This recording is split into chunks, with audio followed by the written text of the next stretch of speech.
Making your way in the world today takes everything you got. Taking a break from all your worries sure would help a lot. Wouldn't you like to get away? Sometimes you wanna go watch a movie with PJ. Lord, and he's always glad you came. You wanna be where you could see our troubles are all the same. You wanna go and watch a movie with PJ.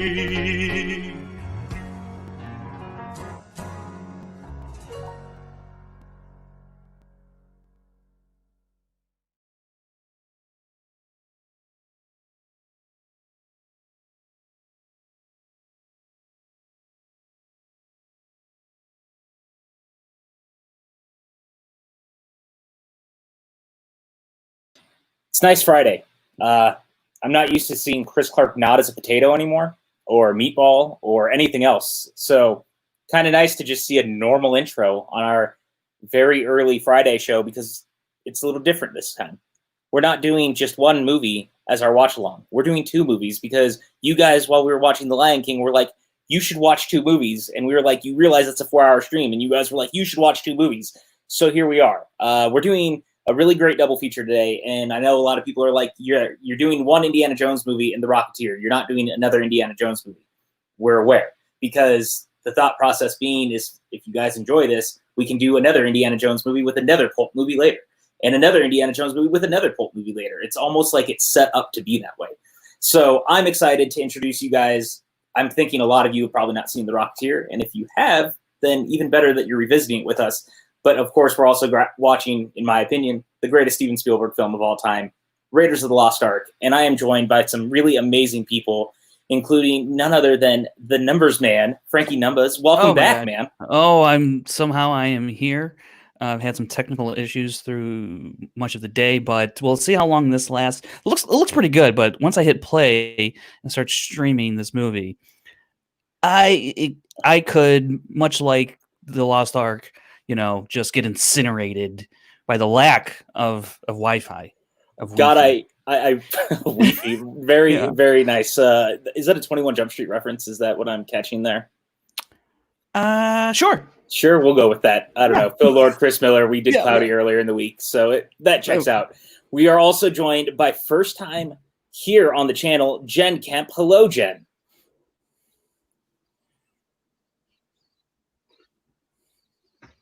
There's a little delay on Jen, guys. I feel her pain. Pain. But we're happy to have her here. Hi. Like Frank, I think I'm having some trouble too. So if there's a huge delay where I mention something that's like 5 minutes later, I'm sorry. But I'm here. That's Thank okay. You. We're happy to have you here, delay and all, because I know how excited you are about the double feature. You kept talking about how it was like the best double feature ever. And I was like, well, if it's the best double feature ever, because I tend to agree, we have to have you on. We can't just have you sitting on the sidelines. You're in the chat a lot of the time. So now you're here, and it's exciting. So we're glad to have you. We also have, welcoming back, Theresa. Hello, Theresa. How are you? I'm doing well. How are you doing? Good. We're glad to have you. And thank you.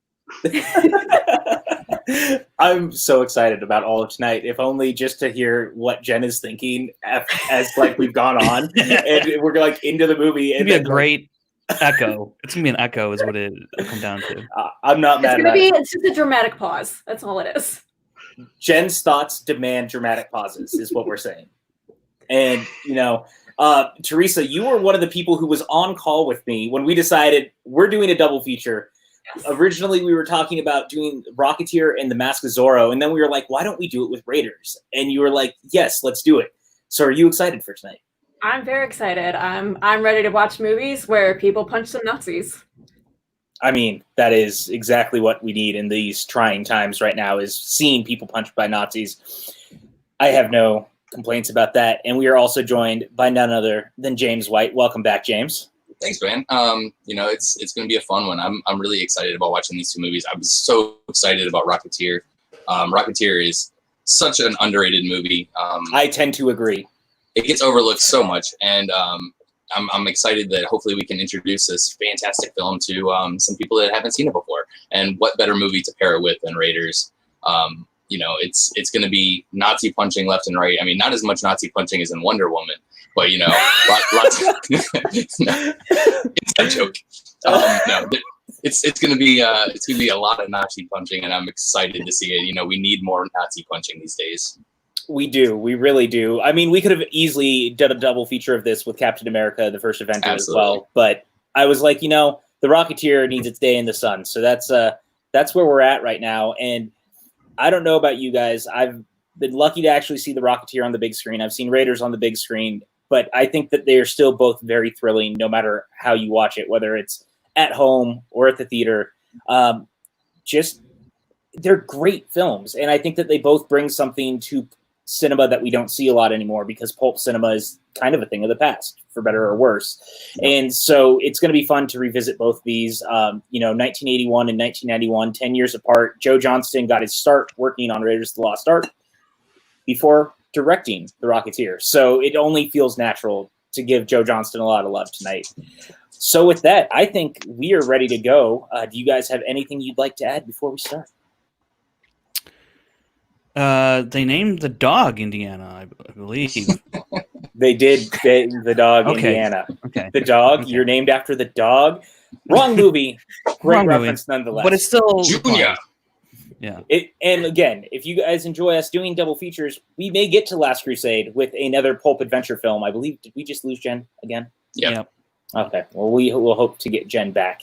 With that, I have my movie pulled up on Netflix. I believe these fine people I'm with do as well. What we're going to do is we are going to count down from 5. When I say go, you hit play, and we all get to watch together. We are going to commentate the greatest Steven Spielberg film of all time, Raiders of the Lost Ark. It's up there. It's up there for sure. It's up there. I just love pulp movies. So we're going to go ahead. Too, but it's not. I just have thoughts on greatest Steven Spielberg. Oh, I know you do, and I think we all do, and that's okay. There's nothing wrong with that. So with that, we're going to count this down because we got 2 movies to get through. So let's not waste any more time. The audience is ready. I'm ready. You guys are ready. Let's count down from 5, 4, 3, 2, 1, go. All right. Hopefully my buffer was going to get me. We're at least aligned with our buffer. For like 3 minutes. I got 3 minutes of like buffer. So I should be good for 3 minutes, and after that, who knows? Am I the only one who's going to miss the Paramount Mountain logo at the beginning of Indy 5? No, I miss a lot of the old ones. Like when I hear watching older movies, when I hear some of those fanfares and stuff of the studios that don't really exist anymore, I still kind of get chills, and it just brings me back to being a kid watching a lot of great movies. I will say the one thing I was happy about, if we're going to talk about that in a way, is that when Disney acquired Fox, as controversial as we all know that decision is, the one thing that came of it that I was a big fan of was the idea that now we have the old Fox logo back. So now all the movies actually start with the Fox logo again. Yeah. But man, I love whenever I hear like the TriStar, or you see was it Morgan Creek? I think had a good one. I'm trying to remember all of them. I mean, most of them are still around, obviously, but it's nice to see the older stuff. What's up, Dan? This fucking guy in the chat, Dan. I'm not talking shit on Schindler's List. How dare you? Oh my goodness. Go ahead, Frankie. I've always said that the introduction of Indiana Jones is one of the greatest character introductions of all time, all cinema. It's not like over the top or anything. It's like, it's so just great. Yeah, hard agree. By the way, there's Doc Ock, Alfred Molina. Yeah. Over on the left there. That's a nice little throwback to the Raimi Spider-Man films. Spider-Man 2 by the way, Frank. Spider-Man 2 was on TV the other day, and I just caught like a few minutes of it. I just wanted to watch a little bit, and I noticed for the first time that Daniel Day Kim is one of Doc Ock's techs. Oh wow! His science techs. He's got a really small role in that. I was like, whoa! Never noticed that before. It's interesting. I don't know if Frank, if you watched that documentary I sent you this morning. I got through like 4 of the parts. I think you probably saw what I'm going to bring up, though. The interesting thing about the introduction, and something I had never really put together until we were watching this time, because I had just revisited that doc.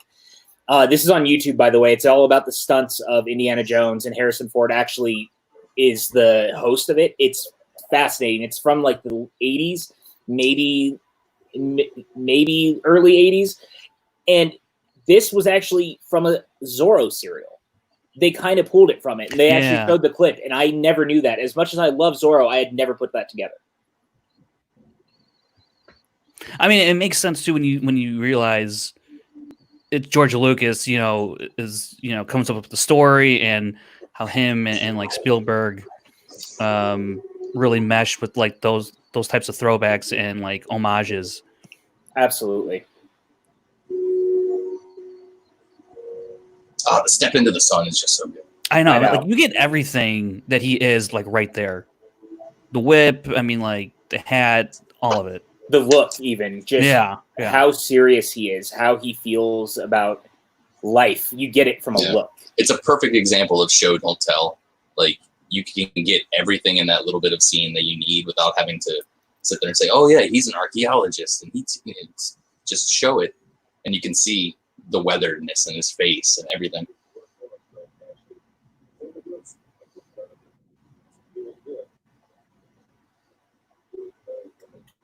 And by the way, guys, I forgot to put this at the beginning. We do have a Streamlabs account. So if you guys feel like throwing us a couple of dollars, feel free. It helps us keep the lights on and the Nazis off the channel. And you don't even have to speak Ovitos. So yeah, exactly. Or you can speak Jovitos and throw some Jovito dollars. I mean, look, I'm really not opposed to any type of whatever currency floats your boat. Exactly. If you want to throw us some yen, Dutch marks, that's fine too. Like whatever it is. Blitz and Chits from Rick and Morty. It is amazing to me as I watch this, knowing that this is something that was completely built for this film inside of a sound studio, and it's so convincing because this movie was made for next to nothing compared to some of the stuff that Spielberg had been doing before this. I mean, like coming up, you'll see Alfred Molina's back. It's just like, oh god, I hate spiders. Yeah, no thanks. Why did it have to be spiders? No, I'm with Indy though. It's snakes for me. Yeah. Oh right. I think I'm a little bit ahead of you guys, actually. I'm actually right where he's about to put his hand into the light. So that okay. Yeah, I'm not far he's off. getting ready to come to the light. And light. And yeah, he just did it. Light. Okay. Okay, yeah, I'm gonna be like 5 seconds ahead or something. That's fine. It's all the same. It's a quick pause, and you're right back there. Yeah. This whole thing too, because he had already been talking about Forrestal, and then it's like he gets past this dude because he's so good at what he does. Yeah. Compared to everyone. And you know else.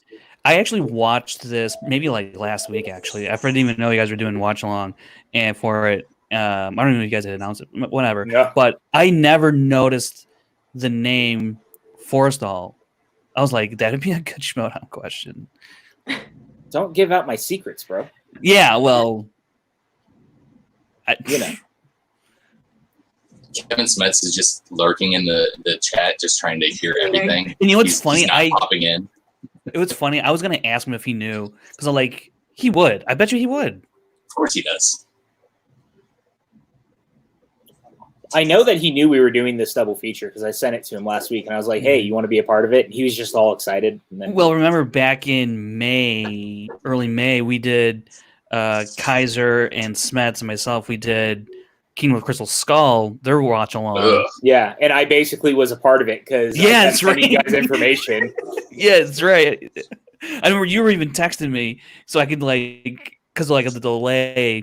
And so, you were texting me all the details so that I could relay it back to Smets and Kaiser. Mm-hmm. I will say, if we get to the Kingdom of the Crystal Skull on here as a watch-along, I'm going to get Smets on it, too, because he and I are big defenders of the film. I'm out. Look, I've actually come around a little bit more on Crystal Skull. I'm not fully where you guys are at. But I I'm haven't not, watched it in years. It's been a few years since I've seen it. It's definitely not as bad as I remembered. So, I mean, that's all I can say. Can we talk about how great this score is, by the way? Mhm. Oh, hang on. Like my Aladdin matchup is perfect. There's a tweet going around right now where they're asking about what your favorite moment that you ever saw in a cinema was. And for me, it's actually this. I don't know about you guys, but when I got to finally see this whole sequence on the big screen, I cried like the happiest tears because it was just it's so good. It's so powerful. I have not seen it on the big screen, but I think my big screen one would be the Bespin battle between Darth Vader and Luke Skywalker. Totally. I saw that during the marathon I did, and like just like that whole duel on the big screen That up whole there. scene is so good. Yeah, man. So Just so dark and the lightsaber dots. Yeah. Harrison Ford did do most of his own stunts through this film, but in that moment when he was running through the darts, that was actually Vic Armstrong, who has become a filmmaker of his own right now. And of all things, he directed that Left Behind remake with Nicolas Cage. Wow. Yeah. What I love about this little sequence right here is so much is played with the time, because look, this door is closed, right? Yeah, it's down. But what Spielberg does with it is just draw it out, so you feel the impendingness of the door and like the urgency at which Indy's got to make it through there, which is just like, that's just brilliant stuff. And that's arguably become one of the most parodied moments in film of all time. Absolutely. Yeah. That's another good Schmodown question right there. Yeah. I mean, this boulder is... It's like the most... Like, there's this boulder and then the boulder from Shrek. Like, the two most notable boulders in movie history. Boulders getting their moment to shine. Yeah. That's a nice boulder.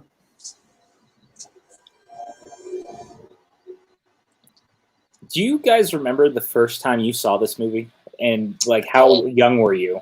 So my first exposure to this wasn't actually the movie. It was the stunt show at MGM Studios in Florida. And so we recorded it. So I watched it as a kid all the time. So I've seen they basically recreate, that first part of the movie. I watched that incessantly. So it was I was 5 when I saw that, and I was maybe 10 or 11 when I finally saw the movie, but I had already had so much connection to it just from watching those moments.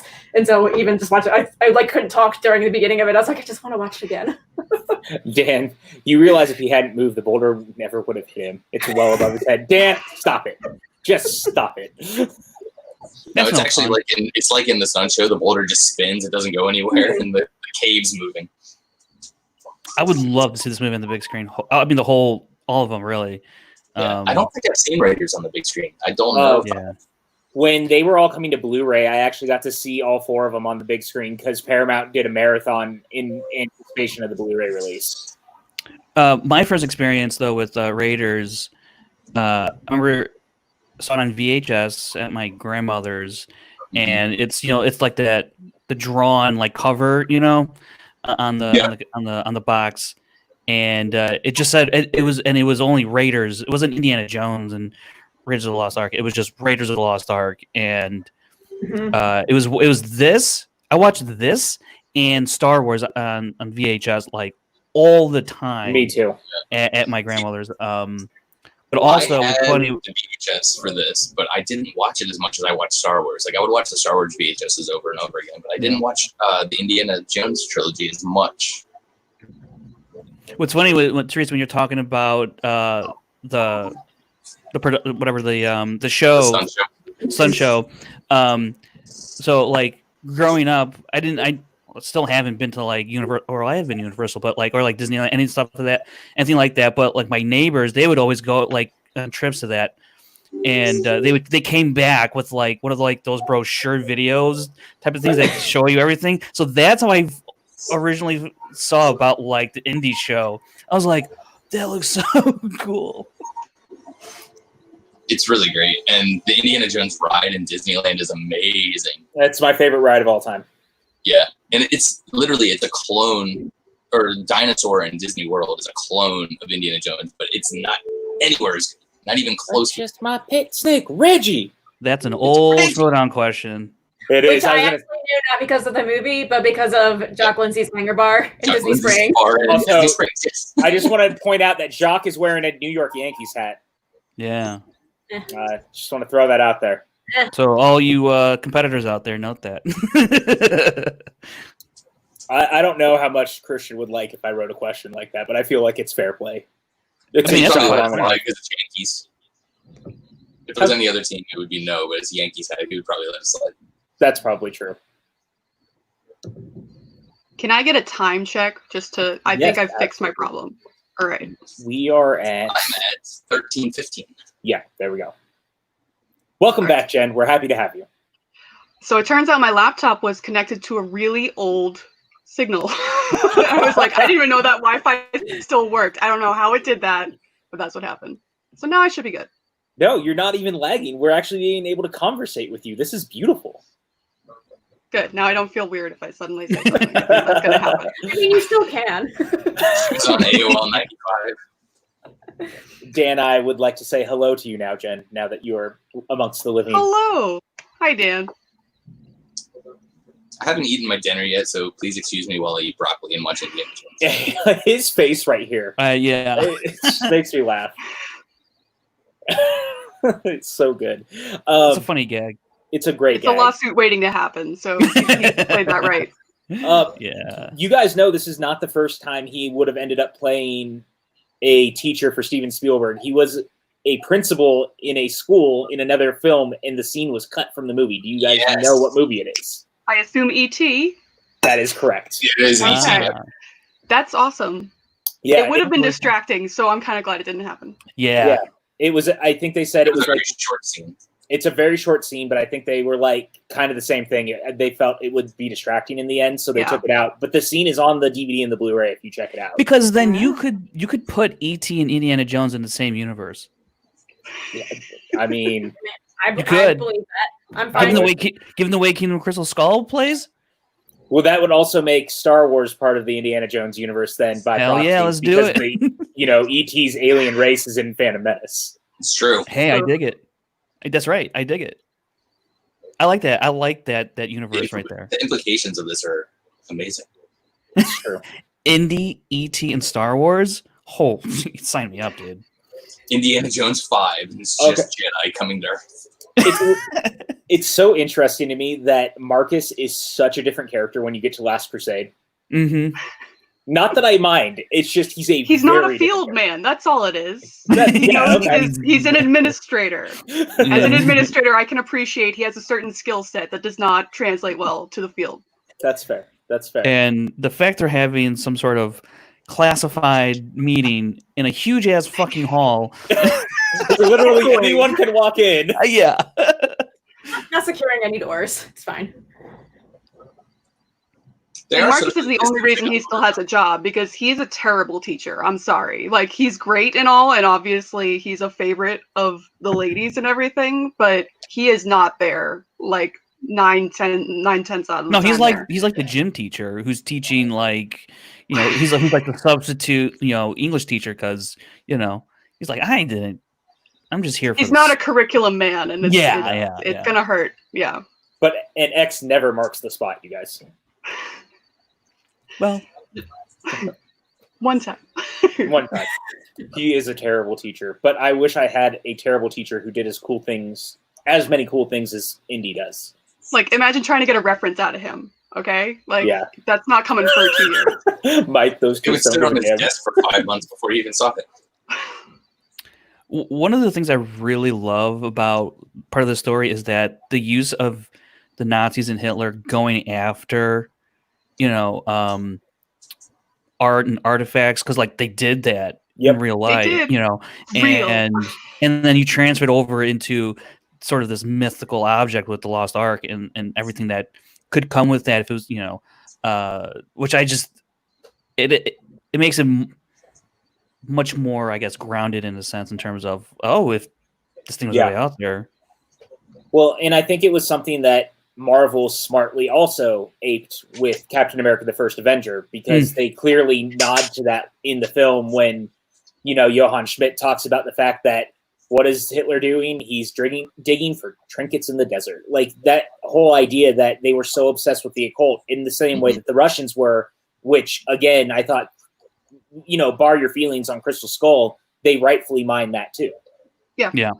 It made sense. It did. It was executed very poorly, but it makes sense in the universe. Sure. Any film with mysticism or science fiction that is able to ground itself in some sort of reality, it really it just attaches itself to your brain in a different way. As long as it's not so far out there, there's a little bit of realism there. You're able to connect things a little bit better, I think. Well, and I just think works better story-wise. I agree, and I think so completely, and I think that Spielberg and Lucas understood that, and that's why they went with it. I mean, even to a point like with Star Wars, to ground that whole series in the hero's journey for Luke was the smartest move in the same kind of way. You want it to feel real.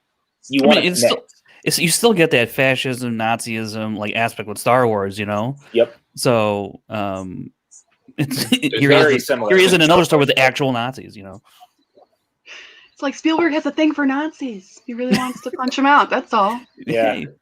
I don't know about you guys, but with Indy 5 potentially looming, am I the only one who hopes his last adventure is him finding what's left of the Nazi regime and just punching all of them in the face as an old man? In 2020? Yeah. I know, like what year would you set He's it 110 years old. Just out there. He's going out. Get out of my country. I'm just saying, okay?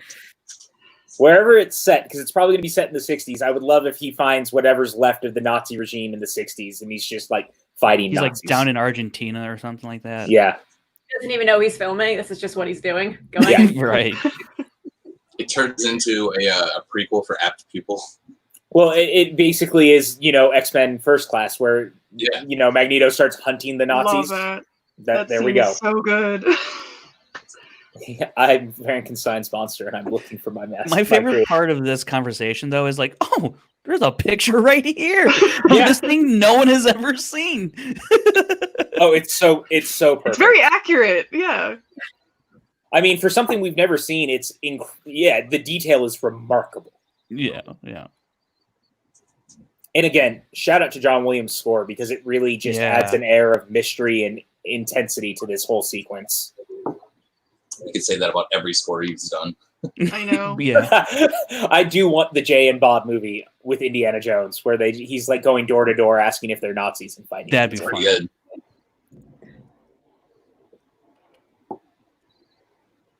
I appreciate that, you guys like my pitch at least.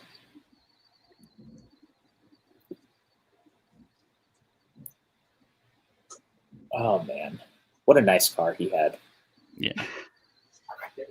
It's funny, the actor that plays Marcus, the first thing I think of with him is not this movie, it's Trading Places. I knew exactly where you're going.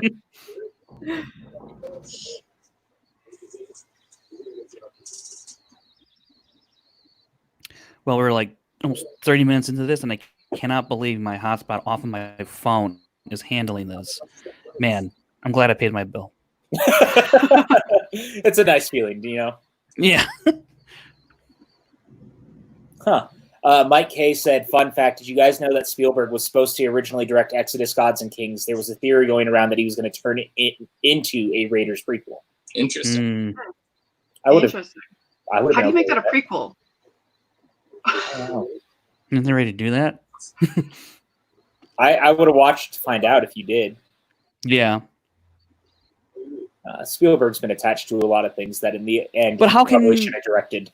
But how can you do anything indie without Lucasfilm? Without indie. Yeah. Right? Oh, God. Is this the best John Williams score? It's really up there. I go between this and E.T. It is one of the most iconic. I'm damn sure. But like just right there, the way the music's playing, he's like, Marcus, what are you trying to do? Scare me? Like it's so perfect. Yeah, because it's alluding. Yeah. Overall, you could make an argument that this is it, but E.T. has that pound for pound just because it's so concise and you get all the feeling in that one moment. Really, I think I could go Jurassic Park for that's the overall. Yeah, I think Jurassic Park's mine. Jurassic That's Park also has the bangers like the main theme and all these other ones, but then I love the Jeep else song. ties together. I was gonna say the Jeep song. Yeah. But like I'm also biased because that's in my top 3 movies of all time, so I have just more of an affection for the score in addition to everything else. Oh, Mike K brings up a good point. Schindler's List does have a great score as well. You know, that's one I have yet to put myself through. Really? Yeah. Well, I mean, it's not that I. It's an the ordeal. subject matter. It is. Yeah. And it's every time I get near, like, okay, I'm finally gonna do it. I don't pull the trigger. Yeah, it's a mind frame. Like you have to be in the right mindset. It's a whole day. That's all you're doing that day, honestly. Mm-hmm. So because you're gonna be wrecked for hours after. Sean Sullivan knows what's up. That's all I'm saying. I mean, does he like it more than Star Wars? Because damn, like he's a fake Star Wars fan. Yeah, as evidenced by his first round match. You know. Oh God. Sorry about that. That's a low blow. That's a low blow. You know, Sean donates to this channel sometimes. He wants you to know, yes, Frank, he does. That's what I mean. He's Hey, actually Ron Swanson's mother. right? There it is. Ton. He wants you to know he knows. Ton. It's Donna Silver. We do not get enough Karen Allen these days. I agree. Yeah. She was so great in the 80s and then just disappeared. I think more 90s because she did Malcolm X and The Sandlot like back to back. Yeah. Yeah, but I mean, you put in Raiders and Scrooged and Animal House. Like, she was really big in like the late 70s, early 80s, mid 80s. Mid or early 90s, she was around and then just gone. Real quick. It's her and Terry Garr. They were like boom, boom, boom, boom, boom, and then gone. Yeah. I think her entrance, by the way, is on par with Indy's, and I think it gets overlooked a lot in how great it builds her character right out the gate because you learn so much about her in this moment. Yeah, this was definitely like little me saw her and was like, this is the most badass woman I've ever seen, and I love her and I want to be her. So that's a little weird for like a 5-year-old to be like, I want to be an alcoholic that runs a bar in Nepal, but like. But we could also do that. Yeah. I mean, I understand. Marion Ravenwood. Marion Ravenwood is like right up there with Ripley and like Sarah Connor, like of this time period. But like, obviously not like a huge action. She falls off a little bit in the 80s, a little bit later, but still entrance. So good. Mm-hmm. I love that. That's a fantastic shot. The shadow, so good. Indiana. Yeah, she becomes a little too much damsel in distress, like when you get to the middle. Yeah. Granted, it needed to be that way to fit the 30s theme and everything, but they actually talked about that in the doc that I was watching this morning. I didn't get to that part. They talk a little bit about the fact they were like, that she does become a damsel and we understand it, but it's also she's still a strong damsel. Like it was a very clear line where it was like we knew what we were. Still got her knife. Yeah, I can't recommend that. I might. You know what? I'm going to find the link. I sent it to Frank. I'm going to put it in the chat. If any of you want to watch this doc, for the longest time, I used to rent it all the time from Hollywood Video as a kid, and I couldn't find it after the fact. And I was convinced that I had hallucinated that it existed until today. So, you know, that happened. It wouldn't be the first time you hallucinated something. Thanks, bud. I appreciate that.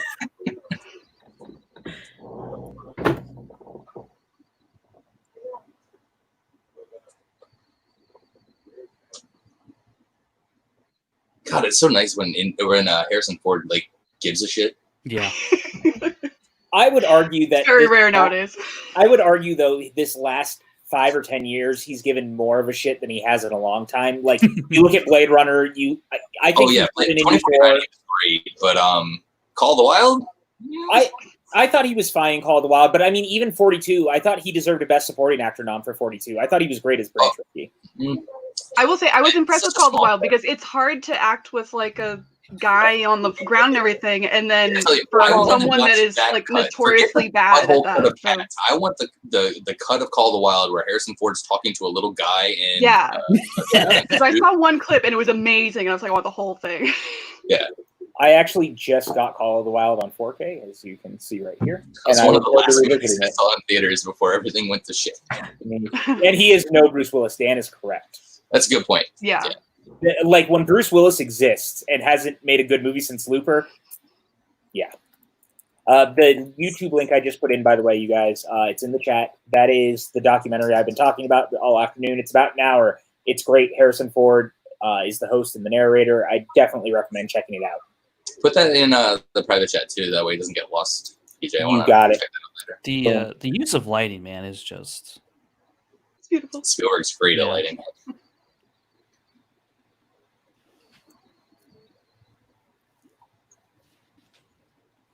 That's one of the things that I really love about Spielberg films, though, is you get scenes where there's not a lot of action. It's just character building.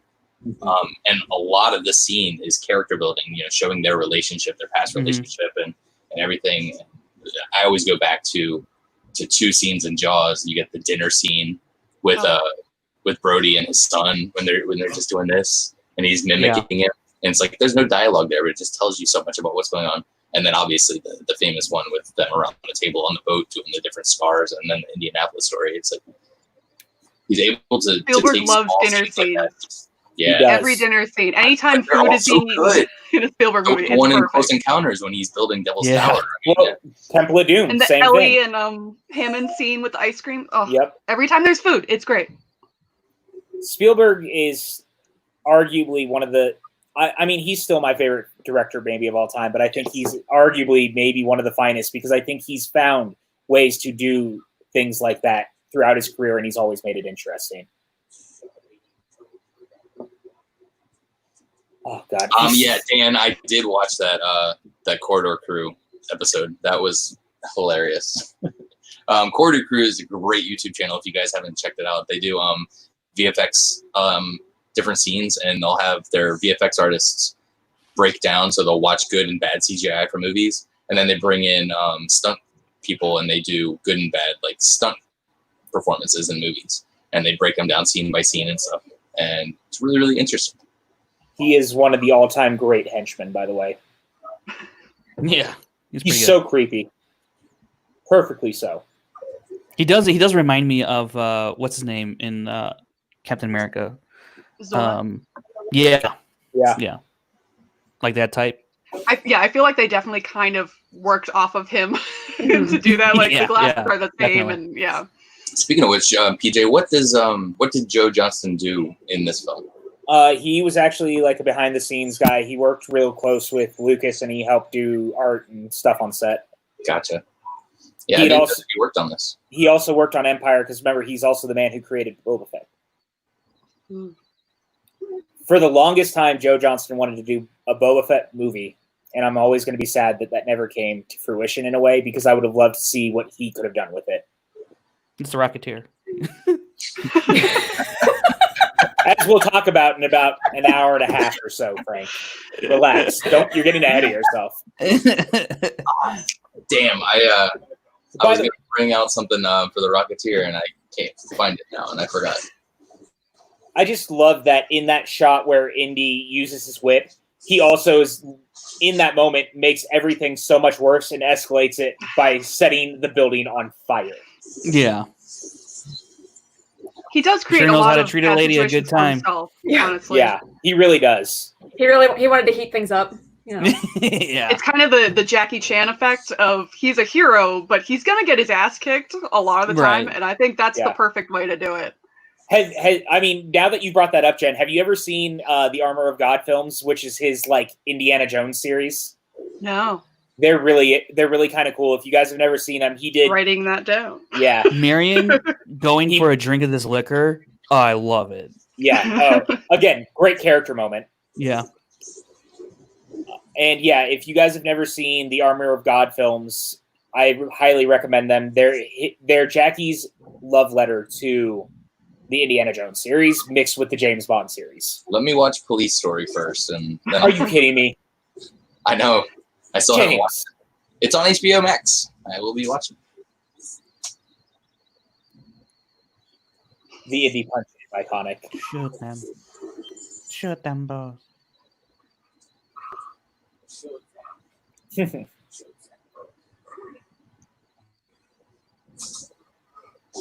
I love it's done in the silhouettes. Yeah.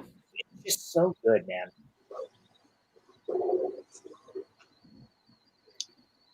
Mike, I don't know if they're streaming anywhere. I'm sure that if I looked hard enough, I could find them for you. They're also pretty easy to acquire on DVD. If you guys go to a website called Yes Asia, they have tons of foreign Hong Kong type flicks. What was the name of that film? Armor of God. They were released here as Operation Condor and then Operation Condor 2, Armor of God, because the Weinsteins released them out of order and under different names because the Weinsteins are terrible. So I recommend finding them. It's available to rent for $3 on Amazon or to buy it for $8. So there you go. Yeah. All right. There we go. Super Cop and Rumble in the Bronx are both great.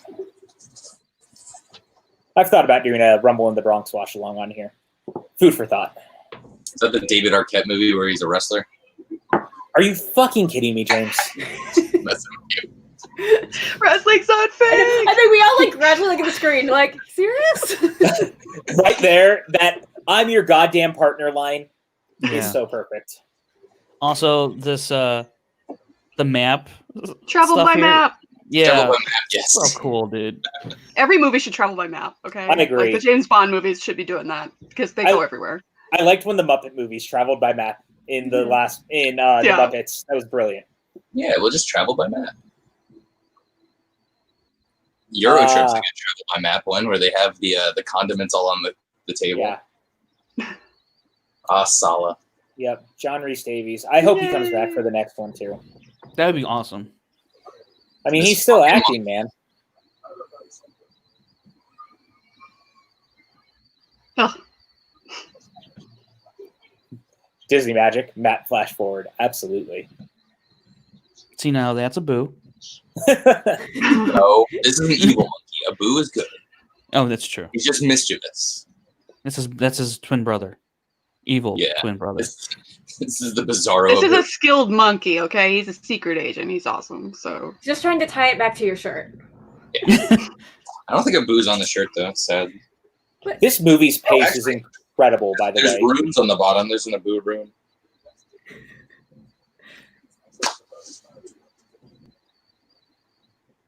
Also, like Harrison Ford in the scene is just suave as fuck, and it's disgusting. It really is.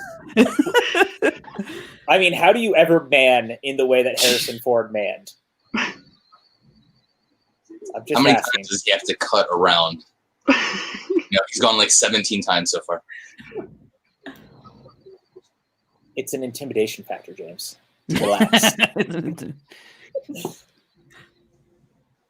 It's That too showing laugh. dominance by his cutting.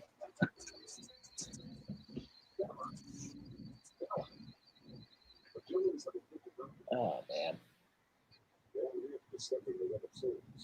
It's amazing to me how fast-paced this movie feels. Like, we're already well into them. we're there. Yeah, into like the Well of Souls area. Yeah. It's like, how did we get here so quickly? We traveled by map, obviously, but Yeah. It really makes you appreciate, movies that are able to keep pacing when you're watching movies that can't. I rewatched Star Trek: The Motion Picture oh, a yeah. couple nights ago, which is a garbage film. It's a great light show.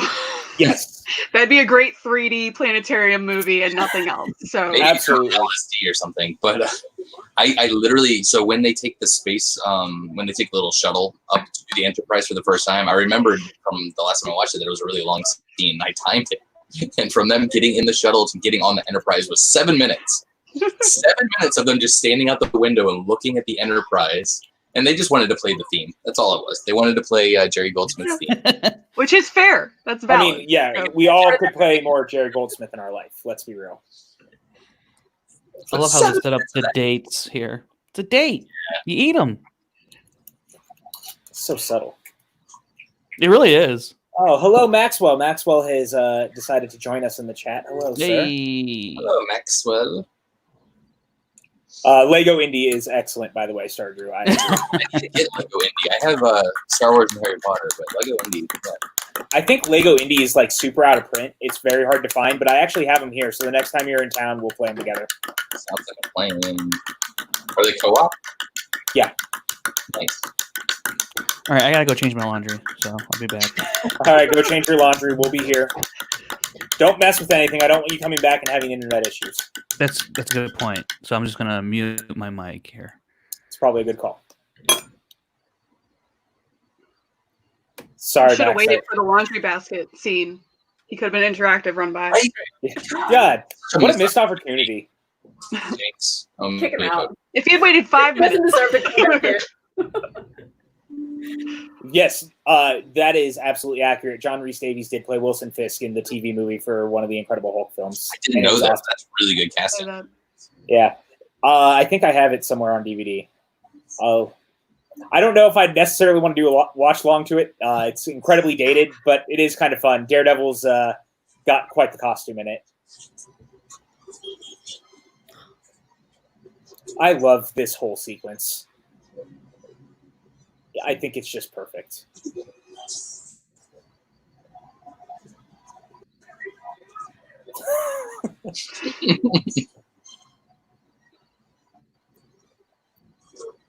It's interesting because she definitely feels like she's a little more out of her element because she's not in Tibet anymore. Like, and you can feel it in her interaction where she's like, how do I handle this? And everything is just, so good. Like I said, and so many movies are so bad at stage fighting, and this one, I'm like, I see nothing wrong with any of it. Like it's not over the top. not It noticeable. works. Yeah. Yeah. It's realistic, it's fun, and the score, once again, is so good. It plays into it, yeah. Yeah. I mean, John Williams can really do no wrong. That doesn't help the damsel in distress point. She's attacking with a frying pan. Come on. Hey, Rapunzel would like to have a word with you. I mean, why can a frying pan not be a weapon? And look, it worked. She's resourceful. Yeah, I would not take that away There from we her. go. Frank, come back. James, quit trying to mansplain about why she can't use these things, okay? Just because you haven't found other uses for frying pans, like don't shame her. This monkey's the best man they have. Asshole monkey. I know. What an asshole that freaking monkey is. It's like that video that went around a couple of weeks ago where that monkey like snatched. Oh my the kid. god. Yeah. The music is very jaunty, and I enjoy it very much. I love his panicky yelling voice. It just makes me laugh every time. And then this scene is just Yeah. Oh, yeah. Iconic in thank every God way. he had diarrhea. Like, I'm not learning a sword fight. Ford actually has come out and debunked all of that. He basically just said that the fight scene that they had originally planned just seemed redundant to things they'd already been doing. So why not just turn around and have him shoot him? Either way, I'm glad that decision was made. Yeah. To be I fair, am would too. you really want to verify the story if it was Also about fair. you? Like, Also fair. But I mean, he did it in front of a live audience with Steven Spielberg, not in the kind of place where I expect you to, it's Ford. I don't expect him to lie to us. He's not very private about how he's felt about Star Wars. I love that reveal too. Just in on his face, and then you turn, you see all the baskets. Yeah, it was the classic Spielberg eye shot.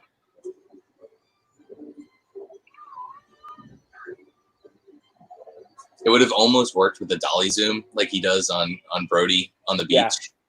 Like if they would have dolly zoomed in there, it probably would have worked. It would have been interesting. It would have been over the top, but.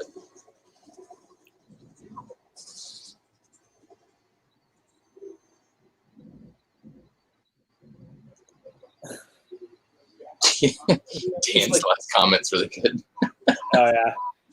I remember one. Very good, Dan. This was also part of the stunt show. yeah. Yes. Uh-huh. Which This I was almost said that too. When the music came on, I was like, oh yeah, I'm like, I have a strong feelings about this song too because of the stunt show. that scene was actually done in one take, and the people who set it up wanted to do another one, and Spielberg was like, no, I'm happy with it. And they were all surprised because they thought it didn't go off nearly as well as it was supposed to, but I think it worked in the movie's favor. And you really feel for him. You feel for Indy. Spielberg really gets the emotion thing down. There are a lot of similarities between this part of the score and to Leia and Han's theme. And every time I hear both, like I hear the other one.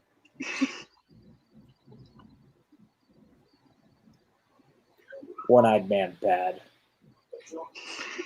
What's with Harrison Ford? That's what I learned. One appendage people, one-eyed man here, one-armed man there. Yeah, I don't know, man. I don't think Spielberg was going for subtlety with the look on this guy. He was like, give him an eye patch and then he's evil. The people will know. He could be good. He basically looks like the guy from The Mummy, the guy from the Magi. Oh, that fair. I couldn't remember his name. Thank you. Yeah. That's another one I'd like to do a watch along for. It's an excellent movie. It really is. And like Mummy or something. I haven't heard this before. That I tell you though, that is another great ride that gets overlooked a lot. The Mummy ride at Universal is fantastic. Yep. Yeah. And I took my aunt on it, not knowing that it was a roller coaster. I just thought it was a dark ride, and she does not like roller coasters. So it's pretty wicked. Like when they have that short stop, it's pretty rough. It hurts a little bit. I'm not going to lie to you guys. Yeah. In that version, it was awesome. I think it was so. E.T. in Universal Hollywood was closed to be replaced by the Mummy, and for a long time, if you paid attention, some of the cast members had put an E.T. inside the ride, and so one of the E.T. animatronics was still in the ride in the temple. Did they like wrap him up at least? No. They mummified him, so you just see this long-necked mummy. Yeah. Star Drew, don't worry, it is coming. The Mummy, Something Rotten is going to happen. How did your fiance not like the Spider-Man ride, Dan? That ride's so great. Really? If it didn't sync up right, it is kind of terrible. Give you a headache? Yeah, That's fair. I've been on the ride once where it was. I remember I wrote it the first time I wrote it was perfect, and then like the next 3 times I wrote it, it was off. Which it is funny the first time, and then you get really annoyed because it's always a really long line. Spider-Man's not a roller coaster. It's like a. I don't know what the hell you call that. It's like a VR 4D. Yeah. The only thing I don't like about Spider-Man is that it introduced all of the screen. Now it's every attraction screens. Yeah. Everywhere screens. Yeah. That's the only reason I don't like it. The ride itself is wonderful. Yeah, the simulated drop. I forgot about that. That's pretty good.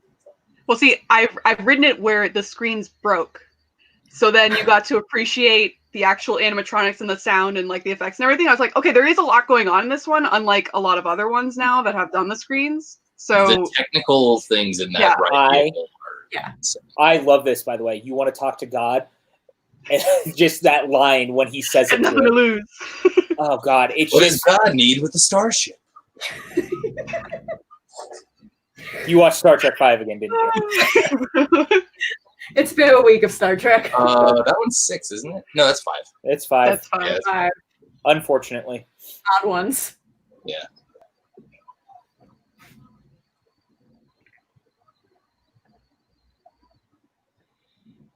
Saying the even ones are so good up until you get to Nemesis. Is Nemesis bad? What? It's not good. Are all of these kids solids? I wonder He's the same a player, thing. honestly. Look at this. He's got a whole truckload of kids. Imagine having that many kids now. I wouldn't even know how to afford them right now in the middle of COVID.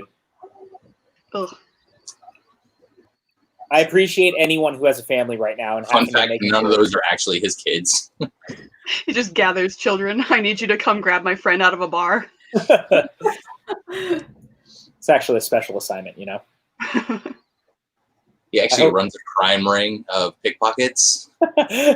Get Oliver Twist. Yeah. Yeah. No, my eyes didn't gloss over because he brought up Star Trek. They glossed over because he brought up Star Trek 5 specifically. I like Star Trek quite a bit.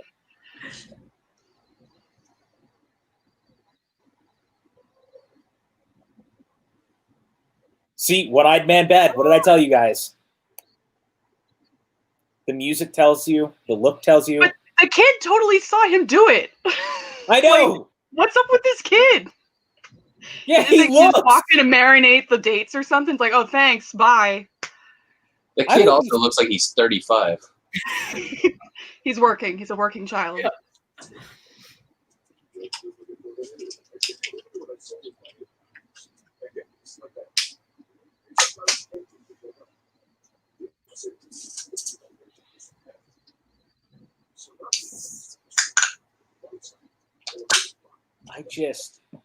This whole sequence, the way it's shot, again, even with the shadows and stuff, I just really like it.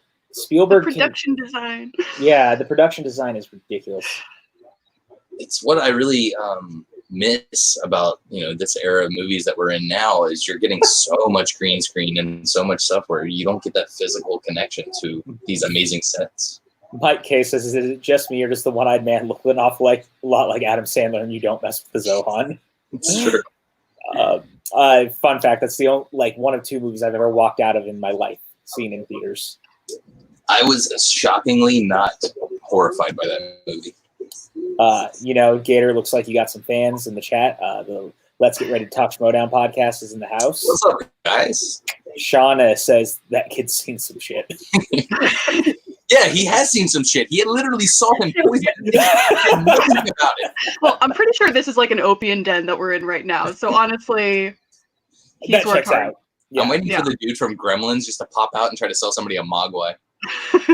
That's incredibly racist, James. No, she said an opium den. It just kind of mixed metaphors in my head. Completely different part of geography. Oh man, it just made me laugh. The poor monkey, though, you guys. I mean, I know the monkey was evil, but The monkey almost killed Marion. Yeah. He almost killed Marion and then he hung out with Indy as he was inconsolable, okay? Like, oh, it's so that bad. is kind of fucked up, actually, when you think about it. I forgot to bring The monkey Cthulhu on died. screen. You guys, Cthulhu is here. If you've been wondering, he's here to hang out and watch the movie with us, as always. So there we go. Cthulhu has now entered the building.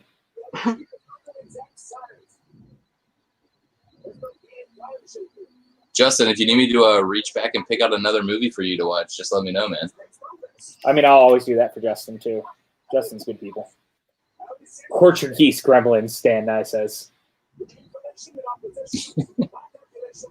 Gremlins can be everywhere. Gremlins should be everywhere. The fact that we haven't gotten a Gremlins 3 yet is entirely not okay. I was at Best Buy the other day, and they had a 4K steelbook of Gremlins, and I was really close to buying it. The 4K of Gremlins is beautiful. I did pick I'm up going to show my age here, but 4K for $10. does anyone remember the Warner Brothers stores that used to have the Gremlins? Oh, yeah. Oh yes. Oh, yes. That was like my favorite store. Jen, you're okay. You're in good company. Don't worry. You're not Okay. showing your age at all. We're all I- old. Is what I forgot about the Warner Brothers store, though, so thank you. See, in my local mall, it was Disney and Warner Brothers were across from each other, so it was like this battle tension in between the two. So it was fun. Do you remember that they had every one of those Warner Brothers stores had like a Marvin the Martian ship in the back, and if you were a kid, you could actually go inside of it, and if you hit the buttons, they'd play old episodes and clips. Oh God, good times, you guys. Yeah, see, I had really shitty malls that had nothing. So you're basically in a 2020 mall. Yeah, well, no, way worse. One of my malls had a movie theater, a Sears, an Orange Julius, and then everything else was empty. But see, if you have an Orange Julius, that makes it a mall. Yeah, So I was gonna you're- say the Orange Julius is very important. Quintessential asset of a mall. Mike Yeah, K. one had a JCPenney on one end and a Belk Lindsay, if anybody knows what that is, on the other end. And there's about 4 little tiny stores in between it. So 2 malls with like 6 stores combined. We are getting a Gremlins animated series, but Gremlins 3 was supposed to happen a couple of years ago and has basically been put on ice, which is too bad. Wasn't Jordan Peele doing the Gremlins? No. No? Now I don't know want that. Chris Columbus. Damn Chris it. Columbus and the original writer came back, and they wrote a script together, and Chris Columbus was looking to perfect it. For some reason, I have something in my memory. It's a Mandela effect, I guess. He wanted to do gargoyles, is what you're thinking of. That might have been it. The music, as Indy is discovering all I've this. always loved how they can blow the dust and the sand off perfectly in movies, and it does not work that way in real life, as I've tried many times. Yeah. Oh, welcome back, Frank. Oh, he can't hear me yet. He doesn't have his headphones on. All right, talk about him now. Yeah. Oh, there he is. Yeah, that's right. Now. Oh, hi, Frank. Welcome back. Hello. We're very sad you didn't bring your basket with you because it would have been perfect for the basket sequence. That would have been funny. Tell you, between I this movie and Jurassic Park, I just wanted to take little brushes and dust things. Yeah. It's like I wanted to excavate fossils and archaeologize. Archaeologize? Is that a word? It is now. It is today. I wanted to excavate things.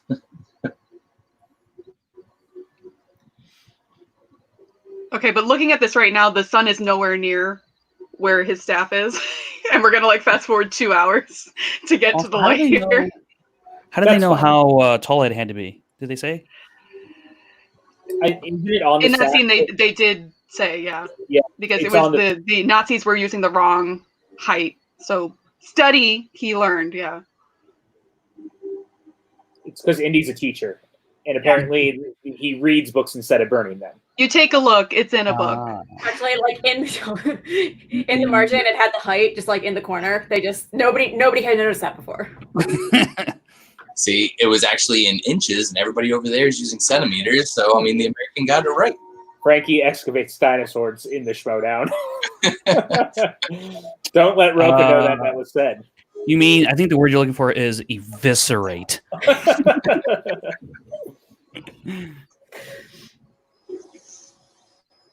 Oh, the music right here, man. In that shot. Harrison Ford very much looks like Peter O'Toole in Lawrence of Arabia right now. Mm-hmm. Yeah. This is definitely the love letter to Lawrence, I feel like. Yeah. This section.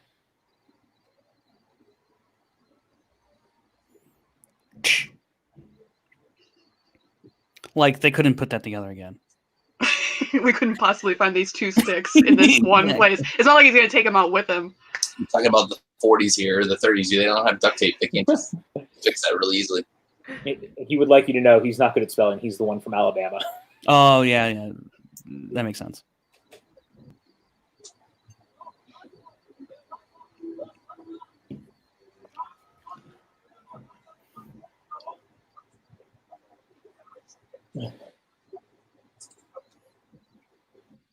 God, just everything about the sequence. It's very Mission Impossible-like to me, too. As weird as that might sound. In that there's extreme coincidences that make everything work out, even though it looked like it was not going to go right at all. And you're in the encampment of the villain the entire time.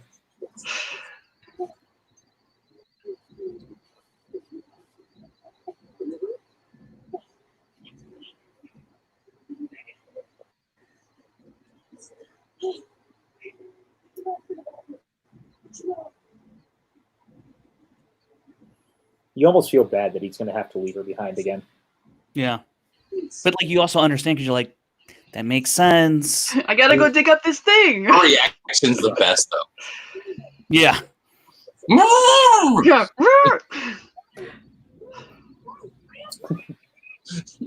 Well, actually, Frankie and I have a lot in common. We both pissed off Roka.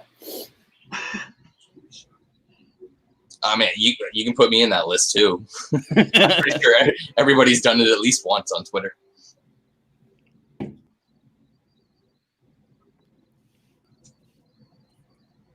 It's okay. It's like how Mike gets mad at me every time I talk about how I like the Fast and the Furious movies on Twitter.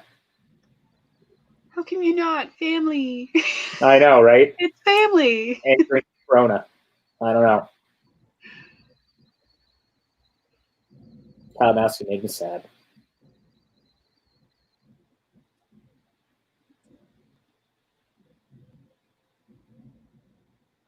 It's amazing to me that how well these films are able to really replicate the feel of the pulp adventure serials, including like doing these little cliffhanger type moves. Have you watched a lot of those? Mm-hmm. I own a couple of them. It's like one of my favorite forms of storytelling. I find it fascinating.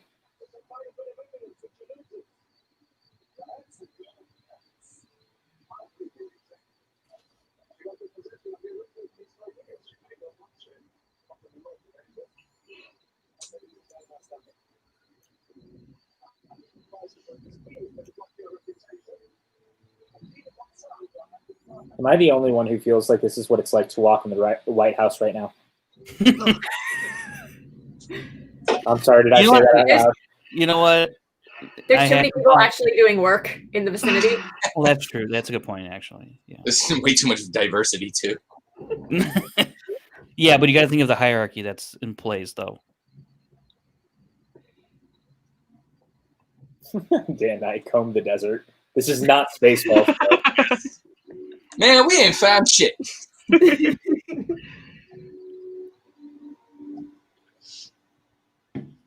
Remind me to get some old pulp story recommendations from you, PJ. I got you, Dan.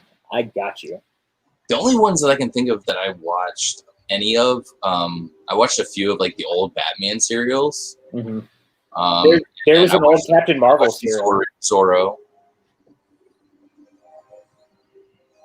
The fact that you can just start like digging in the midst of all these Nazis and stuff is just like.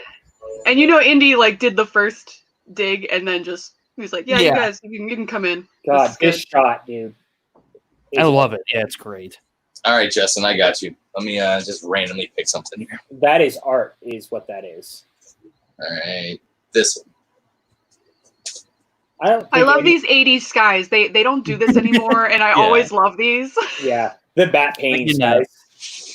Like in Ghostbusters. Ghostbusters. Yeah. I love it. All right, Justin, your random next movie to watch is Donnie Brasco. Ooh. I like that movie. It's a good movie. Yeah. Forget about it. I haven't watched that in a long while. I might have to watch that soon too. So are we saying that Indy is like Tom Sawyer? He got everyone else to do the work for him so he could go off and have kind of things. Okay, cool. Just want to be on the same page. Yeah, like, do they even know that he's like not a Nazi? Like, is that kind of why they're helping? Is like he's gonna get us killed if we don't help him right now? Like, exactly. We didn't get to see that situation, so. Which one of these guys is the key master? My dad actually does a pretty good Rick Moranis, and I didn't know that for the longest time until he did it. I was like, "Holy shit!" You've been holding that back all like these years. Whenever you discover something new about your parents, it's like, what? Version of Rick Moranis. Fuck? Did Chris Clark come in here while we were doing stuff? He is. I don't know if you guys see. We have a nice new background now, courtesy of one Chris Clark. Wondering how that happened. I didn't notice it. Oh wow! He's currently in the stream. I'm not going to pop him in like I did last week, but he is in the stream right now. Hi, Chris. Hi, Chris. We're all happy to see you. Oh, snakes! Why did it have to be snakes?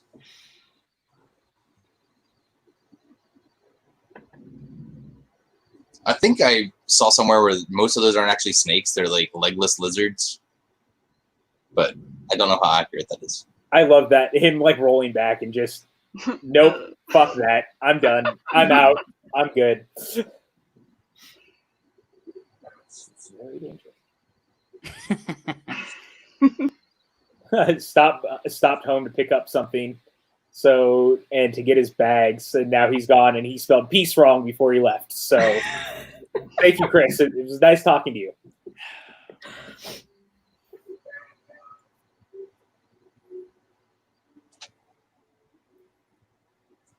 Oh, thank you, Justin. I appreciate that. I like this on both accounts, PJ. Just for you, you deserve it since Evan isn't here. That's right. I didn't even know. I didn't even notice that guy's not here. You didn't notice the fact that we were having a normal conversation without someone deciding that every newer version of this story is better? I'm shocked. Did I say that out loud?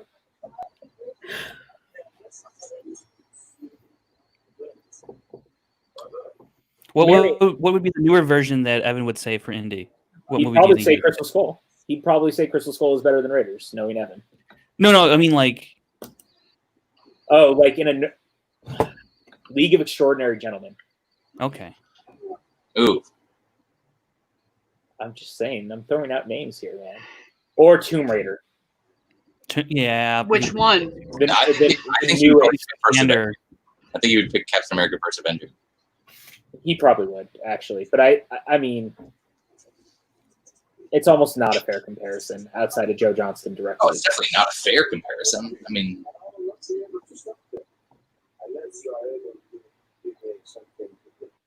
We used to get away with a lot of things in PG-rated movies, you guys. There was violence and all sorts of things.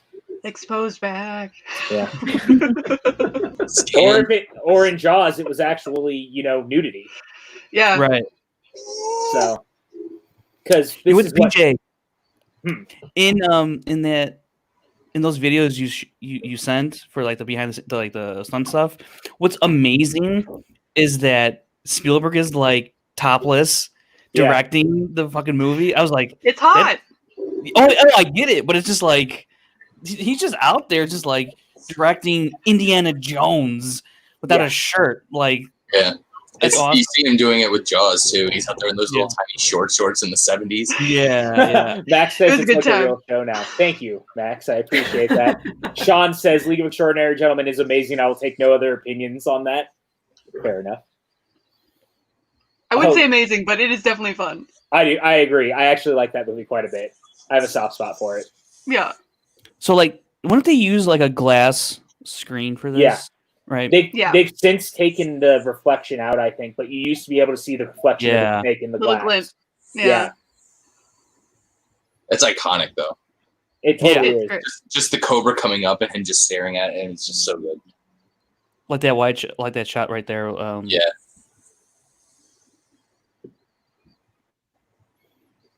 God, how'd you like to be like on the crew that had to do all these pickups for like the snake? That's I like can't The great. even- snake imagine. wrangler. Yeah. Yeah. Hey guys, Just we're have to, like shooting- someone had to order that, saying like, "Hey, yeah, so we need every snake Yeah. that you have," Well, and then that's why they also, ended up with all Lego Right. lizards, probably. So and then also trying to make Sorry, sure I that think none of them actually I want a die. lot of snakes. What I said was, give me every Every snake. snake. every snake. Is I know what everything- I'm about, son. Is everything come back to Parks and Rec for you, James? I mean, Yes. why not? That's Yeah. fair. Okay, I just wanted to make sure. Same page then. Great. You can tie anything to Parks and Rec because it's a Really And you can. should. And you should. We Like, got this a is- $3 donation in the This stream. scene with Belloc ties back to her introduction, and you're Oh, like, yeah. Their skill oh, set.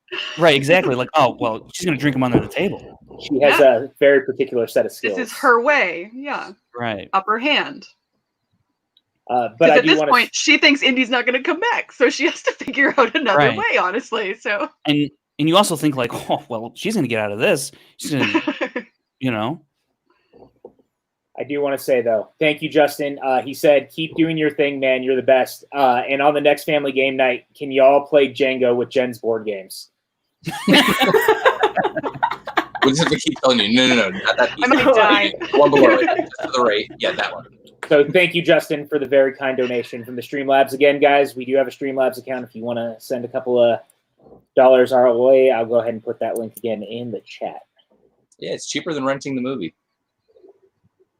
And it goes to a good cause, keeping our streams running. If you guys enjoy You know what I it. will say about Indy in this particular film is these scenes of discovery really take like their time Mhm. and like explore the space, and it's just really because I don't know that movies today, like I don't know if like National Treasure or Oh no, they book. Oh, that's Yeah, what it's right, good. yeah, it's just That's frenetic. genre, You know? Well, and they have Nicolas Cage is just talking let's say constantly. they become So so figure things dialogue out. heavy. Yeah. Yeah, Yeah. Spielberg's Well- really about the visual of it all. yeah. And I'd be interested to know, like, what's the relationship between Spielberg and John Williams at this time? It's like, what am I gonna like? We have to pause, let John kind of work through Yeah. here, because That's a good point. Yeah. Well, and I think that also is just the nature of as we've moved along, a lot of people talk about the ADHD nature of storytelling because that's what filmmaking has become. But I miss when you could spend time in those moments. Yeah. You didn't necessarily have to reveal everything right away. It's like, I know it's not that long ago, but I don't know whether Pixar would be able to make WALL-E today. Having so much time that's just unspoken. Yeah. You know what movie Even comes though to mind? that movie is not, but what, like 10, 12 years old? What was that, like 2008? 2008. Yeah. 2008. What movie? A movie that comes to mind in terms of like letting like a setting breathe. I don't know. It just Blade Runner 2049. Absolutely. Where you like movie. boom, it just set, Well, any Villeneuve, honestly, yeah. But yeah, it just really gives you a taste of the atmosphere. I mean, I'd even argue, like or hate, Once Upon a Time in Hollywood. I tend to love that movie, but that movie's all about letting it breathe So much driving. Yeah, and like getting to be with those characters. Yeah, it definitely does it in a different type of way. Yeah, I feel like you need to be an established director to get the right to do that now, which is not very fair. But that seems to be it. Of you need to know that your audience is with you. So like Tarantino can get away with that, and Villeneuve can get away with that. But if you're a newbie, you gotta. What does that say then about Michael Bay, who has clearly not learned a thing about subtlety and or letting things pace? He knows what his fans are there for, I think. He also has a skill set. If it ain't broke, don't fix it, I guess. Apparently. It's been broken for like 20 years. But he still gets paid. So he gets the money. Is it broken? He's paying those checks. Yeah, from his point of view, it ain't broke. People finally stopped going to the Transformer movies, so. Yeah, well, from Anakin's point of view, the Jedi were also evil. We aren't always correct. The ride moment. Yeah, the great movie ride. This on the ride looks so good. I'm like, it's real. They're right there. Only Sith deal in absolute, right, Sean? You know, the rundown episode title was going to be "Never Deal in Absolute," and I changed it to "The Episode from Hell" because it was the episode from Hell. But that was what it was going to be. But I didn't know that Sith dealt in vodka. Right? Yeah. Look, more shadow play. Well, so that was something that came up earlier. Just talking about how, I think even coming into the shadows, how the movie's lit. Because one of the big issues I have with films lately is anytime that they kind of do these darker shots, it is just so dark. Like I was watching something where I physically, I had the lights on in my room and I had to turn them off because the scene had gotten so dark I couldn't tell what was happening. And it makes me appreciate what they've done in this so much. Just every aspect of the lighting is fantastic. Yeah, like right now it's oh my God, and fire, so like you get to see it even though it's a dark room. Yeah, 100%. Last comment. What in the hell? Wow. Where's Tim Franco? I have a terrible joke to tell him. Tim Franco was offered to be on tonight, but he is at home. He said he might be in the chat a little bit later for the Rocketeer, so keep an eye on that. Look at the one above that. Jill just got home and told me she's never seen this movie. We are no longer on speaking terms. Jill, this entire panel is no longer on speaking terms. No, but that means that she gets to appreciate it for the first time, which is a whole other thing. So yeah, but we're already like halfway through the movie. So, How do you appreciate she should not. You should go away. Go away, Jill. Come back another time. Come back for the Rocketeer in about an hour. Come back to the Rocketeer. It's weird to be upset at someone. I feel like you kind of know it by now. Like I think everyone kind of knows in general what happens, but even so, you should see it from the I don't get upset when people say they haven't seen a movie. I get excited to be able to experience. I get jealous. Yeah. Yeah. It's like weird to be upset at someone and jealous at the same time. It's like, how could you not? But also, like, damn, you're about to see something awesome. But it just shocks me because it's such, it's a big blockbuster movie. Yeah. It's and this is like on syndication like all the time on every channel. So yeah. My biggest fear was something like that. Son of a bitch line. Son of a bitch. Yeah, so good. I love that. His laugh with it is perfect. Yeah. I've always feared, is that a though. GIF somewhere? Like Oh yeah, I've used that many times. Yeah. Jill says Frank, you said GIF. But it's like you've never seen it, Jill. I'm sorry, I can't give you 20 years ago. The sad thing 20 years ago was only the year 2000. Thank you for that. Thank you, James. Oh, that hurt me just as much as you. Again, so good. I love climbing on him. Oh, great. Oh, it's the so good. physicality. Karen Allen and Harrison Ford were just so perfect together. Let's see, what's the stronger pair? Harrison and Karen or Harrison and Carrie?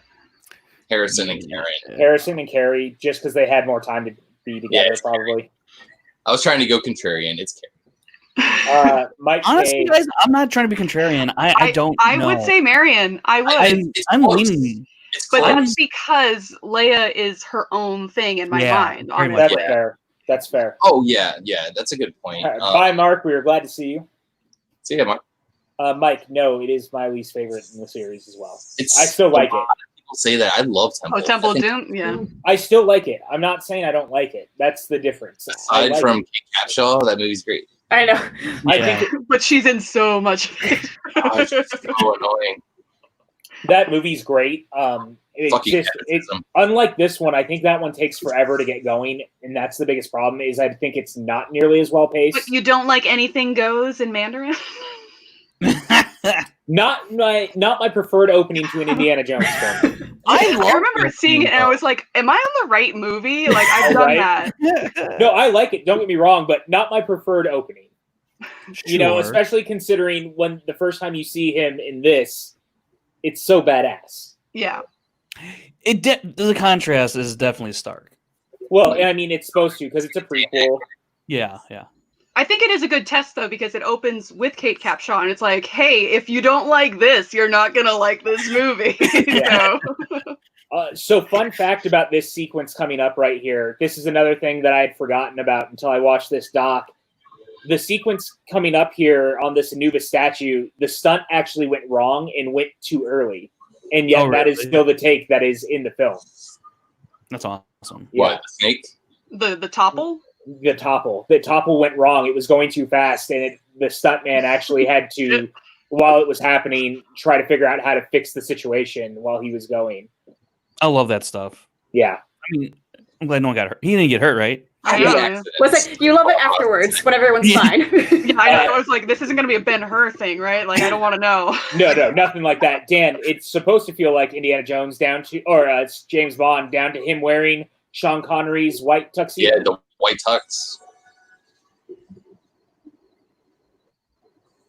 I don't know. Looking at that sequence, you never know. Exactly. Yeah. And we were talking about while you were gone, and I think you saw this part of the doc where they talked about the truck incident. They were not happy about it, but Spielberg was. And so they got it the one time. And I love Spielberg's explanation. He's like, dude, that's realistic. That Yeah. looks realistic to me.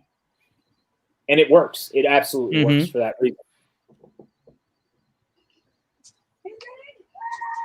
This is the one sequence in the film that I'm like, this doesn't feel right to me. Like, it's still fine, but Yeah. it's just a little bit out there because it's so quick. Yeah.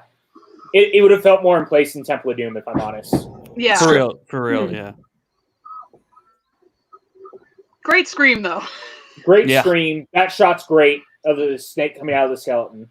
But it's just so funny because you see, like, her panicking, and then you see him walking through like it's just like a bunch of mannequins. Like, what? What do you want?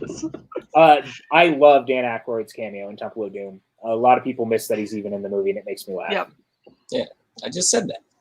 I know you did. Have you seen the clip where there's this scene right here where they're breaking out, where the two of Yeah. them seal Steven in? Spielberg. Yeah. Oh, it's so Yeah. good. Yeah. Yeah, there's a clip of them grabbing it as Spielberg goes in and they close him inside. Oh, yeah. And they're giggling about it, and it makes me laugh. Oh, I love this sequence so much. Yeah, This- it's So good. phenomenally iconic. And everything about it, like you get little bits like where you see the gas starting to leak, and Yeah. it's just a little Yeah. tension. It's so Little good. pieces. You know It's what's like interesting about Mousetrap. from like this point forward, it gets very, I don't mean this in like a negative way, but like video game-esque. Mhm. How like it just keeps heightening. Right. Yeah, the I tension think- just keeps piling up. Yeah. This is a scene coming up is arguably this is in my top 5 fist fights in a film of all time. Yeah. The Because it's sound, very too. real. Yeah. We all have that Oh. list, right? I mean, I feel like we probably all do. I mean, I carried around my wallet. My number like, one is Fast and the Let me pull Furious. up my letterbox and find my my number one is actually They Live, because They Live has the best fight. Oh my scene. God. That Yeah. scene That's is. a good one. What you put in that Put on the sandwich? glasses. Yes. You don't put on these glasses, I'm going to be trash can. There's Vic Armstrong again, famed director of Nicolas Cage's Left Behind. Think. It's a big man. He is. He's a big man. If we ever do the Temple of Doom watch along, which I'm hopeful, as long as everyone's enjoying themselves, there's a lot to talk about with Vic and how much of that movie he's actually in comparative to this one. Because Harrison got so hurt while they were making it. I just love. So defeated and so sad. It's just like, all right, here All we right. go. Give me a second. Dan, watch They Live. It's fantastic. I watched it for the first time last year. I Actually, love not it. that long ago, maybe I have not seen it 6 yet. months ago. It is. It's a great score too. Yes, it is. Carpenter's score is amazing, and it's incredibly timely right now. Yeah. Is it Keith streaming? David's great. I don't It know if was it's on streaming, HBO or something like that. but Okay. you have But I access think to I my, did see it streaming somewhere. Frank, but you have my Movies Anywhere. It's on my Oh, Movies okay. Anywhere. cool. I'll get on it. You're welcome. Just watch for the win. It also might be on Hulu right now, if Okay. anyone else doesn't have it. It is not. It's on Stars. That's what it was. Stars. That's why it was on Hulu, because I have Stars through Hulu. But it's on your movies anywhere, so I'll get it there. Yeah, you're good. I got you. Well, and just I because need we to find mentioned, your movies anywhere and just see what you got. It's like, ooh, yes, I want to watch all of these. just because we mentioned them earlier, this scene is also in the stunt show. Yes, it is. Oh yeah. This is what I think of when I think of the Yeah. stunt show. It's the boulder in this.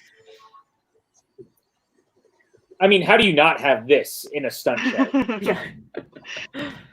I love the Star Wars sound effects. Yeah. Yeah. Further proof that they are in the same universe. Right. Exactly.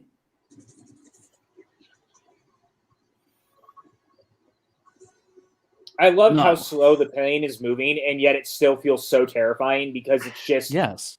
Uh, Now, as Because much you're as like- I said I love the Spinning Jurassic blades of death. Yeah, I he's already think I'll built up put- the fact that they're gonna meet these blades at some point.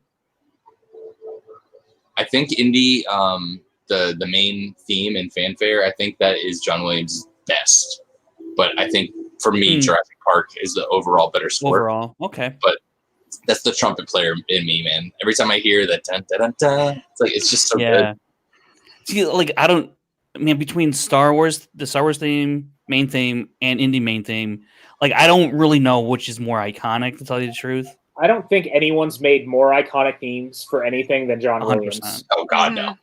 I mean, Superman, Indiana Jones, E.T., Star Wars, Jurassic Park, Schindler's List, Tintin, Jaws. The list God goes damn, on he's and talented. on. I know. God damn it, dude. It's gonna be Imagine a- being John Williams. Oh, That's by really the cool. way, My first trip out to LA was like 2 years ago, and it was when John Williams was doing his Hollywood Bowl, but it was the week after I was leaving. I Star was Drew, so sad. he did not do Back to the Future. That would be one Alan Sylvester. Sylvester. That's Alan Sylvester. Sylvester, yeah. which is another one of my absolute favorites. Man, Also, That's a I magical one. just rewatched Castaway the other day, oh, and so good. Silvestri for Castaway, man. I don't really know the Castaway score. That It's well. great. I love that movie though. Another score of his that's great that you bring up now, Frank. No one saw this movie, but The Walk, the one that Zemeckis did with Joseph Oh Gordon-Levitt. yeah. I That do not score. remember I don't remember the score at all.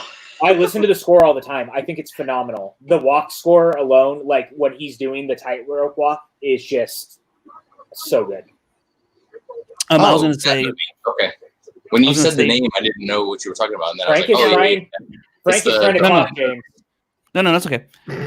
Because mine doesn't really pertain to Or the movie James, itself, Frank. but I was going to say, because this is a Spielberg Lucas joint production of sorts.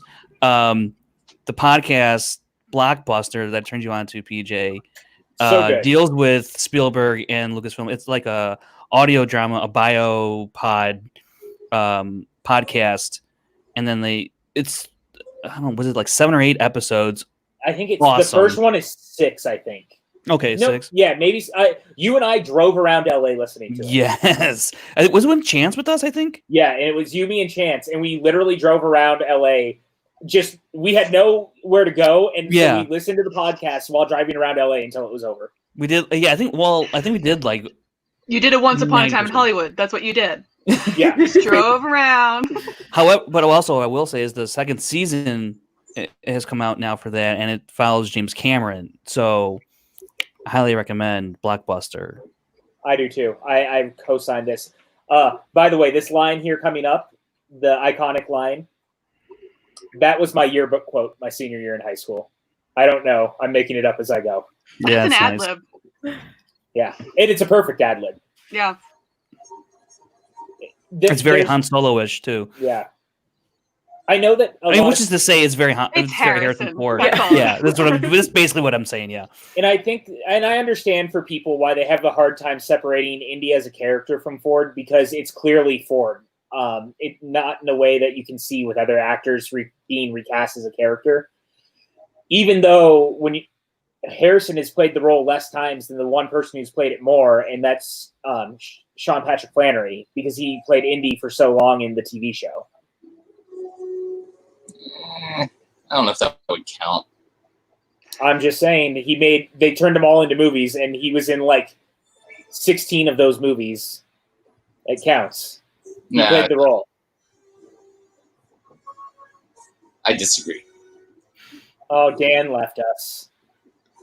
He's gonna go have a movie night with other friends because we're not good enough. How dare remember you that. for the Rocketeer, Dan? Not. I know. That's just not okay. Also, arguably one of the greatest car chases of all time. I would say it is. Yeah. Oh yeah. And we're gonna get to the point here, PJ, in that doc about the under the car sequence, which is already. I mean, like even before I had seen that doc or that part in the doc, I was like, it's a pretty freaking insane stunt. It is. And the interesting thing was I didn't really realize that I remembered that it was kind of an ode to Stagecoach, which I thought was very interesting because I hadn't seen Stagecoach in quite a while. So I thought that was fascinating. Which piece are we talking about? Which when one? he goes under in between. Yeah. Oh, okay. Yeah. Yeah. So There's that was Stagecoach, yeah. what's going on. Brandon. There's a sequence. Was it from the Stagecoach where the dude flips in between the horses and dude, what? I know. That is ridiculous. It's like Cirque du Soleil on a dirt road going like, I don't know, 20 miles an hour or something like that.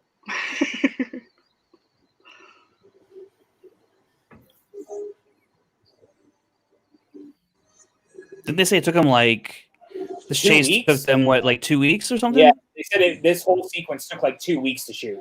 Yeah. Alone, which is crazy. A lot of gas too. Yeah, it is. And it was like all just out in the sun in the middle of doing all of this. Like, and here's the thing. Look, I like Crystal Skull a lot, but it's really obvious when you watch this movie that they're like out in the middle of someplace shooting it, not in the middle of like a soundstage, comparative to the scene in that film with a very similar chase through a jungle. That's really the problem with Crystal Skull. I mean, you can take the cheesy dialogue and not so great story aside, but it's just the way that they shot the film. Yeah. You know, it just feels different because you don't have that visceral reaction you get when you have a live stunt on live cars inside of a live, or on a live road. I think it'll be interesting real to see, what Mangold does, because Mangold is such a filmmaker to be very grounded in what he does. Yeah. I'm curious exactly what his approach to this movie is going to be, especially when you look at his filmography with like 3:10 to Yuma and Logan and Copland specifically, which I feel like. But those three feel comparable to this, what he's going to be doing.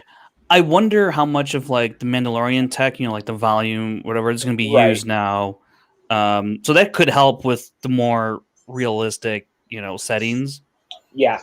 Harrison did most of the stunt work for this. He even said in the doc earlier that I posted in here that he wanted to try to do as much of it as possible that he could, but there were certain things like that we pointed out throughout that it was impossibly unsafe for him to actually do it.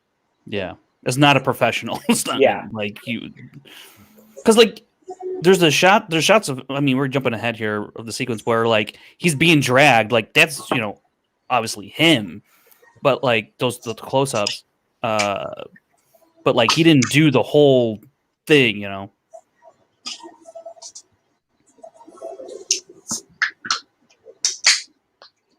Oh God! Imagine being punched where you've been shot, and just that bastard. No thanks.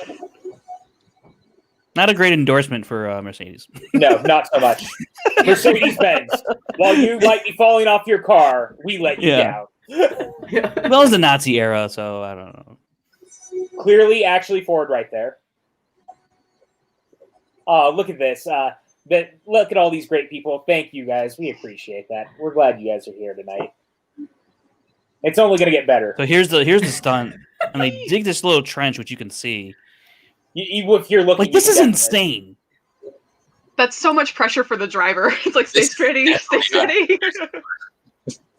And to be like, make sure that the cars or the truck is still going the same speed on top. Yeah. Of it. I mean, look at like that's actually Ford, yeah, obviously.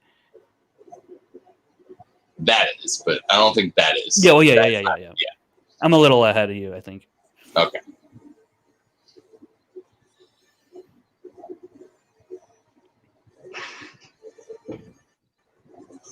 If this was Tom Cruise, he would have like somehow made this be in space. Isn't like, no, I'm putting all my stunts and we're doing it from the moon.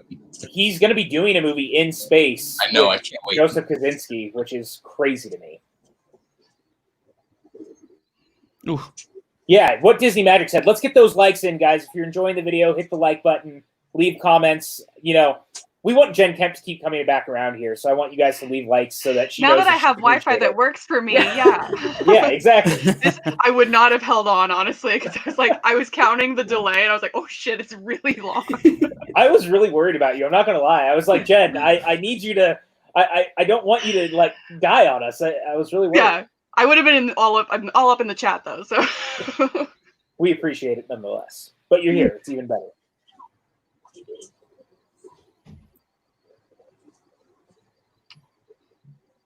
Teamwork of villagers. Yeah. They don't know him. Nope. What the hell was cool. that? It's such a great move. What a great moment. It's just one of those screw the Nazis. That's all it is. So I love it. Because, fuck the Nazis. I think, YouTube can try to demonetize us even though we're not monetized. Fuck the Nazis. I feel that should not be a controversial statement, but 2020 is wild, you guys. Yeah, no shit. All right, here's a 5-point Schmodown question. What's the name of the ship they're about to get on? Oh, that's a good Jesus question. Christ! What is really This was one Rachel tested me on. I was like, "Why would I know that, Rachel?" Oh but now I know God. it. You're talking to me right now, right? Do you know? No, but if I find out and put it in, because I know, so I don't give a shit. Fair enough. I have no idea. Yeah. I don't even know if they show it, honestly. So I don't if they don't even show it, I'd be like, "What the hell, Rachel?" But it's the Bantu wind. That's what it is. There you go. Sounds like a Star Wars reference. It does. Yeah, that's up there with the Club. All right, I'll be right back. Yeah. Where are you going now? Yeah.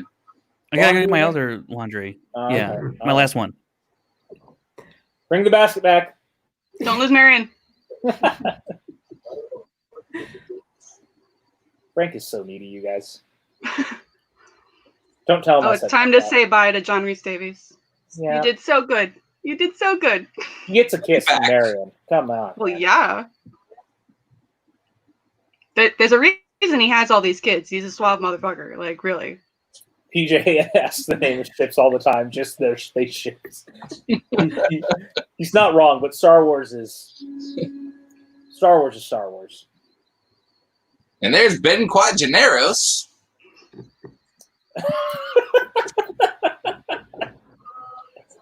I would do the same thing. Not gonna lie to you.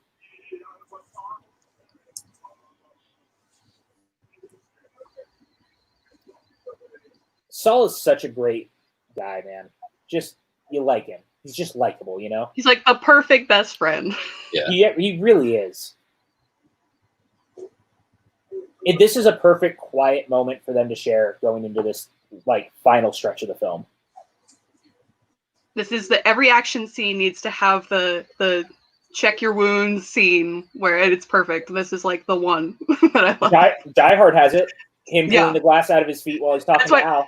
Yeah, that's why there's the one reason I like Paul Blart is they actually put that in for a second where he that's getting down, like I gotta check my wound, and it was just like a little scrape or something. He puts a band-aid on it. I was like, that someone paid attention, like that's what you need in an action movie. James, just so you know, Sean is trying to tell you he's a Ting from the planet Pun now. But no, I agree. And you know what? I actually forgot about that until you brought it up because I've only seen Paul Blart the one time. And I was like, oh yeah, they actually did do that. Yeah. I was like, that's a smart screenwriter right there. You know, did you guys know that there's a Twitter account that its sole goal in life is to make Paul Blart 3 a thing? I've seen it retweeted a couple of times on my timeline. Some people like what they like, man. Hey, Paul Blart was filmed at my mall, so Was it really? pieces of it. Yeah, it was like they do pieces like from the exterior and the interior and stuff. So some of it, like a lot of it, is in my mall and everything. So if they did it, they might come back. And then my sister, she's a scenic painter, so she'd get to work on it. So that is awesome. I'm already putting a list of locations I'd like to visit when COVID is over, so that I can see movie locations. And now, Jen, I'm going to come and visit you so we can go to the mall. I just found out that the Knives Out mansion is a place that I go to a lot. No. So I was like it's the not the mansion itself. The mansion itself is someone's house, but the library where all the knives need a Paul are. Blart 3? I don't know if is we need it, but I want it, Mike K. I do. We want didn't that need movie. a Paul Blart 2. Hey, man, box office said otherwise. All right, champ? I don't think I saw two. I really don't remember. No, the first thing that I had to do when I was in California for the first time is I had to go to the Gamble house so I could see Doc Brown's house. I just got to say real And I quick. had to go to Pasadena to see Pawnee. I didn't mean to cut you off, but I love how realistic it is after everything he's been through. They're finally they're sharing a moment. They can be together, and Indy falls asleep. See, it even happens to Indiana Jones, so you guys don't have to worry. I don't even know what a relationship looks like at this point, Jen. But And I do not. fair enough. Everything I learned from the movies.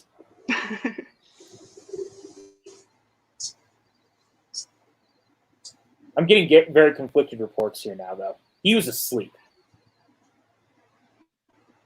Yeah, he was asleep. And now she's clearly naked in bed. You People can wake up. That's It fair. could be That's fair. Am I coming to visit you and Sean? Should I'm hoping to come back up soon. Missing a little bit. Oh, did we get another Streamlabs? That's what we're seeing. All right, we got a couple of Streamlabs actually. I've not been paying attention. I've been talking about the movie. I apologize. $20. This is what happens when you have a Do good your movie. job. I know. $20 from Samir said Raiders of the Lost Ark is my favorite of the trilogy, mostly because of the chemistry between Ford and Karen Allen. Loved Marion's opening scene with the shots challenge. She makes the movie better with her performance, like how Carrie makes A New Hope better. That's a perfect Absolutely. comment right there. It is a perfect comment. Samir, thank you for the donation. And then Suge Knight coming in with $3 saying, look at all these great people. What's up, Gator? Numbers, hi, Jan and Theresa. Hope you guys have a great night. Enjoy both of these movies. You think there should be a Rocketeer 2 movie made or remade? PJ would love to have you on the podcast. Yeah, man, I want to come back, number one. And I am actually going to talk about my perfect Rocketeer 2 when we talk about the Rocketeer. So I'm going to hold on to that comment until later. Hold. I'm also getting very distracted now because it's fireworks time again. Oh yeah. Oh, yeah. We've reached that point. Is this a Well, perfect luckily film? it goes with the movie. Yes, so. it's the perfect film. Yes, it's a perfect film. Yes. Sean, that is it. Usually I say there's no stupid questions, only stupid answers. That was a stupid question, Sean. And I love you, but it was a stupid question. But stupid question that had a smart answer. It's true. He tried to say that he knew the character from Tund again, and then he spelled it wrong in the chat while you were gone. Who? Sean. Try to spell who? The thing about Tund, the alien character from Tund, he tried to say what species it was, and he spelled it wrong and put the wrong thing. See, he even said it was fair that I called his question stupid. Okay, we're all on the same page.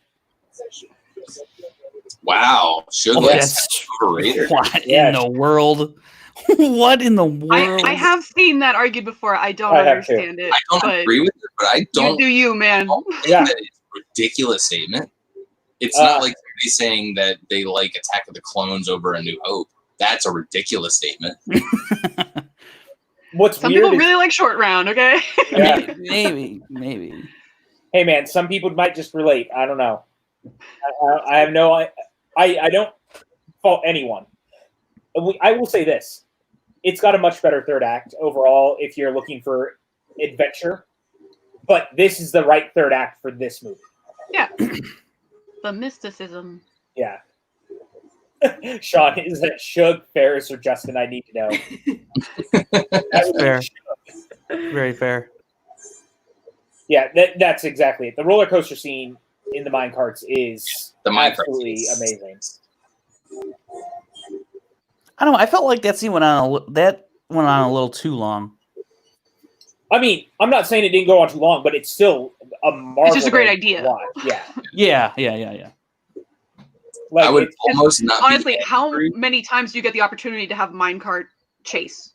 Like, honestly, it does not come up. It's very true. I would almost not be angry if at some point they rethemed Big Thunder Mountain to Indiana Jones and do the minecart. Like, it's blasphemous because that ride is amazing. Kick him out now. Oh boy. If for some reason they did it, I don't know if I would be super against it. As long as they don't accidentally make it Home on the Range, I'm good. Oh, because that could have been a thing. We're all glad that Home on the Range shouldn't do better. Better? What am I saying? Better? It's better. Are we back in New York together? Is that what's happening? Did I very Bronx-like? It's better. I don't know. Disney Magic says she's more of a Last Crusade type girl. I hear that argument a lot. That's fair. Yeah. I don't necessarily agree with that one either, but I can. I don't, but I understand it a lot more than Temple. Yeah. I'm 1-3-2. I am 1-3-4-2. I still gotta put 4 down. I get 1 and 3 are like real close though. Sure. Yeah. the shirt being too small is just it's a great visual gag, and especially after everything. I will say though, when we get to Temple of Doom and we talk about Temple of Doom, Harrison Ford being as ripped as he is in the third act is quite the sight to behold. Well, the it's a little distracting, honestly. It is. I'm not gonna lie. As a straight male on this panel. Oh no, I gotta say right now for all the ladies, like Indiana Jones, that was the ideal. He has ruined all men for me, honestly. Like in this movie, that's it. This is the thing. He's ruined me for me. Yeah, exactly. He's ruined everything for all of us. As the minute he turned around in the opening, I was like, oh, this is gonna be a thing my whole life. So yeah. Let's see. I don't have that jawline. I don't have those abs. I don't have that hair. Yeah, this is fun. How do you even man as much as Harrison Ford manned in this? But see, he's not totally ripped, so it's doable in this movie. He is like he's action ready, but it's not like nowadays when you watch Captain America and stuff like that. But it's unassuming, especially because you get to see him as the bookish side as well. So you get the best of both worlds in Indiana Jones, and that's really why he is the epitome. Mike K says, I'm personally of the Last Crusade bunch, but that doesn't make Raiders any less perfect. 213 over here from Mr. Suge Knight. Okay. James, I don't want you to see this. I don't want you to get okay. I didn't want you to get any bigger. Not every ride needs IP. I just said I don't want it to happen, but if they did it, I wouldn't be mad. Last Crusade has one of the greatest prologues of any film of all time. That's true. Undoubtedly, and just seeing that line makes me remember. You know, and our IP, Mr. River Phoenix. Mm-hmm. Yeah, he's so good in that. He is. That prologue's just fantastic. Everything on the train. And the score in it as well is magnificent. Indy's first adventure, I believe, is the track, and it's about 13 minutes, and it's good stuff, man. Yeah, it's sad we didn't get to see what River Phoenix could have become. I think we see a lot of it in his brother, though. Yeah, but that's kind of like the bittersweetness, you know. Yep. No, absolutely. Movies with them together, and we could have seen a lot of stuff. Here's the if it's still here, Ew. the fly. Commitment. Yeah, just the fly. There goes the fly into the mouth. The fly is in the mouth, and he keeps going. These soldiers are awful. Okay, because he was able to just grab a grenade launcher. Yeah, right. Like, just grab one. It's an RPG, Jen. I'm sorry. It was very un-American of me. Yeah. It's a role-playing game. Yeah. Sorry, it's a shoulder-mounted tabletop RPG.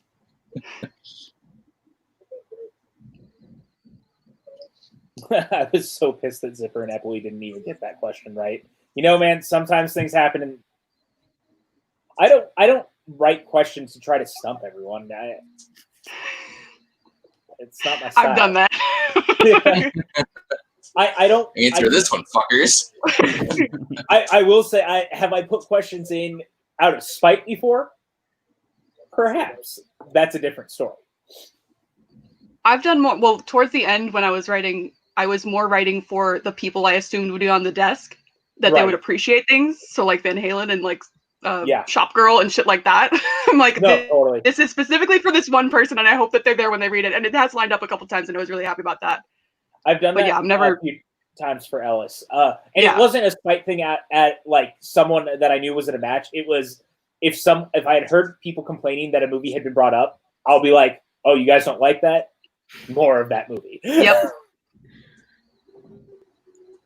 That only feels fair, right?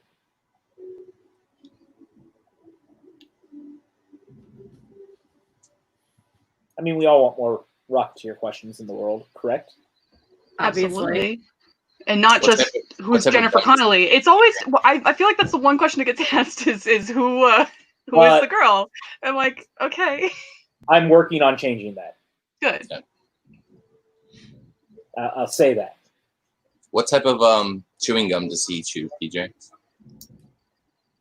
I don't want to say on here because Ooh. I don't want to say whether or not that is something An actual question.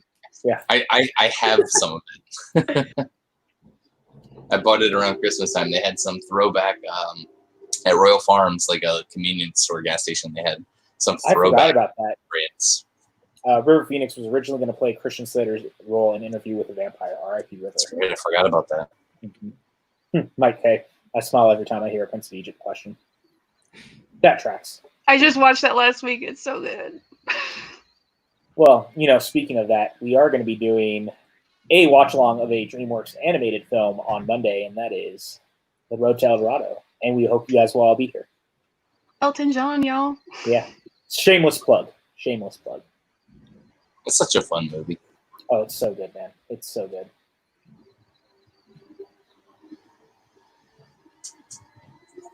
With a really good voice cast. The power of God, if you believe that kind of thing. Yeah. God hates electricity. Is it God hates electricity or God hates Nazis? Both. Oh, Both is good. Electric I knew. Nazis. I'm glad that was set up that way. Well, here comes our Ghostbuster skies again. Yeah. So excited. Yeah. These Also are creepy. Okay, these are creepier than like anything I see nowadays in horror movies to me. I don't know what it is, but they're like really creepy. They are, and it's a little Ghostbusters-esque too, not just the cloud, but the design is very similar of the faces that you see in Ghostbusters. Yeah. What a chilling way to kind of end this film, by the way, in this sequence. It just is so kind of dark and different. Like, Indy has no control in the situation of stopping it.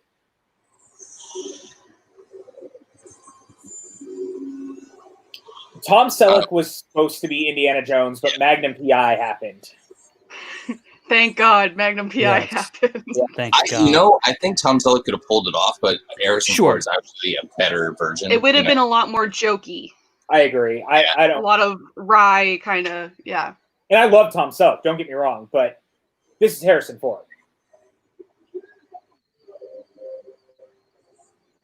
Right here, man. It reminds me of the ghost in the library. Yeah. Yes. Mm-hmm.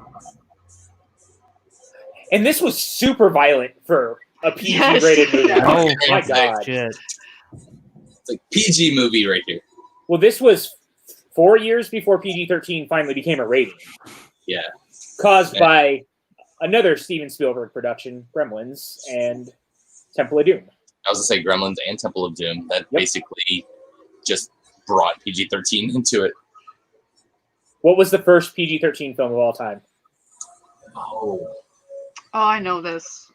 I'll know it when I hear it. It's one of those things I knew at one point in time. Yeah. It's not there anymore. Red Dawn. That doesn't sound right. No, it is. It's Red Dawn. Red Dawn was the first officially PG-13 rated movie.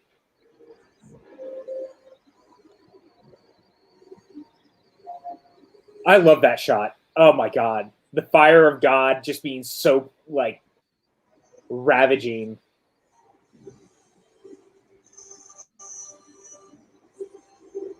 I don't know. From that shot right there, it just reminds me of that little Disney Pixar short, Lava. I'm just waiting for the mountain to sing. Oh, it's so good, man. Disney Magic says it's been so long since I've seen this movie, I completely forgot how this scene played out. My goodness. Yeah, it's a little intense, isn't it? People always talk about the melted face one, but the one that gets me is like the squeezed juice box thing where he just, that one's like, ugh. It's all crazy. I mean, Belloc's head legitimately explodes. It's scanners, yeah. I remember the first time I saw this on VHS, that was the one part of the movie that my dad was like, I need you to cover your eyes. And I was like, but I want to see. And he goes, cover your eyes. And I was like, but I must You go, listen to Indy. He says, cover your eyes. You cover your eyes. Exactly. You watched every bit of it, didn't you? I did. Of course I did. I was like 4. Of course I didn't pay attention to that. I wonder how much money he got from all this. The fact that they keep asking. The guy with the pipe always seemed like a discount Ned Beatty to me.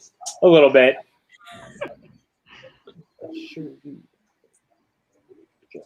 Top men. Yeah.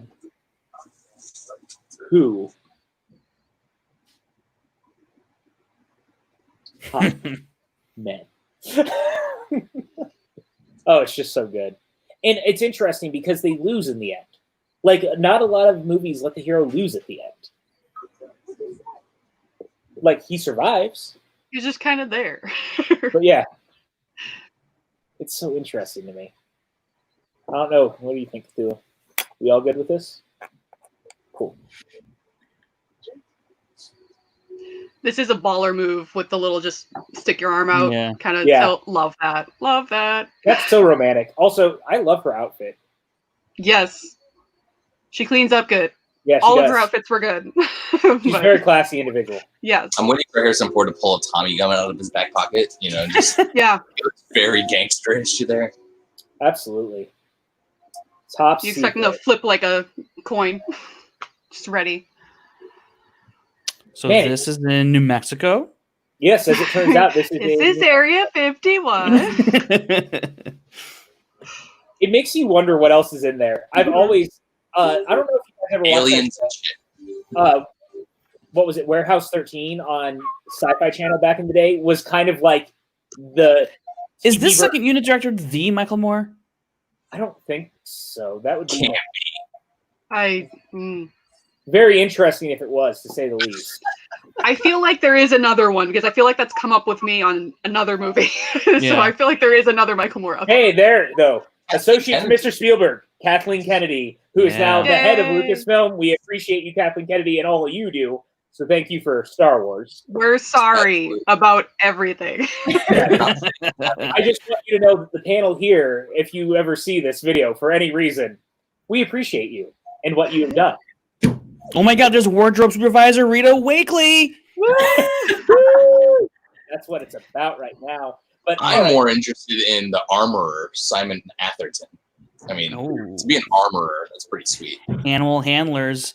I know, Michael Collins, Steve Edge, and Jet Edge, a Family Affair. Although here, sound designer Ben Burtt is one of the all-time great sound designers who had a cameo in one of the Star Wars films. But now that we've gone ahead and revisited Raiders of the Lost Ark, I'm going to start with Jen Kemp, who I was glad you were able to join us after all, starting with this one. What are your overall thoughts now that we've gotten to sit down and talk about it? Oh, I love this movie. This is honestly, I think it's my third favorite film of all time, and it's been a while since I actually sat down and watched it from beginning to end, because it's one of those movies that everyone loves, so it's on TV all the time. So I always do that, whenever it's on, you check it out and everything, and it's just so great. And I love it. And I don't care where it lands on your Indiana Jones ranking. It's as long as you've seen it, Jillian. It's a great film. Shots fired into the chat, Jillian. Watch the movie. No, I it's my number 2 film of all time. So I'm right there with you in how much I love it and what it means to me. Ralph McQuarrie, our illustrator here, he has done a lot of great work. You guys should look at his Star Wars art as well. I'm really happy that you got to sit down and watch it with us. And what a great way to revisit it for the first time in a while, to do it with friends in the right capacity or right area to do it. Thank you, COVID, for bringing us together to watch Indiana Jones. All right, I'm going to pop up to Theresa. We couldn't possibly do it without COVID, we couldn't, but would we have the audience without COVID? That's the question. Because we have people here who are watching this show, watching us watch movies while they watch it with us. That's a lot of watching. It's a lot of watching happening at one time, and I love everything about it. Theresa, you were part of the brain trust of making this double feature happen. We've now enjoyed ourselves together. What are your thoughts? Like I said, I'm much better than last week. Much better. It could only have gone up. One of the things I love about rewatching films like this is this one. It was amazing in its time, and it's amazing now. Like we said, we mentioned it's a perfect movie. There's absolutely nothing that I would change, that I could imagine changing, and I feel like that's getting harder and harder to do, where movies that are fantastic when they come out will still be that great later on. And so it makes me appreciate films like this that much more. No, absolutely. It's incredibly timeless. It's that kind of filmmaking. And I think Spielberg's filmography sort of speaks for itself altogether, that a lot of his films are that way. And that's what makes it so special, in my opinion. And, guys, real quick, obviously, if you click the banner, this is a double feature. This is not the end. We're going to go through this. We're going to talk through the credits a little bit. And then we're going to go ahead and take a little bit of a break. And then we're going to come back. In about 5 minutes, we're going to watch The Rocketeer, but I got 2 more people I got to talk to first before we do that. Going up to the numbers, man, Frankie Numbers. What are your thoughts? Man, this movie always puts me in a good mood. It never fails. If I ever need something, I need something to watch. I'm putting on Raiders, man. It always does the trick. There's so much to love about it, and it's certainly top 3 movies of all time for me, where it fluctuates between this, Empire, and well, I guess I'll just put in 2 because I can't think of a third. So, yeah, I mean, I'm gonna watch it again after this. I love it. I love everything about that. It makes me so happy. And now, James, what are your final thoughts on Raiders before we take a quick break? Yeah, no, I do. I love this movie. I wouldn't put it in my top 5 personally, just because I have other Spielberg movies up in my top 5. Me too. Pretty much, I'm Jaws and Jurassic Park, and then you bring it Back to the Future and stuff like that. Oh yeah, Back to the Future. There you go. I was waiting for you to say it. You were just I don't know why I didn't. I really doesn't like it that much. Yeah, seriously. I mean, geez. But no, it's really such a good movie, and it's just everything coalesces. You have a fantastic score, you have great cast, you have an airtight script. I mean, could you trim a couple things here and there? Yes, but I don't think the movie would be better for it. you get a lot of really good character moments in this movie. It's not one that I grew up watching a whole lot, so I don't have a lot of the love for it that most people do. And it's sad to me that I didn't watch it a lot when I was younger, because I want to have that same connection to this movie. I still love it, and I rewatch it, at least once a year. But it's not one that I revisit over and over and over again like some of my other favorite movies. So I'm really glad that I got to rewatch it with you guys. It was a really good time, and I can't wait for this next one. Yeah, I feel very similar. I was in very good company to watch a film that I think we all love very, very much. So with that, Frank, are you sticking around for the second movie? I will not be. All right, so I'm going to go ahead and let you sign off then before we go. Where can everyone find you online? You can find me on Twitter and Instagram at FrankieJ29, the number. Okay, well, thank you, Frank, for being here. We're glad to have Thanks, you. You're a fucking traitor for leaving before the Rocketeer. Enjoy your laundry.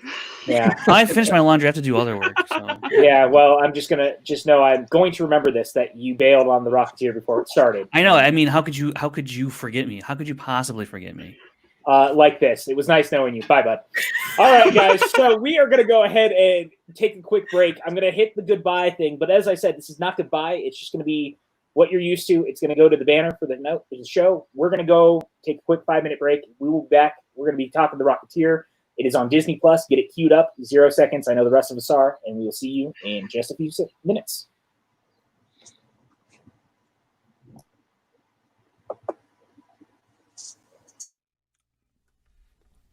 I want to be so long. Farewell to you, my friend. Goodbye for now, until we meet again. I said so long.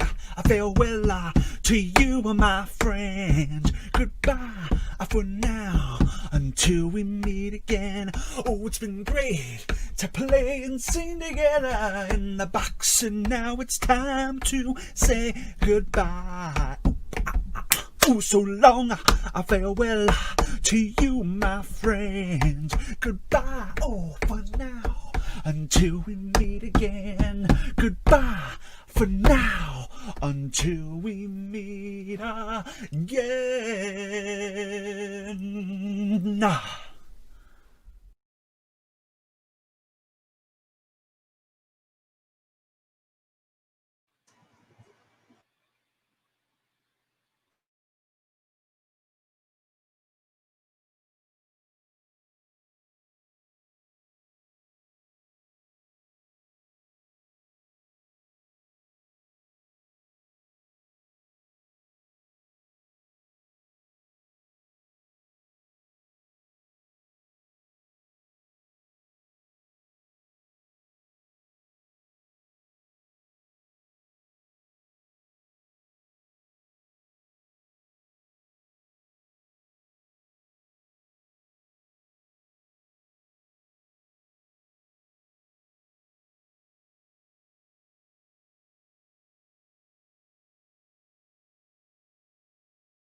Making your way in the world today takes everything you got. Taking a break from all your worries sure would help a lot.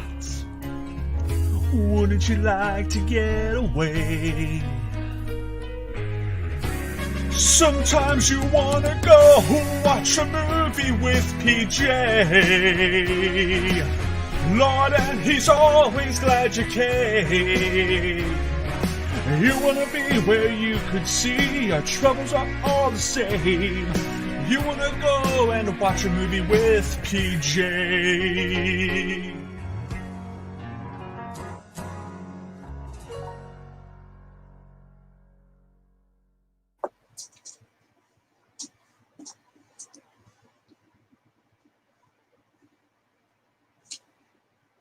Are we muted? We're not muted anymore. Welcome back, everyone.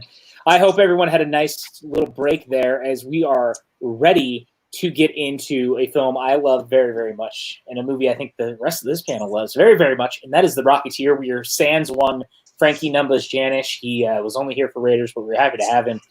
But real quick, I got a really nice package in the mail from Sean and Jill.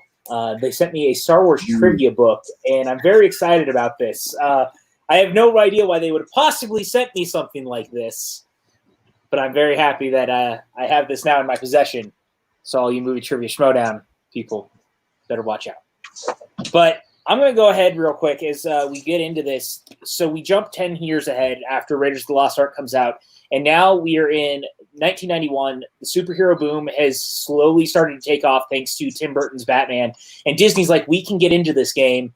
There's a comic strip or a comic book that no one's really talking about called The Rocketeer that Dave Stevens created. I wonder if we can turn it into a film. And they turned to Honey, I Shrunk the Kids director Joe Johnston, who had worked previously on The Rocketeer and with George Lucas, and decided, hey, do you want to take a crack at doing your version of Raiders? And he said yes, and I think we're all the better for it. I'm going to start with James. When did you first see The Rocketeer, and are you excited to revisit it? Oh, I'm so excited to revisit, obviously. I can't tell you the first time I saw it. I was definitely, probably teenage years, 12, 13, 14, something when I first saw it, maybe a little younger than that. But it gave me all of what I wanted. It was, that action adventure with a little bit of sci-fi mixed in with it, with the jetpack. I mean, who hasn't wanted to put a jetpack on their back, fly around, and punch Nazis while you're doing it? I mean, it's just everything. It's so much fun. It's a really fun pulp adventure, like you said. I mean, that's why it pairs so well with Raiders. It just gives you that same kind of feeling. James Horner's score is great. I mean, it's just such a fun movie. I love it.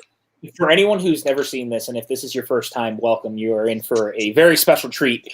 You're about to hear what is arguably, in my opinion, one of the greatest scores of all time that has ever been put to film.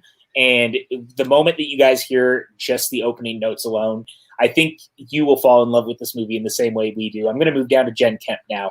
Jen, what are your thoughts on The Rocketeer, and how excited are you to revisit this film? So it's fun that you mentioned the score, because my introduction to this movie was through high school. I was a competitive figure skater. Oh, and wow. Okay. This was my program for a good chunk of time. And so I'm very, very familiar with this music. So yeah, it is a fantastic film. The score is beautiful, and that's not just because I had to skate to it once a week all the time. But yeah, it's a fun adventure story that not enough people have seen. And also, to paraphrase Don Amigal, everyone in this movie can get it, okay? This is a sexy cast, okay? You're going to get some T-Doll, and that includes Alan Arkin, okay? It's a great cast. So if you haven't seen it, you're in luck. Not only is it an excellent cast, to your point, it's like a who's who of people that you guys are going to recognize from all sorts of things that you're like, wait. There's a really fun cameo that I'm wondering if people know about. Yeah, there's a ton of great character actors in this. Lost fans, be excited. There's one in particular that makes me very happy every time we watch it. Theresa, I know that you and I both share a love for this score alone. What is your thoughts going into this? I'm really excited. So at the end of Raiders, some of you had mentioned that you watched it so much as a kid. So I'm like, this is what I watched all the time as a kid.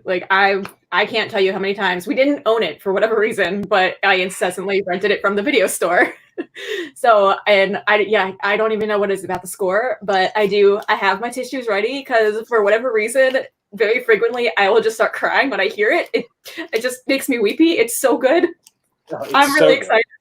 I don't know if any of you remember when the music used to play in Tomorrowland, and anytime I walked in and I started to hear the score in Tomorrowland, I'd start to just tear up because it was so fitting for that feel and that world of Tomorrowland and Disney parks across the world. And so this movie means an absolute lot to me. I actually own all the original runs of the comics, even when they were double pilled as other comics at the time. I have the original run all encased in like 9.8 grading comics. Like, I've kept them in very good condition. I'm actually considering hanging them in the office that I work out of all the time to show them off a little bit, because I love this character and I love this movie. And we will get into what I think a perfect sequel to this would look like. But real quick, before we start, I want to shout out Michael K., who donated $50 to us tonight and said this double feature was a terrific idea. I hope we see more of these in the future. As long as you guys are enjoying it, I believe that is now going to be the plan. I would like to do at least 3 more that are paired with the following indie films, and then some other ones that I have some ideas for that I will run past the panel off mic later. So with that, I believe we all have our Disney Plus Rocketeer pulled up, queued at 00. I am ready to go if you guys are. Is everyone ready? So I'm going to count down from 5. When I say go, hit play, and we're going to watch, in my opinion, and my favorite comic book film of all time, The Rocketeer, in 5, 4, 3, 2, 1, and go. What's interesting out the gate is it starts with Walt Disney Pictures Presents, not with like the castle like you're normally used to seeing and things like that. It's just a Walt Disney Pictures Presents, and it sets the mood, in my opinion, that they were trying to do something different at the time. And I appreciate it for that. Yeah. And it also lets you focus on the score because it's just text right now. Yeah, absolutely. Any second now. And Joe Johnston. Oh, what? Diego Crespo in the house. She's going already. Yeah. Hey, man. No complaints. I understand it. It makes you believe you can fly. You can do it. It when it swells, it's just. Oh God, it's so. It's good. like I want to conduct it right now.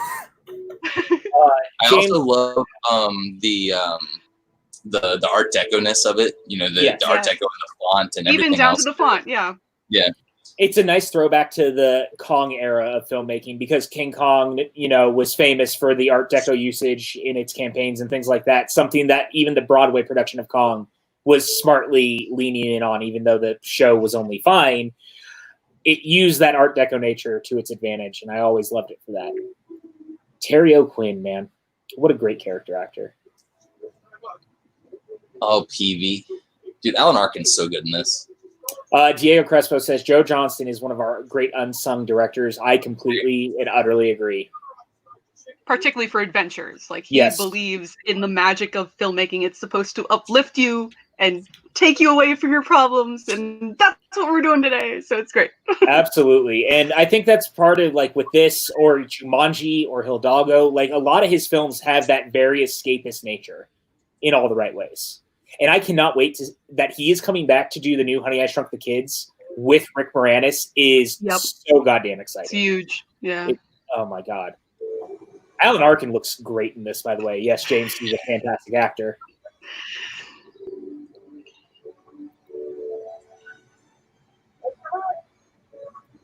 Oh God, this score is just everything. Yeah, James Horner gets overlooked far too often.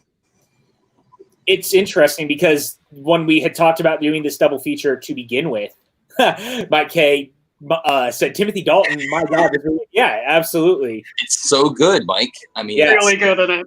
And it is the Field of Dreams. James Horner. God, James Horner, we missed you. Gone far too soon. Yeah, of all things, as sad and ironic as it is, as we watch this, a plane crash. Yeah. God, that's a dark moment.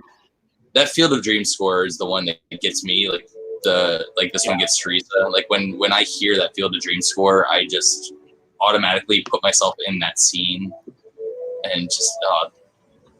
You want to play catch, James? Doom Patrol is wonderful, Mike. By the way, you want to have a catch. You want to have a catch. Makes me cry every freaking time I watch that movie. Jen Connolly also in this is wonderful. It's a bummer in a way that for me that this movie didn't take off in the way that it should have. Like, it did well. It just didn't do big enough numbers for Disney to really do more with it. When I look at it, it's like this movie is so ahead of its time in everything that cinema has become. Yeah.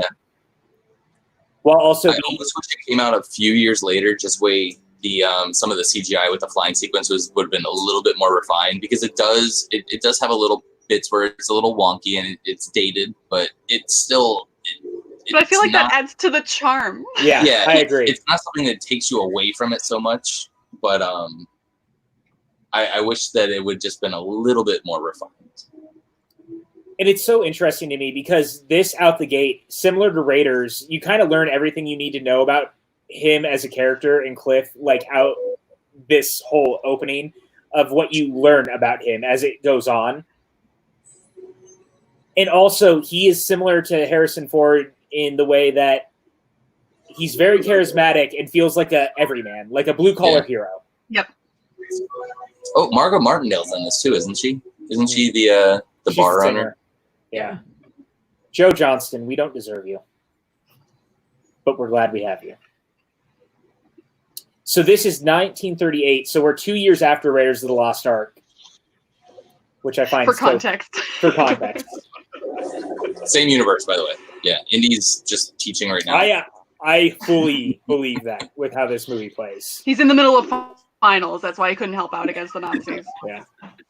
The one thing I like about this movie a lot, and as weird as it's going to sound, is that for an adventure film like this, having it all in Los Angeles is so interesting because we're used to it being globetrotting, but it kind of feels like it being here feels like home.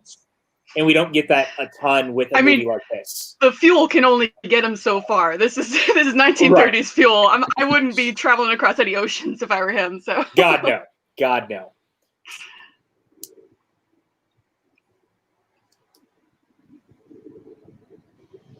And this goddamn gangsters. Well, what did he think he was gonna get? Like buzzing a bunch of cars? Like what the hell was that move anyway? He's just trying to see what's going on. I mean, you're not wrong. It's the wrong move. But he was pulling the North by Northwest, and they fought back, so I'm okay with that. That's fair. That's fair.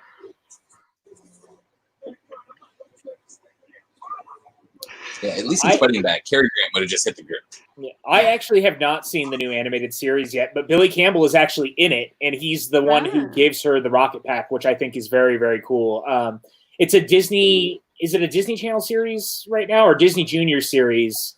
That is Disney Junior, I think, right? Yeah, I think so. Yeah, and it's apparently a sequel in a way, and it's a young girl who is now the Rocketeer, which I think is very cool. So it's what the Hawkeye show wanted to do? Yeah, which apparently the Hawkeye show is still going to do, assuming things still happen. I don't know. I think they could just fade away and no one would notice, honestly, for that. You're not wrong, but I do want to see what it could do all the same. Yeah, Disney Junior. I was correct. Thank you. And while we were talking about Timothy Dalton, too, very underrated Bond. Yeah. Good. He was really, really good. He was the precursor for Craig. Without Dalton, there was no Craig era, in my opinion. Yeah, those Dalton movies are really, really good, and I wish he would have gotten a couple more. Me too. He was supposed to get Goldeneye, but that fell through, and we got even Dalton would have been able to save a couple of those Brosnan movies, though. It would have been a different trajectory, though, depending. Yeah, Goldeneye's great. There's so many character actors in this movie. Like this guy who gets out right away and he starts shooting, the FBI agent. I've seen that dude in so many movies. Ooh. And Paul Sorvino. Yeah. I love just gas. Just in case you didn't realize. Context is very important, you guys. Why did that water truck blow up?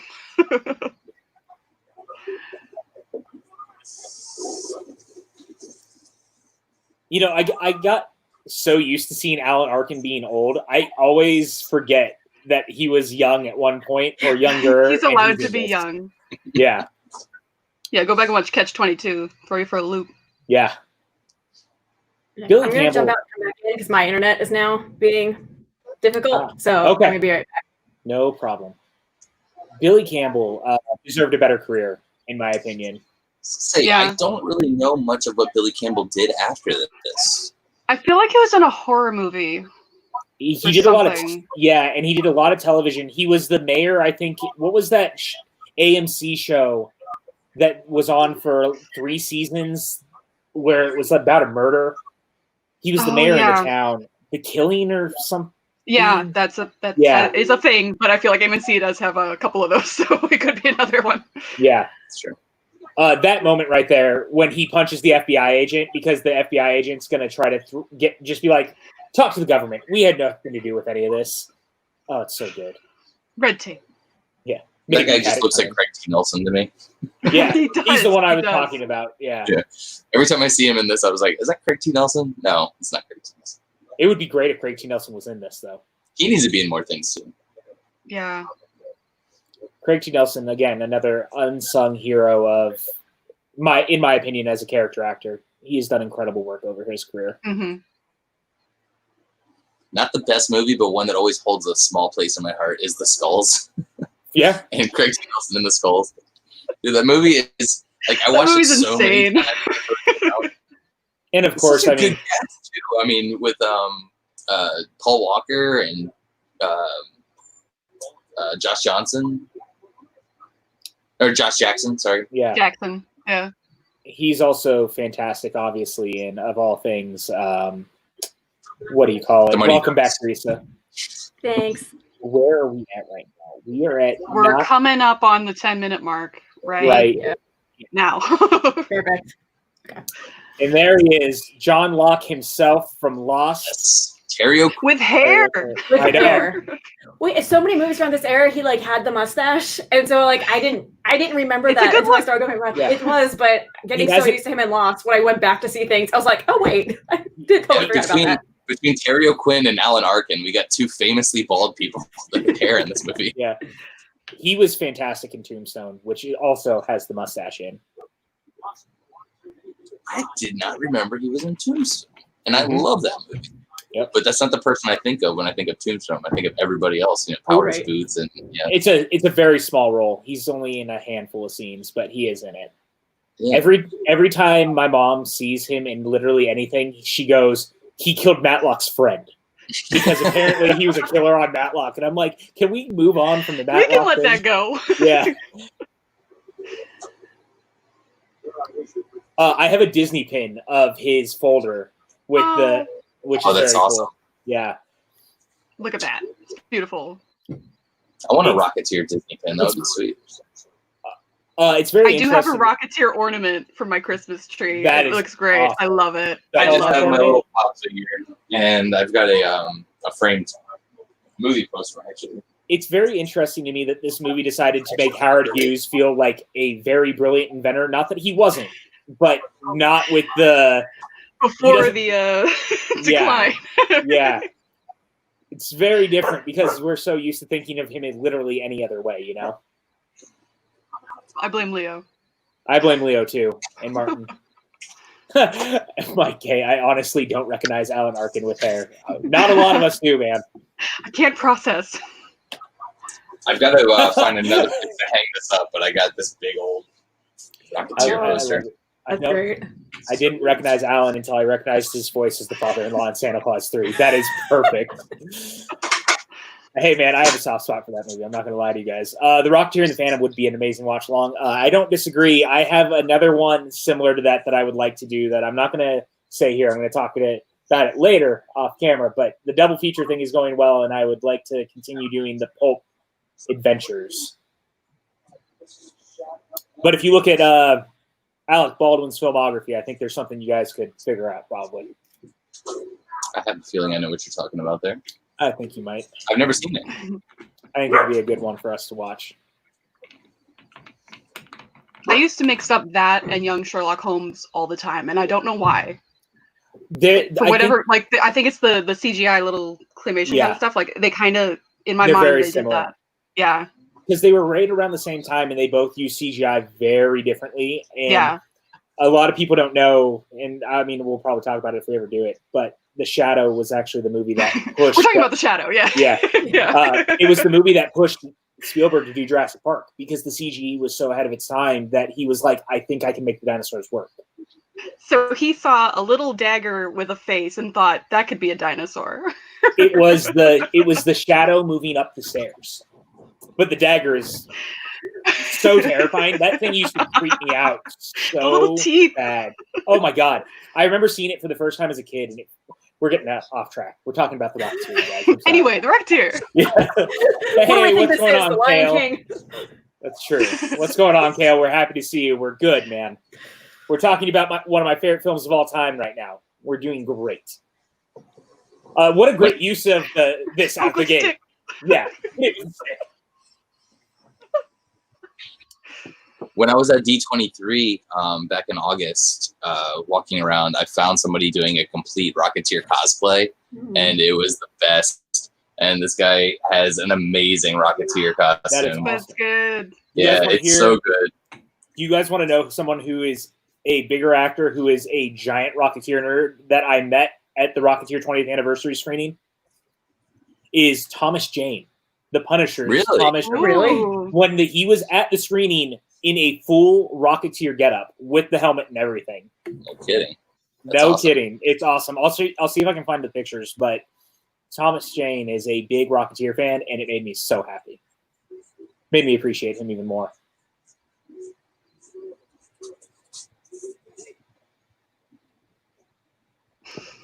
Kale, I love you, but this is objectively wrong. I'm curious what the first two are. Yeah, I'm curious. I'm wondering if one of them is Jumanji. And one of them's probably Captain America. There's Paul Sorvino. There he is. I love the dialogue in this movie. It is so 30s in the right way. There he is. And he has one of the best lines in this movie, too. Mm-hmm. I think everyone actually has really great dialogue in this movie throughout. Yeah.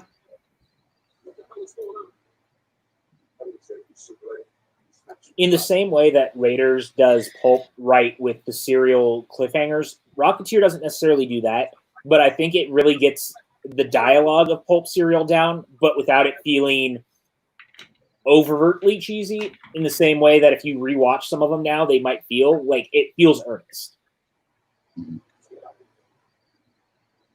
October Sky is a very good movie. Yeah, October Sky. That makes sense. Okay.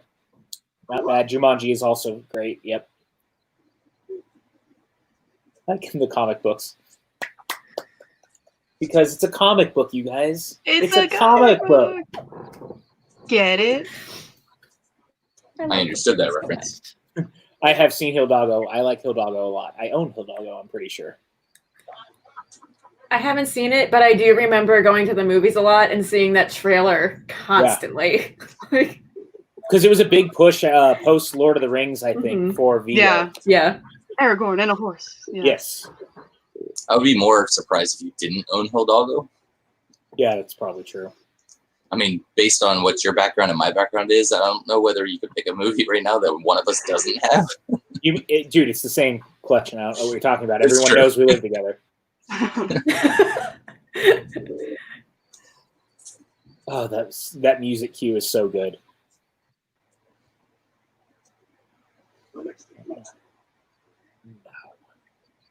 Like, is he practicing with a real sword? He's an actor. I know, right?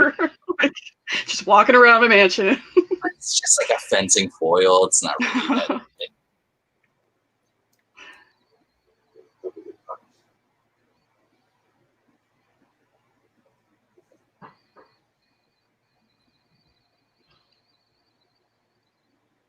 The design of this house is so interesting. Like, It really didn't is. need to be anything, honestly, but they really strong choices. It's so good, and I love that line. That should be a Schmodown question, probably. How much does Eddie say he wants to be paid, not double? I'll log that away. I really, I keep What wondering. movies ever do to you, Dalton? Come on. I always wonder if doing these watch-alongs is actually problematic in the long run, because it's like anyone who's could be like, "What are they watching this week?" That's why I stopped putting my letterbox things in once I knew I was in Inner Geekdom. I stopped logging what I was watching in Letterboxd. Smart. Who else knows Yeah, what opera I song watched that Star is? Trek. When I was leading up to having my first match before it got canceled, I was stopping everything. I was writing my letterbox stuff in a notebook. That way I wouldn't forget to log them later. Kale says, I don't hate any Joe Johnston film, although his Wolfman film is his least favorite from the... And I'm going to say a hot take. I actually really like Joe Johnston's Wolfman, especially the director's cut. Did he do the Del Toro? I mean, the Benicio del Toro Yeah, you're one, right. yeah. Benicio del Toro. I didn't know he directed that. He came in with a month. I honestly think I didn't make it through. I give him a lot of credit for being thrown onto the project literally a month before it was supposed to shoot. Like, he was hired to do a job, and I think he pulled it off for what it's worth. Can I also just say, this is what we should be doing with statues. Yes, absolutely. Problematic people, we should be putting them on rockets and then letting them crash back to Earth. I like this thing. Oh, God. Well, there goes your rocket. Like, good luck getting that back. What goes up must come down. Don't tell him what he can't do. Wrong guy. I think we should be calling people chowder heads more often. Yeah, chowder head. Chat ahead. Well, from your neck of the woods, it probably makes more sense.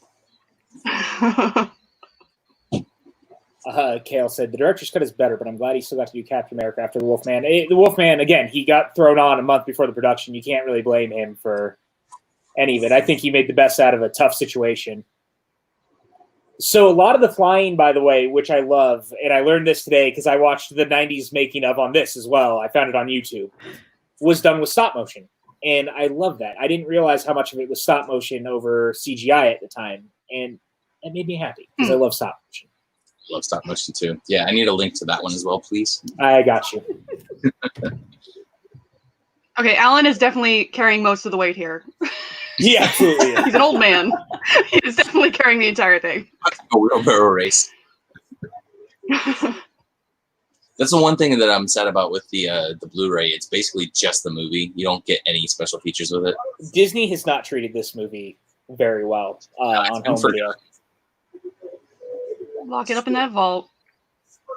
It's about time we fix that, personally speaking. All right.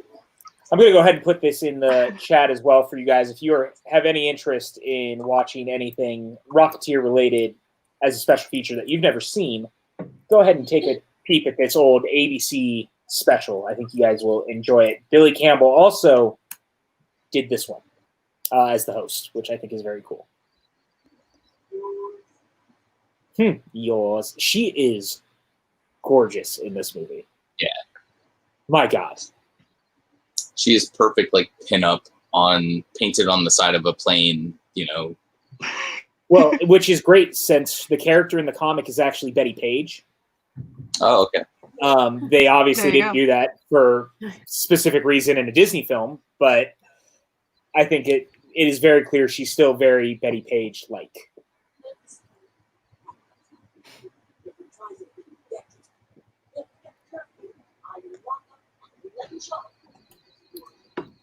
Right now, it seems like if this movie is going to be getting a sequel, by the way, it seems it's aimed to be a Disney Plus sequel within the company right now. So take that for what you will.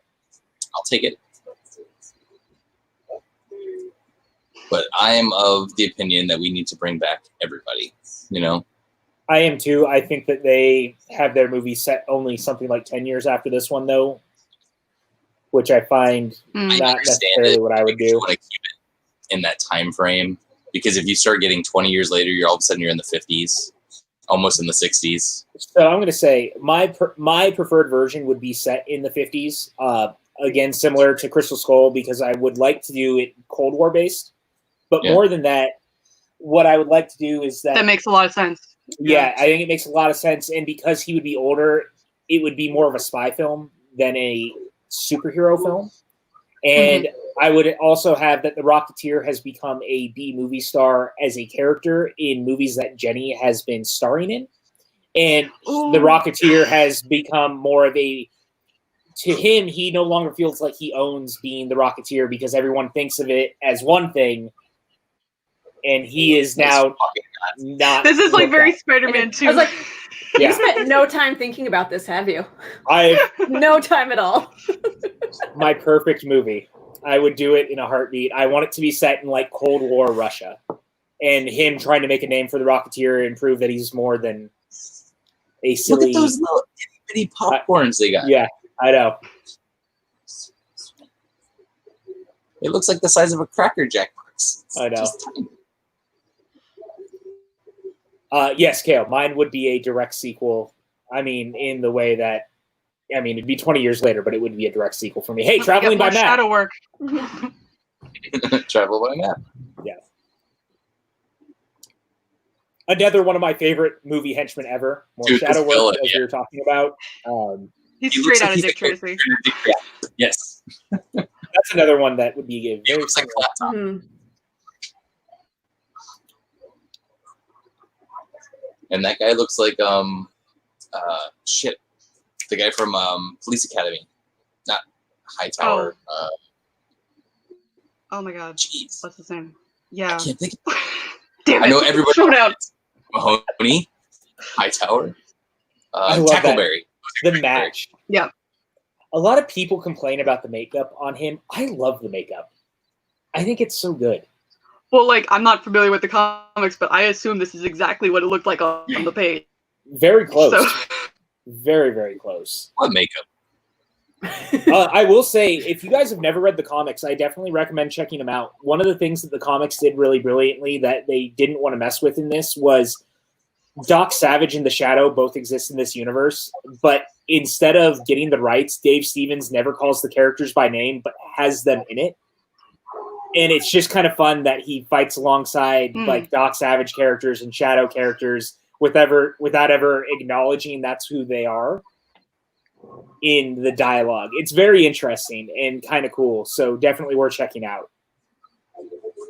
The later comics that IDW did over the last couple of years had him going to like Skull Island and fighting Cthulhu, so it's a lot different. And sorry, Cthulhu, we still love you. Disney Magic, again, another mean silhouette. It's true. So many The themes. Bulldog, he's so cute.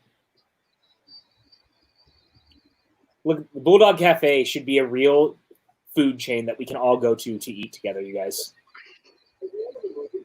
I'm just saying.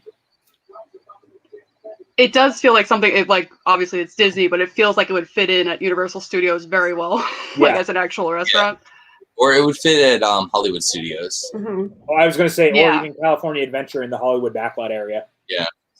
Mm. Down there, like by the streets of Hollywood and all that. Yeah.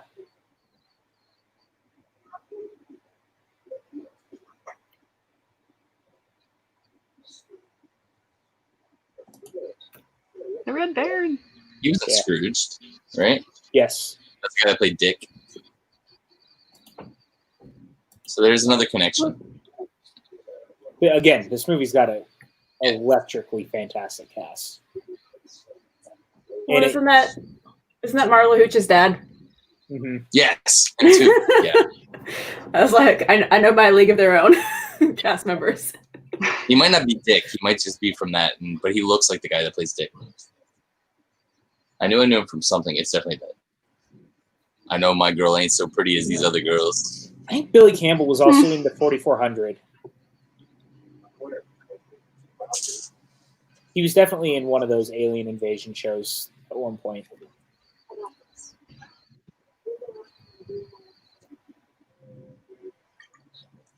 I love their relationship. And again, similar to Indy and Marion, I think that Jenny is a much stronger character than a lot of the femme fatales that we're used to seeing in movies like this. Reefins and says The Rocketeer was his first Jennifer Connelly movie. What a way to start. I'd say that's probably true for me too. Mine too, yeah. I think it was that or Labyrinth. It's probably Labyrinth. Yeah. I didn't watch Labyrinth Oh, until you very don't late in life, so I did not get the same affection for it. I watched it for the first time when I was like 18 or 19. So you didn't have this weird fascination with David Bowie. I was like, why do you guys like this movie? And I love Muppets. I love Jim Henson, but The Labyrinth, it's just, I haven't revisited it in a while, so I need to. But I don't know if it'll age any better for you, if I'm honest. Yeah. And that's coming from someone who likes the movie. Just one of those things. I'm a big Jim Henson fan, too. It wasn't The Killing. It was The Killing. Thank you. I grew up watching Labyrinth, but I did not watch Dark Crystal when I was little because the good guys, the creepy mystic people, they freaked me out. And then I just recently watched it like a year ago, and it is slow. It is a slow movie, so I think I can understand how people would not like Labyrinth. But you remember how we were talking about pacing? Dark Crystal? Yeah. Does not do it well. Yeah. I'm trying to see some other Billy Connolly. I mean, he was in Enough with That's probably what I was thinking of. Yeah. He was also of all things, and this is going to sound like the most dad thing ever, so try not to judge me too much. There was a series of like TV docudramas about like killing Lincoln, killing Jesus, and all these different things. I think it was on History or Nat Geo, and he was Lincoln in the Killing Lincoln one. Really? Yeah. He was in Bram Stoker's Dracula. Yes, he was. I was right. Look at that. Coming in hot. He was in the 4400. I was not wrong. What a thing for me to know. Oh, yeah. I just saw it now. I don't remember what that is. I'm going to wear that as a badge of honor. Hey, guys, remember the 4400? I'm going to start using that too now. What? What a thing for me to know. Look, okay, considering how much alcohol I've been drinking tonight, we're lucky to I am in love with that phrase. That phrase is fantastic. Like Lincoln, it's Abraham Lincoln. You're correct. What a thing for me to know. Apparently, the 4400 is on Netflix, so I know what I'm watching when the watch along is over. There's also in something called The Scribbler, and I have no idea what that is, but I want to watch it. I appreciate that James was like, "Holy shit, PJ was right. He played Abraham Lincoln in something," and that. I'm not like, "Holy shit." You're generally correct when you assert something, but I was just like, "Yeah, I want to confirm." You're generally correct, but I was hoping to get you being wrong this time. He's also been in something for the last 3 years called Cardinal. What is Cardinal? It's a TV series. He's been 24 episodes, but it's been he's a starring role in it. I tagged him. Sounds like a cop show. Yeah, it does. I definitely tagged him like 3 times on Twitter today, letting him know that we were doing this, hoping he'd join our stream, but to no avail, apparently. It's got a 7.7 rating on IMDb, so apparently it's pretty good. Okay, I might check it out. I'm sad. Phil Lord and Chris Miller liked our cloudy ones and actually responded to us, and I was hoping Joe Johnston and Billy Campbell would do the same. Hey, seeing a lot of parallel shadow work in the Rocketeer with Raiders, just saying that so far it's been doing really well. Also, so, now that we've talked about Billy Campbell's film career, I love this whole sequence because it's such a love letter to Errol Flynn's film, like movies, and especially his Robin Hood film, which I'm a big fan of. Oh, this sequence is so good. Joe Johnston knows film history, and it shows. And I think that has to be part of the reason why I watched it so much growing up as compared to other movies, because my dad was one. He would always have TCM, like Turner would be on like multiple TVs in the house at one time. So you could go anywhere in the house and the movie would be playing. Yeah. And so I think I just have, like I said, you can feel that it's just the affection for it in this scene. Yeah. Apparently Cardinal is a Canadian show. It's also aired on BBC 4. Thank you, but James. It is a cop show, so you are correct. Hey, Jen, what a thing for you to know. I just threw a dart. But you know how many cop shows are on TV? That was an easy thing to do. That's fair. Maybe a lot less next year, by the way. So we've been through Billy Campbell's filmography. Mike K says, "What about an Earl Flynn double feature?" Interesting. I'd be down. I just don't know. Earl Flynn? I don't know who Earl Flynn is. Errol Flynn. Sorry. The original Robin Hood. Yes. Errol Flynn is a little problematic. But that Robin Hood movie is so good. Who wasn't from that time? Errol Flynn is like the real Neville Sinclair. Apparently, Cardinal is also on Hulu. Thank you, Reefsum. And Mahershala Ali is also in the 4400, so even more reason for us to go back and watch it. I need to watch that now. Yeah. I love his jacket, you guys. I want a replica of his jacket. Someone in the It's chat, so good. get me the jacket. They're so expensive. I mean, this jacket. That's where your Streamlabs are going. Yeah. Yes. I've looked it up, and like a replica of that jacket's like $500. Yeah. Disney Magic said, I thought he was supposed to be Robin Hood when I first watched it. I think that's what you're supposed to feel, is that it should be that way. Yeah, he's definitely playing Errol Flynn's kind of essence.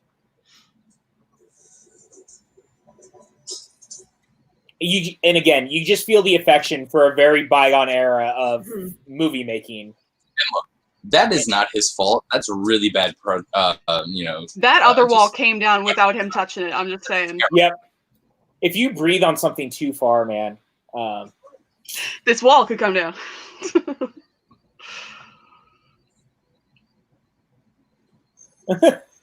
That dude looks so defeated. That poor director.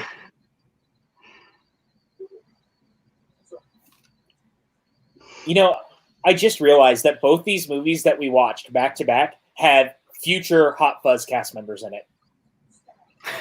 It's a slasher. Yeah, I just realized that, and they were both the villains. Who was in the first one? Who was in Raiders? Well, Belloc, he's the doctor. Yeah. Or the not the doctor, the priest. I don't think I ever connected that. Yeah. Nice. And then obviously Dalton. Yeah. So essentially what you're saying is we picked the perfect double feature. I mean, we already knew this, but yes, we did. And I believe the chat and everyone watching with us would agree that we did pick the perfect double feature. Just let us know, chat. We will do more double features if you think that what we picked has been perfect. I'm trying to think what a really good pairing with Temple would be. I have some ideas. A couple.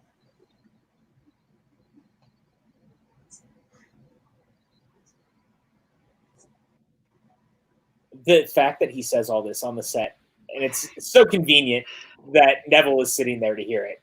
He doesn't know these walls are super thin. He just thinks that they're actual stone. He just thinks they're real. over. I don't think he thinks that, considering one fell over when he breathed on it.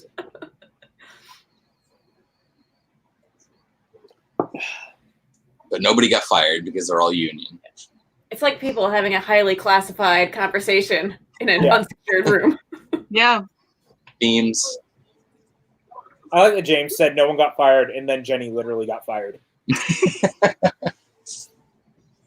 At least she was paid. She was paid. We give her that credit.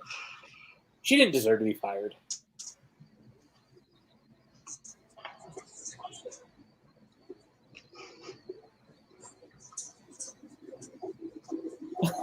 He's so not even casual about it. No.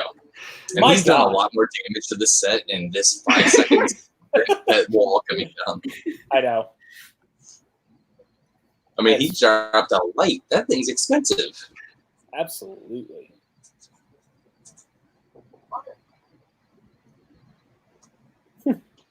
Yeah, I told you to fire her. I fired her. What did you expect? Well, he's fixing his wig. I know. Jenny Blake. Of all the fictional women I would want to date and or marry, Jenny Blake. Jenny Blake is my Harrison Ford for There you go. women. It's come around. Yeah, it's come full circle from the earlier watch along. Do you have a letterbox list for that too, PJ? No, I do not. That feels like a very personal list, actually. Thank you very much. It can be in private setting. God damn it, James.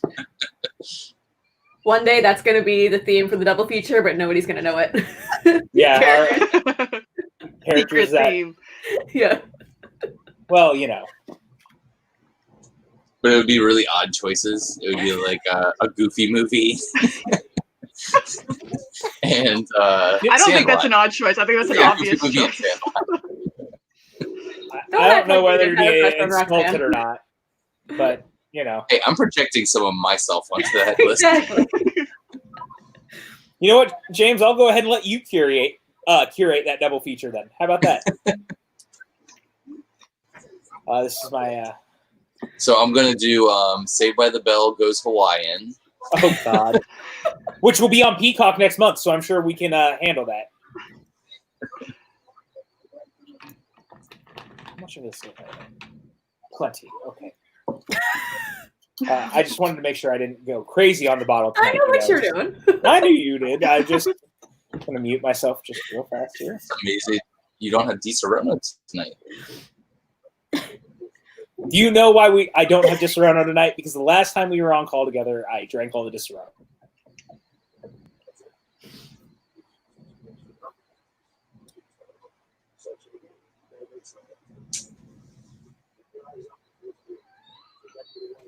All right, so I love this scene, by the way, because it's so fun, and it's the first grasp of what we see him finally being more selfless than selfish, and it's just kinda. The guy's up there because he was late.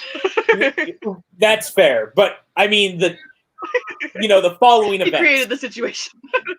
And because I can tie everything just like back, Indiana Jones, he created the situation. So yeah. but because I can tie everything back to a Disney theme park, so the song that's coming up to play in Epcot, they had the Fountain of Nations, and they would do like a music, like a water show along with it, where like the water would dance around, I guess. But so this is the track they would use for the Epcot water show. That's awesome. Mike K. Jenny Blake is perfection, and Connolly still looks damn fine today. You're gonna get no complaints from me on that. You know what? I would argue Connolly is the best Jennifer. As a Jennifer, Connolly is the best Jennifer, acting Jennifer out there. That's fair. Yeah. And yes, James, what would you like to say? I was incorrect. That jacket, you can find it for like about $180. That's not terrible. All right. I might have to do Doable, that for people. myself. It's out of my budget, but that's not bad. I mean, it's out of most people's budget during COVID. Yeah, the jetpack fully assembled is about $400 or $500, but the jacket's only $175. That's not terrible. This scene is so thrilling, though. We don't get enough plane action in movies, you guys. As weird as that sounds, it's hard. It is. It is hard, but Joe Johnston pulls it off. Actually, he has plane action in First Avenger also. Mm-hmm. Joe Johnston likes planes. He has lawnmower action in Honey, I Shrunk the Kids. How do I look? It's coming up. It's just as thrilling. Yeah.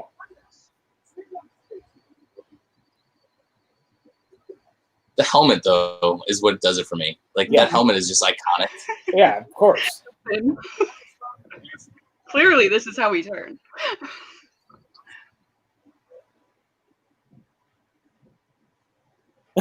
Pulling the gum out. So normal. Yeah, just sort of stick your finger in somebody's mouth. This line is iconic.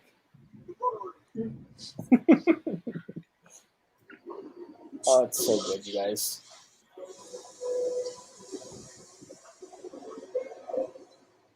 As good as this scene is, this is where a couple moments where it looks a little dated. This is the CGI. This looks a little dated. But it works. I still think it adds character, as Jen said. All the scenes. It's when it's head on, and he's like flying towards the camera, and you can really tell. But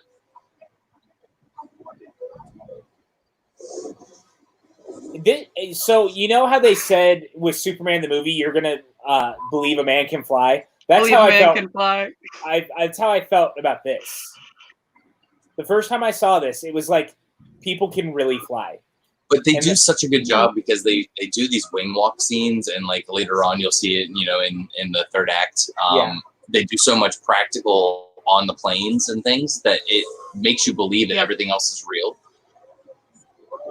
If they would have done CGI with that, it would have taken you out of the movie a lot more, I think. Especially with the CGI at the time. Yeah. I also think that those shots of like the free-falling stunt person as the Rocketeer in the air go a long way to add actual like fear into us. And it still is like, look at that. Dude's really falling. And then I think that's very cool. And it really, really works.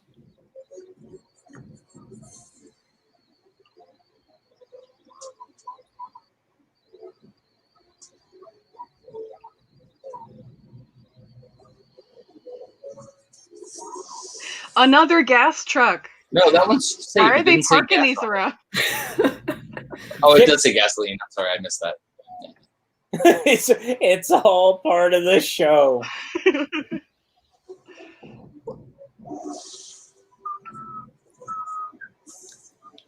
This score with everything too is just so thrilling. I keep looking down to see if a tear is gonna come. Holding it. Composed. Cut away. Cut away. You see the camera just go off. Well, I have no shame. I don't mind. I used to watch this movie all the time back on VHS. I had it, and I would just watch it all the time. See, I'm in the same boat as Theresa. It's one that I didn't own, but I would watch it anytime that I had a chance to watch it. Yeah. It was one of those ones that was hard to find. Both VHS, DVD, and Blu-ray. It was just, it's Disney kind of buried in the vault. I love that shot. Yes. It's so good. Iconic in a lot of ways. It's like a clumsy Superman moment. I like it. In a way, I mean, isn't that what Cliff is? He's clumsy Superman without the powers. He wants to be Superman. He wants to save people, but he doesn't know how to do it. He thinks he can do these things. Yeah, he thinks he can do it. He's not very good at doing it, but he's trying. Yeah, it was that scene.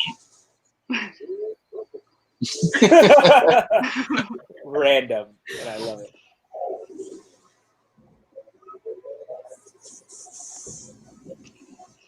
If you ever wanted to know what it felt like to be a skipping rock on water, that is your... I wish this movie had done better, too. I really would have liked to see Joe Johnston do a sequel, because I know he's wanted to for a long time.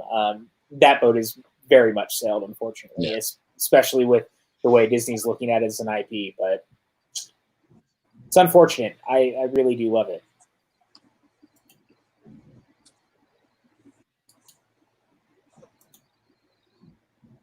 What I always liked was this. I love that line.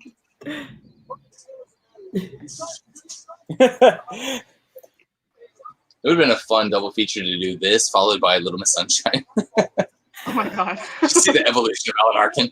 Yeah. Well, again, we almost did the evolution of James Horner doing this in Mask of Zorro, which would have been very good. But Zorro is one I think really good too. Yeah, I think Zorro is still pocketed for later. There's a couple other things you could pair up with Zorro that would fit.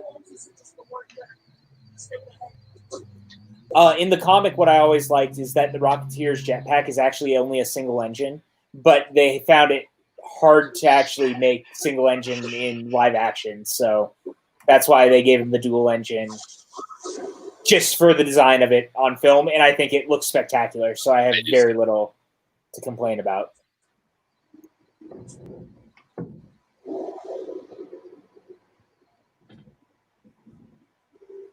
Him eating the popcorn. He's all of us right now watching this movie. Eating popcorn.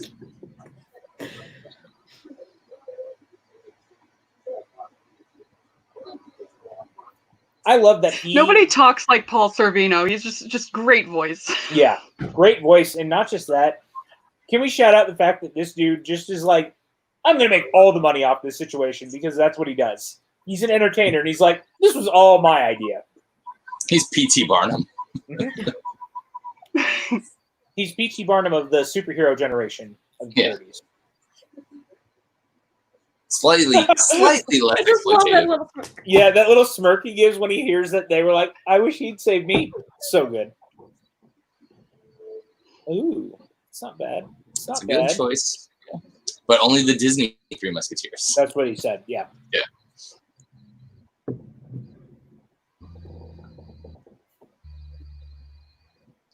The Disney Three Musketeers is such a fun film. I love that movie. I rewatched it not too long ago. Oliver Platt is so much fun in that.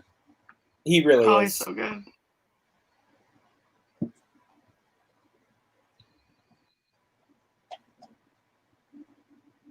And Tim Curry. I mean, come on, that's a really good cast. So, Kiefer, Charlie Sheen. Tim Curry's another one that I really hope we do a watch along to. Again, If you look at Alec Baldwin's filmography, you'll probably figure it out. We were talking about it earlier. That reveal is great, by the way. For a Disney movie, especially a live-action one, we didn't see a lot of horrific death-type reveals. And while it's not necessarily fully horrific, it's the way the lighting is that it really works. You get that eerie green. Yeah. Yeah.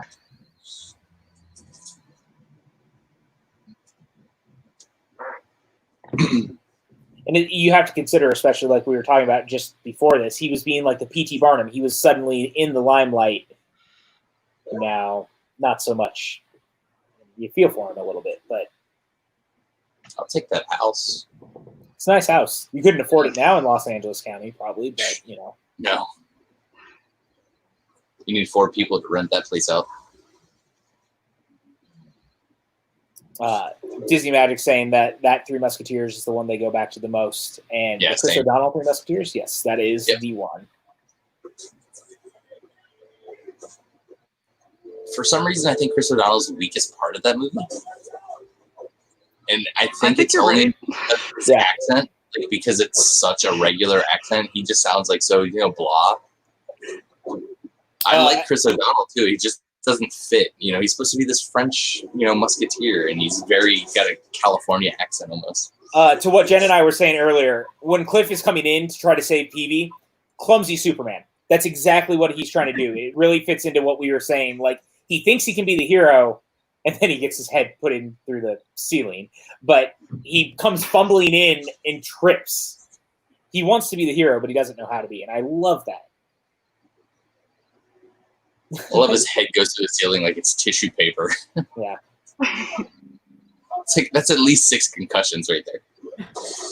I'll also shout out, as far as very 30s, by the way, the dual guns shooting out, just so good. Paul McGann is in the Three Musketeers as well, and it always makes me happy as a Doctor Who fan to see Paul McGann. Yeah. Who's Paul McGann? He's the guy at the very beginning of the movie. No, who is he in Doctor He's Who? the eighth- He was the eighth. Doctor. So he only had like the TV movie. He has like seasons of audio dramas under his Yes. belt. Okay. No. So in terms of, but what people would know him from. Yeah. The TV. But no. Yes. Oh gosh, we want to get into all of like the. I mean, all if the we, radio shows. I You know haven't what? dipped my toe into classic Who other than a couple of First Doctor, and I've seen a It couple can of Tom be. Baker. It can be long going Yeah. through classic Who. I've thought about trying to do a Doctor Who watch along type thing on here, and I have no idea how I could even begin to try to be like, hey guys, let's watch Doctor Who together. None of you are going to have any idea what's happening. Jen, do you watch Doctor Who? I do not. I've seen a little bit of the Tennant and a little bit of the Eccleston and a tiny bit of Smith, but like it's just like on and off, like not in sequence. So I do want to sit down and actually watch it in sequence at some point. Yeah, New Who's really good. Up until at least Capaldi, I kind of got off of Capaldi.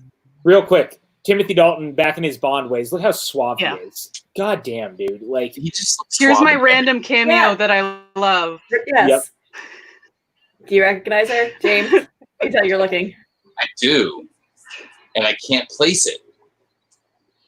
TV I'll series. give you a hint. Son of a Yeah. preacher man. this I was is going to say The Office. Yeah. Yeah. Is that? Yeah. Yeah. Yes. I can't think of her name. Jan, yeah. Yeah. Jan Levinson. that is, Her in name- Or fact, Laura Jen- Hardin is the actress. Yeah. Thank That you. He's is- always been a singer. Yep. And she is, it's so funny seeing her in this. It's such a nice little cameo, and I love her reveal coming out of a clamshell. What a very fancy club. But again, it's one of those things that Doubly makes charmed. these, So hand down. like it's one of those that makes these so much fun going back and watching. Because again, there's people that early roles for so many people that you didn't know who they were at the time, and you're going back and like, oh hey. Stardew's correct too. Man in the Iron Mask is a fun one. Yeah, Man in the Iron Mask is quite good. The Leo DiCaprio one. I didn't watch that for the first time until recently. I saw it a couple months ago, maybe a month ago. In that same vein, Count of Monte Cristo, the I love that movie. 2000s version with Jesus in it. Caviezel. Thank you. Caviezel. Jesus. He'll always I was be gonna say, Jesus. Guys, again, I'm like, This is my 4th Malibu and 7-Up. So Malibu's got like 4% alcohol. yeah, but I mean, I filled the cup every single time.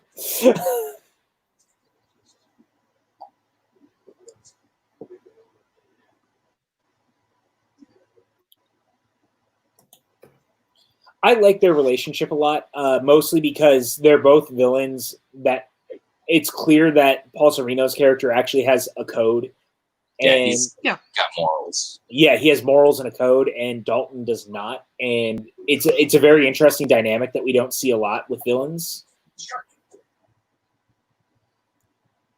So I don't want to give away anything, to people that haven't seen it, but that's why I love that line that he delivers towards the end. That's what I was going to say. Yeah. I love that the Bulldog Cafe eyes, like, legitimately are actually I was windows. just thinking, I was like, why are they windows? There's worse things, I guess. Yeah. You should put a lamp in them, though. That's probably not wrong.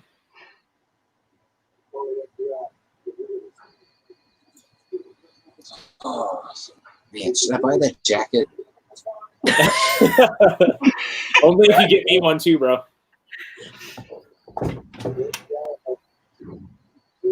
If you get the jacket, you have to make a rocket. So just know that you're taking that on as a project. It's just baby steps. It's, step 1 of 3. Yeah, but you just admitted that it is step 1 of 3. This whole sequence, by the way, just of them trying to figure out what to do with it, it rings true. It's like one of them's like, if we call the FBI, they're going to lock us up, even though we weren't the ones who took it. And also being like, but we can also use it for good still. Like, we don't want to get rid of it just yet. We need it in some capacity. And I find that fascinating because, again, he's not really a typical hero. He wants to be, but he's clumsy about it. And honestly, I just want to go to the Bulldog Cafe and get a bowl of soup with you guys.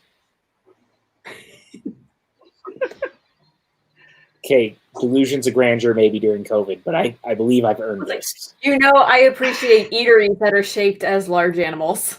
That's fair. That is kind of my thing. I can't imagine one that would be like that. You guys, we should just invest in creating our own Bulldog Cafe and just go into it as business partners. Have you seen what happened to Planet Hollywood? Yeah, we're not Bruce Willis, Sylvester Stallone, and Arnold Schwarzenegger. I'm pretty sure we'll be fine. Speak for yourself. I'm just saying. These guys look like they're straight out of The Godfather. Yeah, definitely, because he looks just crazy amounts like Robert Duvall. Yeah. Not Alan Arkin, but the guy that's kind of leaning towards him. Yeah. You take away the mustache, he looks like Robert Duvall in The Godfather a little bit. That's fresh in my mind because I just recently rewatched Godfather Part 2, so...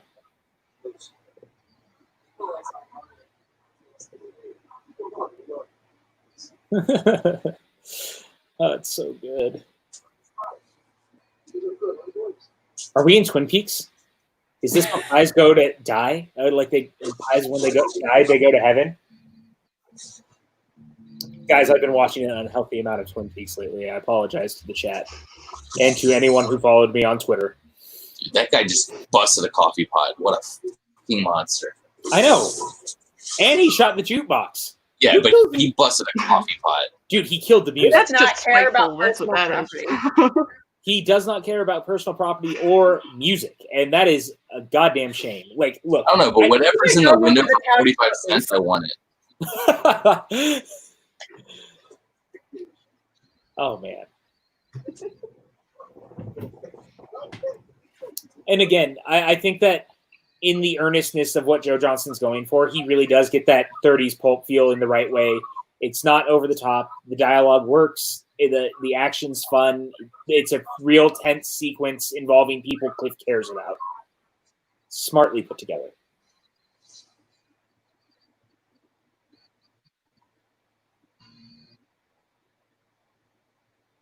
That's a great shot, by the way, of him walking up to the number. I don't know why. If I felt only like it I said needed to do that. 8675309. Come on. That's true. I think it might have been almost too meta if you had done that.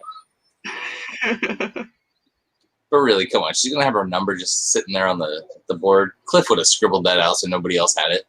I mean, he is a little bit possessive. We all agree on that.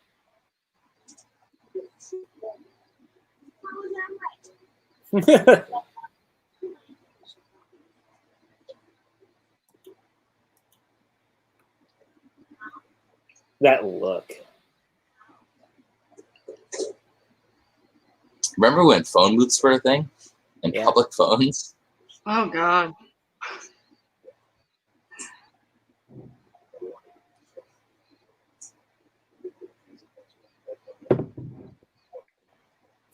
Mike K, don't apologize for Twin Peaks. I will never apologize for Twin Peaks. Understand.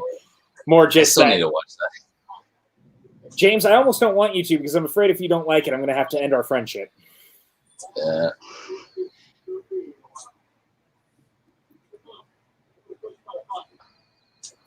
You can't get a fresh pot of coffee because your other asshole friend just broke the pot. If you go to Twin Peaks, though, you will find the best damn cup of coffee you've ever had. And that is the end of my Twin Peaks talk for the night. Is it really? Probably not. I appreciate that Teresa's like, you're full of shit. I only call you out on the important things. It's true.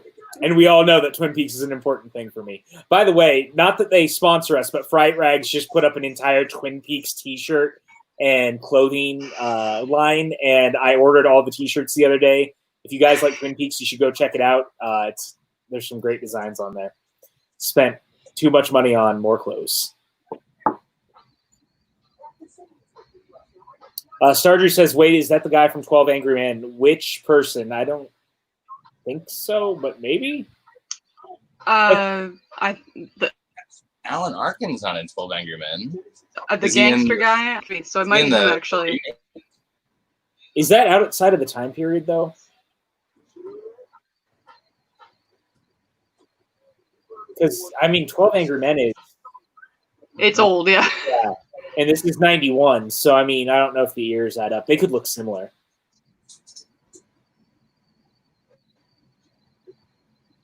Oh, I didn't know that William Peterson was in the remake of 12 Angry Men. There was a remake of 12 Angry Men? Yeah, what he freaking did in like the mid to late 90s. I had no idea that existed until Yeah, Jack Lemmon. How Well, did I now you not have know new that? movies for the remakes. Slicing the wheel. Yeah. You know, we should do a double feature where we watch the original and a remake back to back and compare them. Psycho and Psycho. Oh God, same thing. Well, when the Errol Flynn had come up, I was like, we could do 2 Robin Hoods. That's true. I would like to do the Taron Egerton one because not enough people saw it, and I have a soft spot. No. I like that movie. That gets me. It's fun. It's fun. It's kind of this. It's like very pulpy Batman storytelling of Robin Hood. I treat it kind of like a Knight's Tale, where like they don't give a shit about historical accuracy. They're more about creating its own little world and everything. So it's fun. It's stupid and it's fun. I think it's just because I like Taron, but it's fun. I mean, I think everyone's actually pretty good in it outside of 50 Shades of whatever guy. I say you do Prince of Thieves. Yeah, he doesn't belong there. Yeah. No. So, Yes. Random thing. Wait, what about Twin Peaks? I said you do Prince of Thieves and Men in Tights. Men in That's Oh, your I double feature. heard Twin Peaks. Yeah, we know what I heard You heard what I wanted to hear. Correct. about. Mike K said, I like the Taron one too. So we are not alone. That makes 3 of us. Thank you, now. Mike. Thank you, Mike.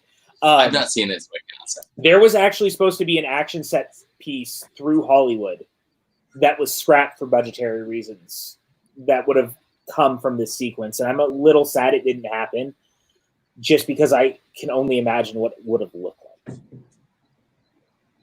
But also I understand that Disney didn't want to keep spending more money on the movie. And at the end of the day, this one probably would have bombed even more had they done that. I kind of have a soft spot for the Russell Crowe one, too. I think the director's cut's better. Like most of Ridley Scott's movies that are cut by a studio. I think we can all agree that the best Robin Hood is the Disney Robin Hood, though. That is not the Errol Flynn one. So, But the Errol Flynn one doesn't have music and foxes. it has a great score. It does not have music, but it has a great score. And without that version, Men in Tights doesn't exist.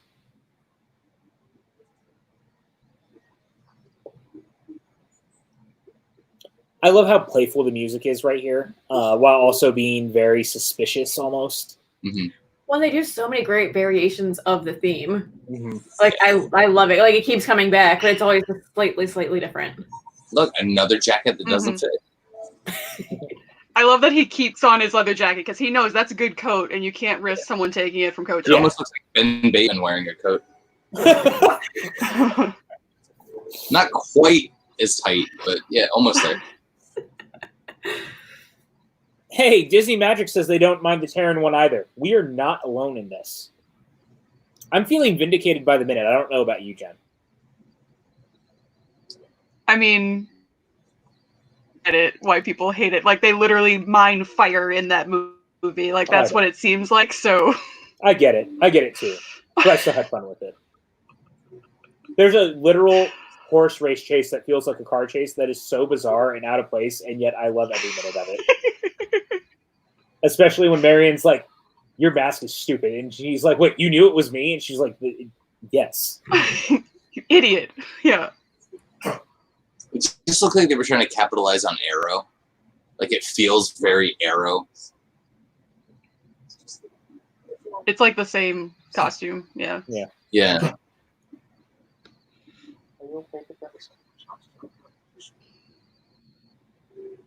I've only seen clips from it. I haven't watched the whole thing. I've seen a couple scenes here and there.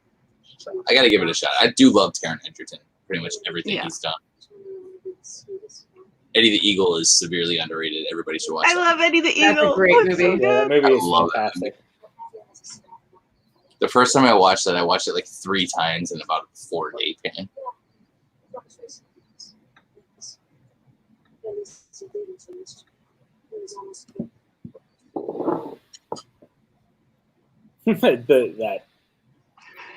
What a smooth way to put a message. Because he can't see that at all. I know he's even like leaning over the His bowl. eyes looking directly into the bowl. Well, and he just There's a lot of soup in this movie. Yeah. And what restaurant puts a bowl down and then ladles the soup into the bowl? one with a big fish. Yeah, but this is.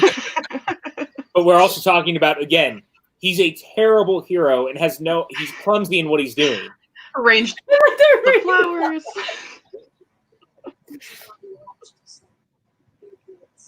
Her talking shit to his face makes me laugh every time. You know who she always reminds me of in this movie is Phoebe Cates. Yeah, I could see that. She's another one who bit. kind of disappeared. Yeah.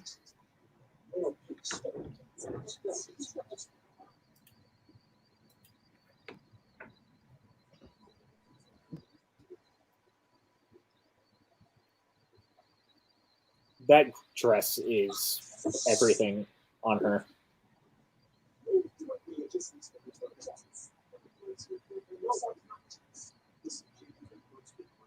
What's the cartoon Rocket Robin Hood?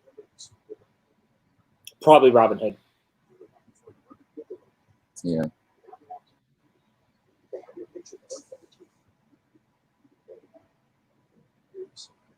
This line.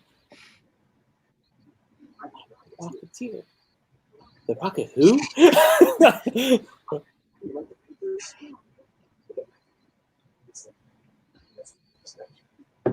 Disney Plus's subtitles are not quite fully the movie's dialogue, and it's throwing me off while I'm listening. Because I always have them on when we do the watch-alongs. Amazon Prime. Theirs are better than most. Amazon Prime has really bad dialogue. Or bad subtitles. Amazon Prime, oftentimes it's incorrect based on the movie dialogue, and they also mash words together a lot. Like you'll have 2 words with no space. And I don't know if anybody else watches through Canopy ever, but Canopy like inserts random characters. Like I get it through the library to watch things. They have like good movies on there, but yeah, their subtitles are awful. James with the foreshadowing. It's like he could find the note.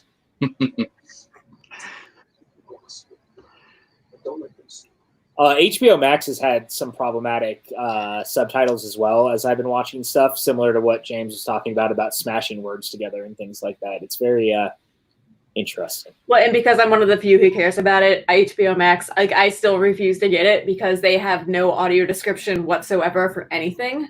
Yeah. Like at all. And that's like, I think they're one of the few streaming services with like original content who's just not doing it. And it's just, I kind of refuse until they start to do that to get them. I respect it. Don't get me wrong. I understand. It's just.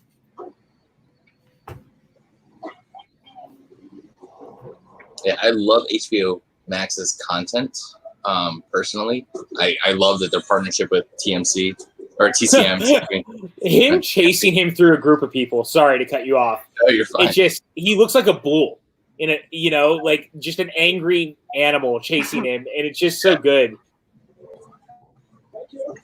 Wait, I do really like now though that on James's screen I can also watch the Rocketeer like in the reflection of his Rocketeer poster. YouTube, please don't pull our video because James is creating. I don't want our video to get pulled for copyright infringement later. Of all the companies to do it, it would be Disney too. We could see a little tiny reflection. Yeah. So this whole scene after this was where the big Hollywood chase would have been. To this day, again, as I said earlier, I wonder what it would have looked like, but I understand why they didn't do it. But I think I'm always going to be a little sad that it didn't happen nonetheless.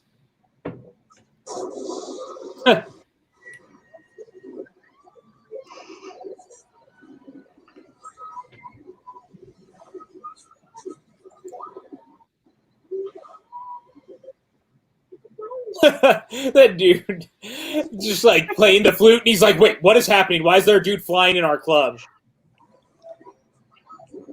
I just love the random clamshell in the middle of a pond in the middle of a restaurant. My restaurant also has a giant clamshell and mermaids. I believe that.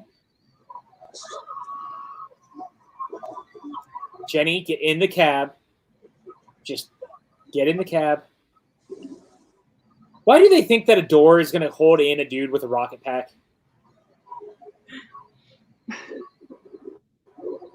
Because the script said it. I'm just curious about the mindset. Like, I feel like you would know that he would get out. They're correct, though. It's like trapping a fly. It's like yeah, but what's it like to ride a snail? What type of ice sculpture does Cliff Secord ride in The Rocketeer?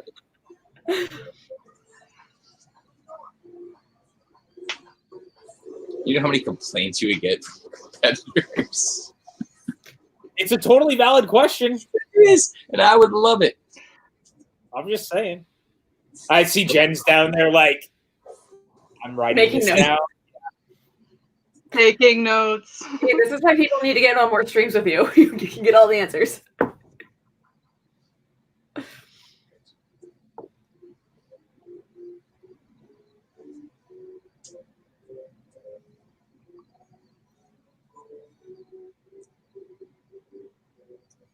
I love this. Look at him busting through the glass ceilings. Yeah. How very Charlie and the Chocolate Factory of him. I'm just giving you a face right now. I mean, Not even gonna say words. I'm just giving you a face. He deserves the face. Every bit of it. The Leslie Note face.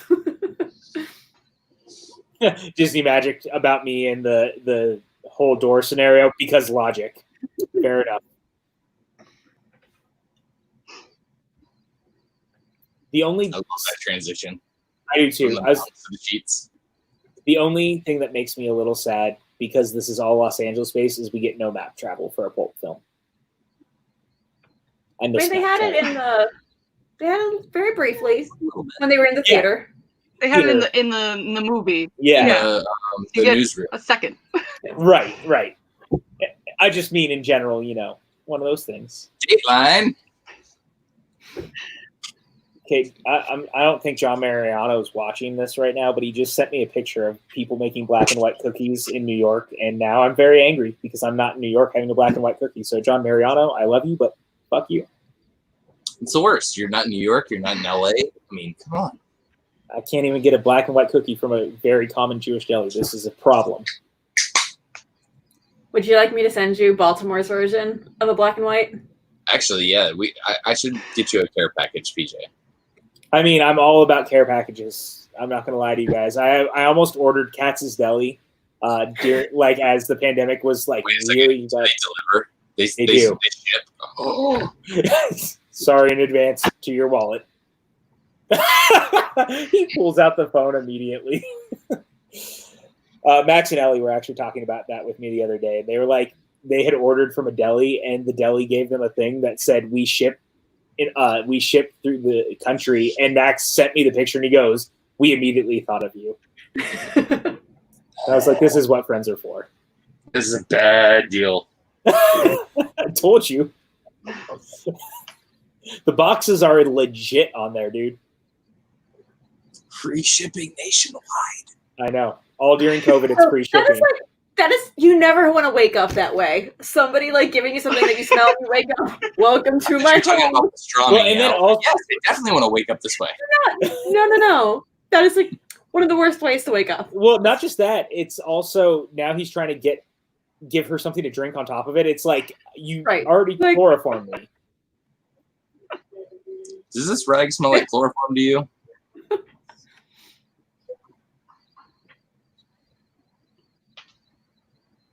You're full of shit, Sinclair.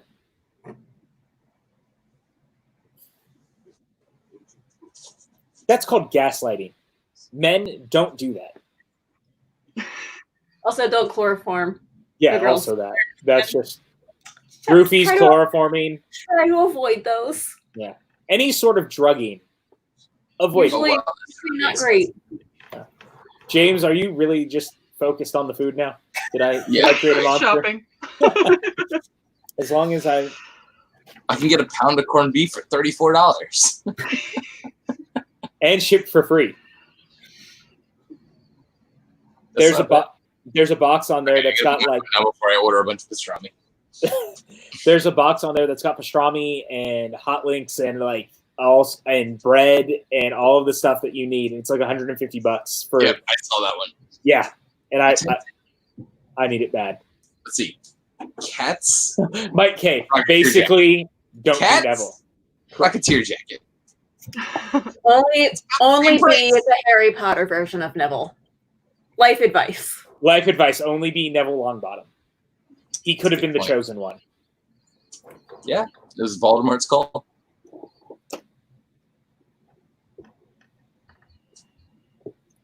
This reminds me a little bit of the Raiders sequence with the dress as well, in a way. Just him trying to give her something nice to try to win her over and make her feel more comfortable, even though she's clearly stuck in a very terrible situation. This is a red flag that he has a closet full of dresses and no woman that lives there, okay? That's a huge red flag.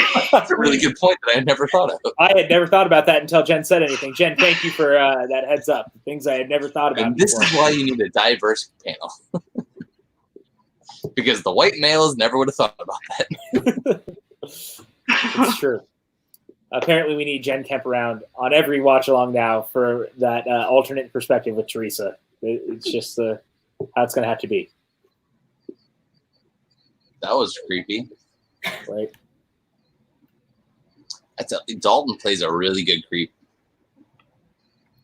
That's why I like him so much in Hot Fuzz, because he is so creepy. Especially in that, yeah.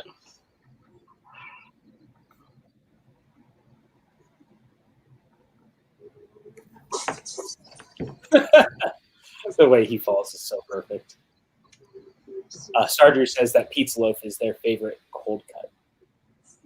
Pizza loaf I've never had. I used to work the deli at a grocery store, and I remember having to to get the pizza loaf for many people. I don't think I've I've never ever had heard it. of pizza loaf. Yeah. Olive loaf, yes, but never pizza loaf. Mhm. What is a pizza loaf? Because I mean, to me, it's like pastrami, or, you know, things like I'm that. assuming it's pepperoni and stuff, not pastrami and stuff.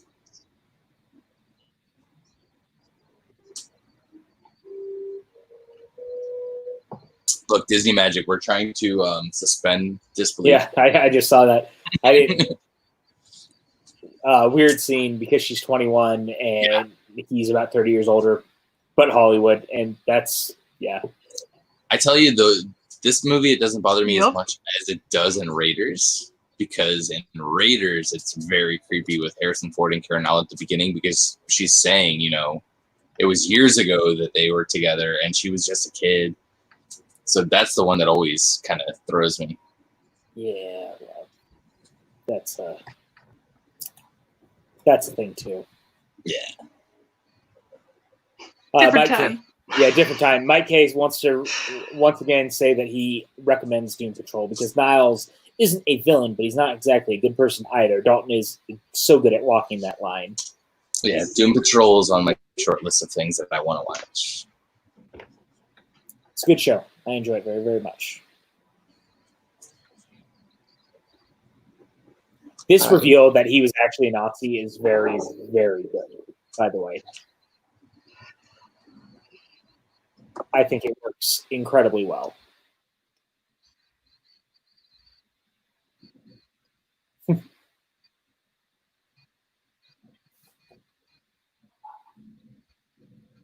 And this is why we support punching Nazis in the face. Because look at what he did to Kenny Blake. That's not okay. Nazis are bad, you guys. Hot take. Hot take. Apparently. And being Antifa is not a bad thing because that means being anti-fascist. Just don't be a Nazi. How about that?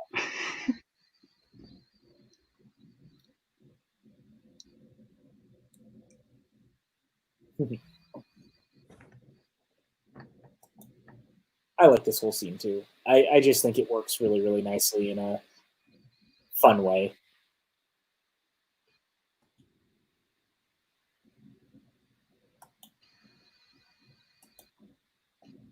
And it would be the little girl. She reminds me of Winona Ryder in Beetlejuice, and I don't know why. It's a weird thing, but She's a little too lively for me to make that connection. I just think it was the look in that sequence alone, and like just with the lighting and stuff, it just reminded me, and I don't know why.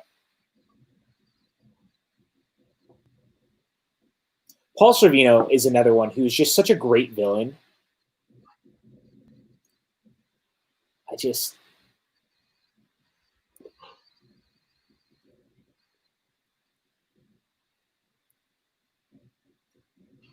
And again, you can see the clear line that they would draw as villains. Sorvino is not necessarily comfortable with the situation, but he's going along with it because Neville's forcing him to. Do a Griffith Observatory triple feature with this. I was gonna say that. I was like you could do so many double features, triple features of like movies with scenes. Yeah, Charlie's Angels Full Throttle. That was not one that was coming to mind. Nope. I only remember that because I recently rewatched it before seeing the new one.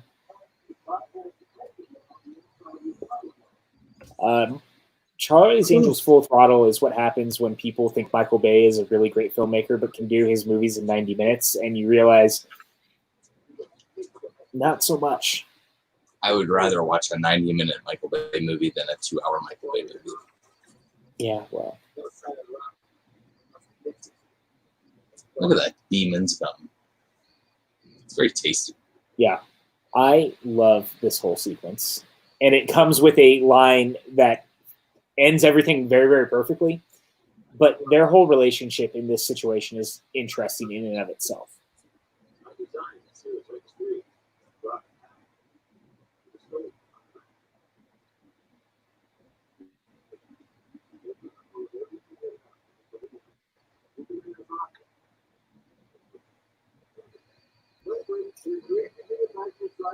Yeah, Mike says this movie, more so than Raiders, feels like it belongs in the 1940s because of the delivery of the dialogue. And I think that's kind of what we've all been talking about throughout. I agree, because it's just very earnest.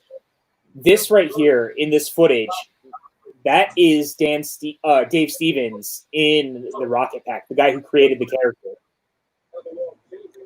But I think that's also why I really don't mind that it wasn't more CGI'd like those other scenes, because I'm like, Right. I like that kind of, it still has that feel of like they wouldn't have done, CGI Right. back in the day. I like that it's grounded in some sort of reality there. You get a physical, it's a visceral reaction when you know something's being done practically versus CGI. Yeah, absolutely. And I love it too. Yeah. This newsreel, it's so creepy.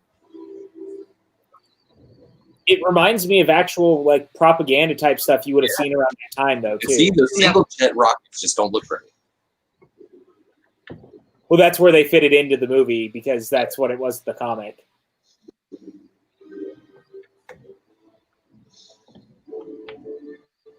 That's so scary, and I love it. The imagery is horrifying.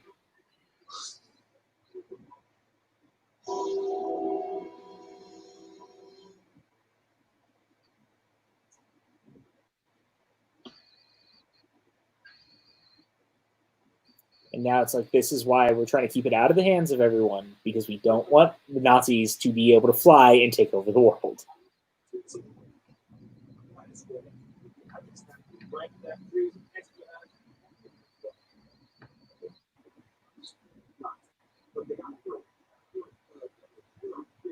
I love how God says that. Oh, God, Cliff, no.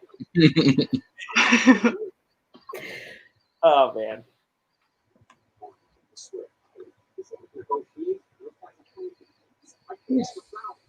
I wonder how Howard Hughes got from this to Leonardo DiCaprio. That's what we were talking about earlier. Being like, in jugs and everything. Yeah, the idea that they made Howard like this very brilliant scientific mind without any of the... I'll say which he was, but he was just very, very eccentric. Yeah. Catherine Hepburn really messed him up, guys. That's what it is. Wait, James, say that word one more time. Eccentric. That's not right either. Jen, I want to agree with you, but I would hate to blame women for the reason he turned out the way he did. He was just a crazy person. I don't think it's fair to always blame women. It's never okay to blame women. Just blame people. I'm stepping back from this one. You're on your own. I walked back what I said when I realized what it said. That son of a bitch. It's too late. It's on the internet. James White does not agree with the views of PJ Campbell or the PJ Campbell Network. Also cannot say the word eccentric. I said eccentricities. Anyway, we've gone down a rabbit hole. We would never. Us? Oh, man. He doesn't even look like he fits in a car. And he's that... No. And he's that big in real life, by the way. I've met him. Oh, really? I have a picture with me standing next to him, and he is ginormous. I know we've said that he looks like somebody straight out of Dick Tracy, but he also looks like a Dick Tracy character put on the guy that plays Jaws and the boss in Happy Gilmore. Sure. Yeah. And you can count on me waiting for you in the parking lot. Griffith Observatory is beautiful. If you live in the Los Angeles area or you're visiting Los Angeles area, I cannot recommend enough going to see that area. That was the first touristy spot that I went to in LA. I was like, I had to go to Griffith. I've never been, but it's top of my list. It was closed when I went, but it was nice to be able to. I hiked like the hills and the mountains around it and got to get a lot of good pictures up there. Sadly, the day that I went, somebody fell into the canyon. Oh. So like somebody fell over one of the edges, and they had emergency rescue personnel come up and dealing with everything.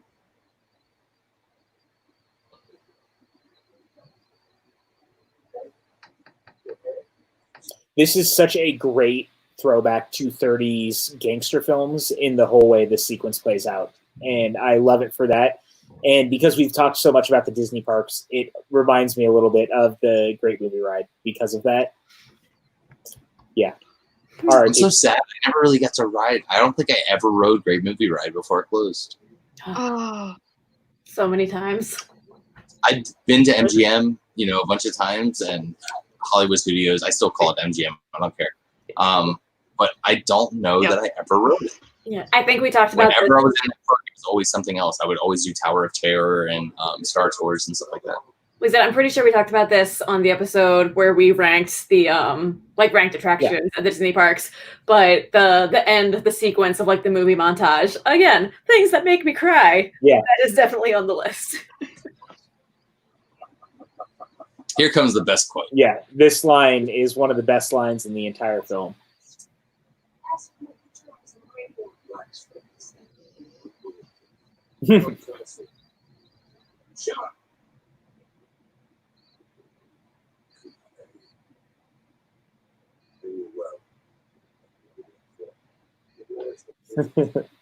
It's so good.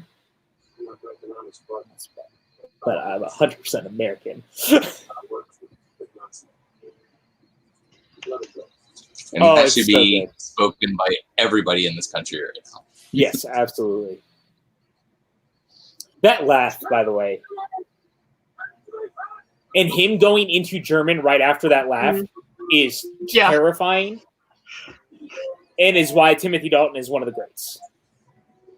And yeah, Stardew, I know that's the same character. That's why I'm saying I think it looks like that person from Happy Gilmore and Who is Jaws mixed with Dick Tracy.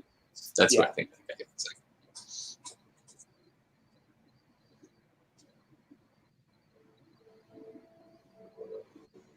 Can I just say that we need way more movies with Zeppelins in them? I just think Zeppelins look very cool. They just make me happy for whatever reason. Aesthetically, I think they are very pleasing. So this movie and A Christmas Story, those are the only two Zeppelin movies I can think of.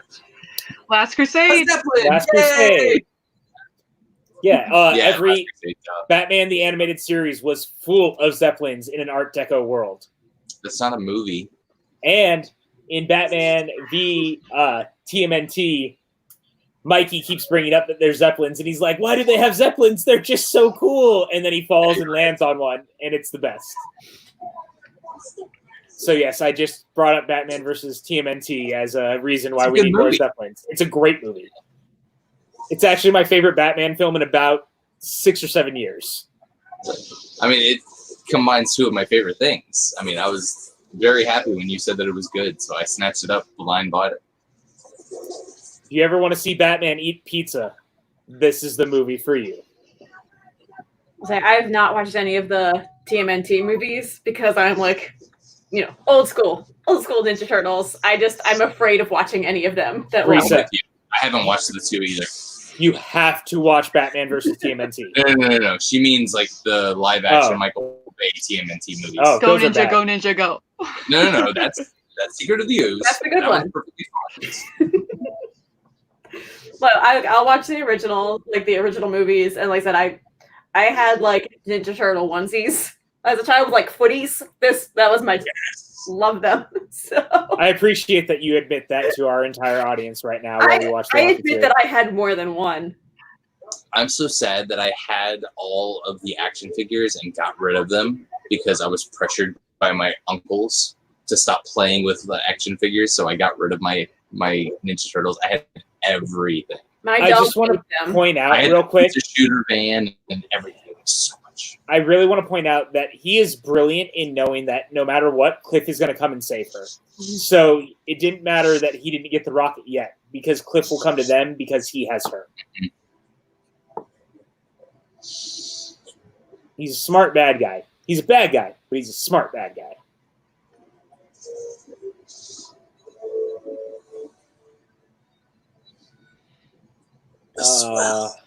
I know.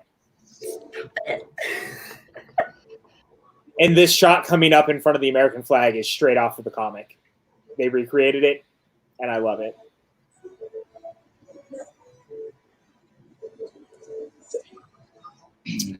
right there. And now that Pretty sure he flag's on burned fire. that flag with that takeoff. Yeah. Probably. I mean, better to burn the Nazi flag, but you know, right now at the Just same give it a time. minute. That's going to go up in a minute. Sorry. Spoilers, James. Although I assume if you see a Zeppelin at this point in the movie, you have a feeling that, you know. This is why you don't see Zeppelins. You all know what Zeppelins are filled with, right? Yeah. Actually, the first episode of the Eighth Doctor's audio dramas is him on a Zeppelin also. Just to throw that out there. In case anyone cares. And we should also mention Timothy Dalton, also in Doctor Who. Yes, he is. He was Time Lord Victorious. I did forget about that too. Yeah. Or Time Lord President. Time Lord President. Yeah, he was on Gallifrey. Yeah. It was I can't remember what was the David- rank was. He's the president because Tennant calls himself Time Lord Victorious throughout.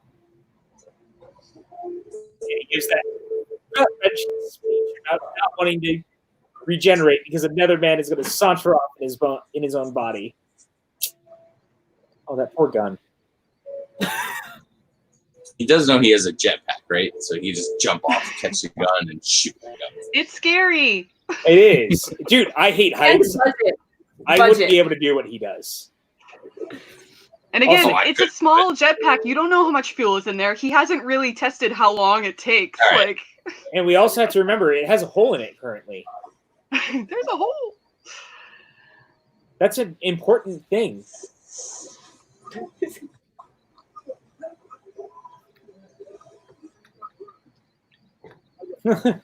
This is a great comedic moment.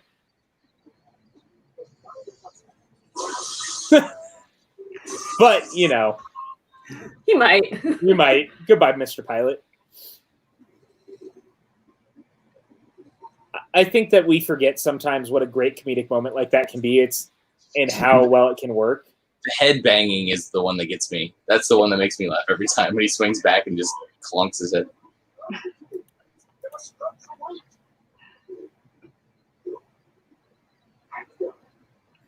you actor. What an insult.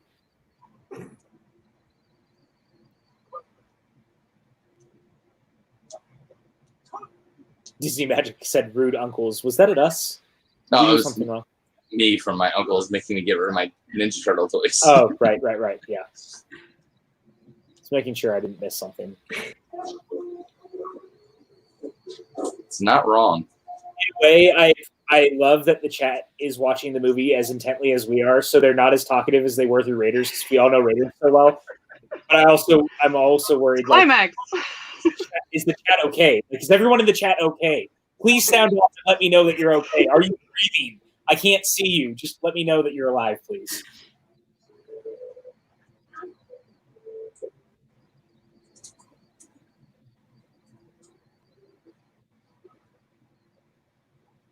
Oh, man. So clever.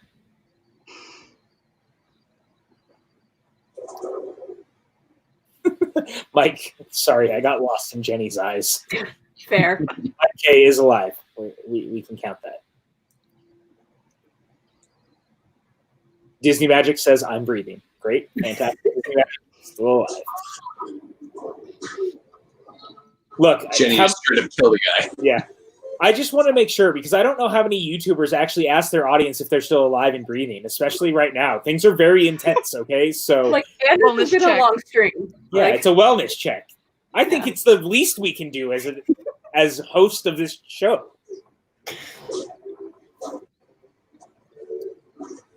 We're coming up on 4 hours, and I just want to say thank you guys for being here. Yeah, for Okay. real. For all this. And I mean, almost 4 hours straight of like content without us doing almost Yeah. anything else other than actually doing this. And that is hats off to you guys. We love you for being here. Thank you.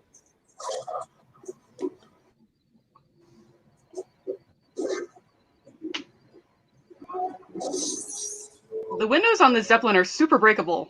They really are. I This is mean, why we don't ride right? in They were Zeppelins. built by the same people who built the film sets.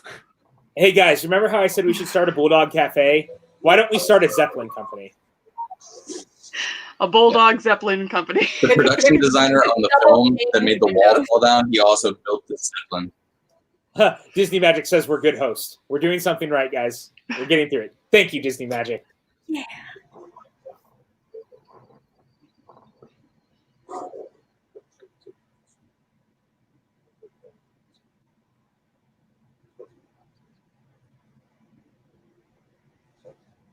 Acting! Acting. That's a great SNL reference. Very good, both of you. This is why I keep you both around. You get my sense of humor.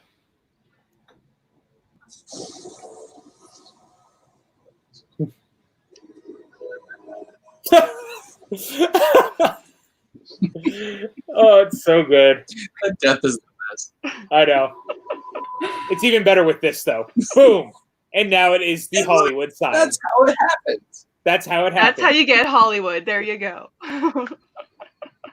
Don't look it up. That's how it happened. Yeah, we're just going to go with that is the real way that the Hollywood area became Hollywood, not Hollywood land. I mean, movies are always based in reality, right? That's what I've been told. Everything is real. Look, Nazis are real, jetpacks are real, Rocketeer is real. Yeah. This is a little bit of a monster movie moment. Like, every time you think he's been dealt with, he comes back one last time. It's very Jason Voorhees of him. Yeah, it's true. Oh. And your This is lifeline is going to be to kill you. I actually really love that shot, by the way. I think that all of them running for their lives at one point together is just works. It's just nice. Just because I think the effects are really, really good and how it looks, too. That weird helicopter plane always weirds me out, though. That's fair.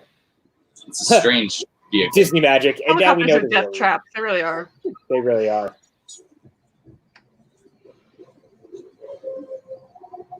I've never been in a helicopter, but I really don't have any intention of ever wanting to be in one. No, especially after the last year, I don't want to get in one. I was trying to avoid that, but yes, that is correct, James.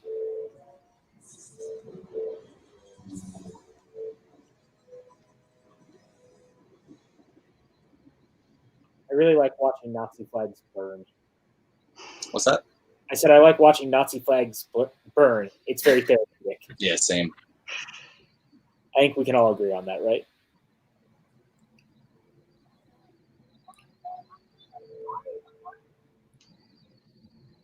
The dog does look much creepier in the daytime, though. Yeah, it's a nighttime restaurant, definitely.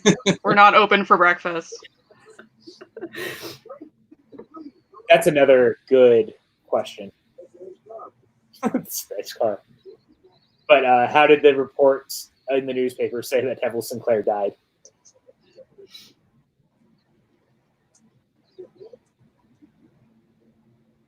Mike K. Nazis are bad. Okay, yes.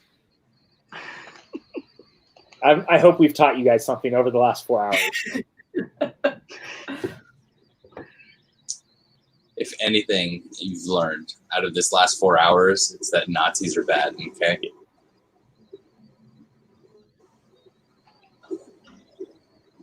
Look at that plane, man. It's so pretty, isn't it? It really is. It's like a really nice older car, too.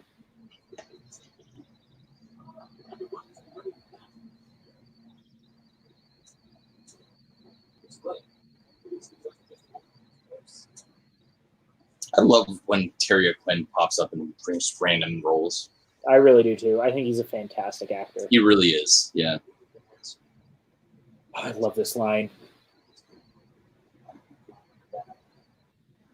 Chris Clark just popped up in the chat, probably. Bad out of hell. Meatloaf?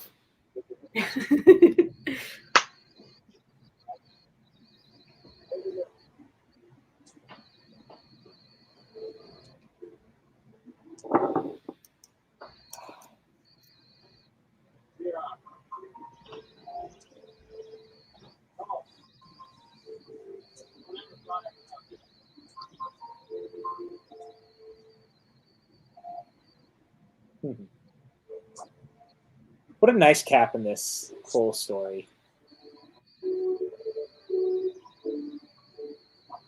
Da-da-da-da. I want his car. His gas mileage is probably terrible, but I want the car.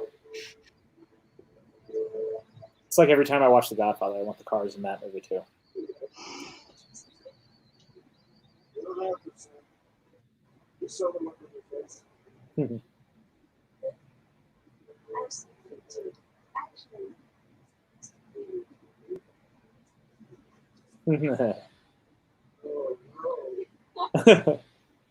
The fact that she still had that.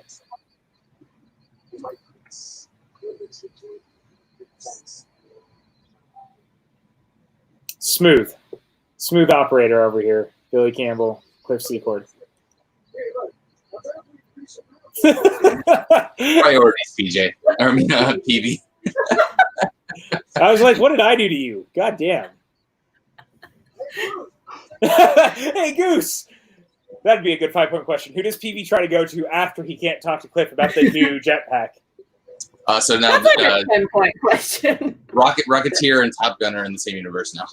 Yes.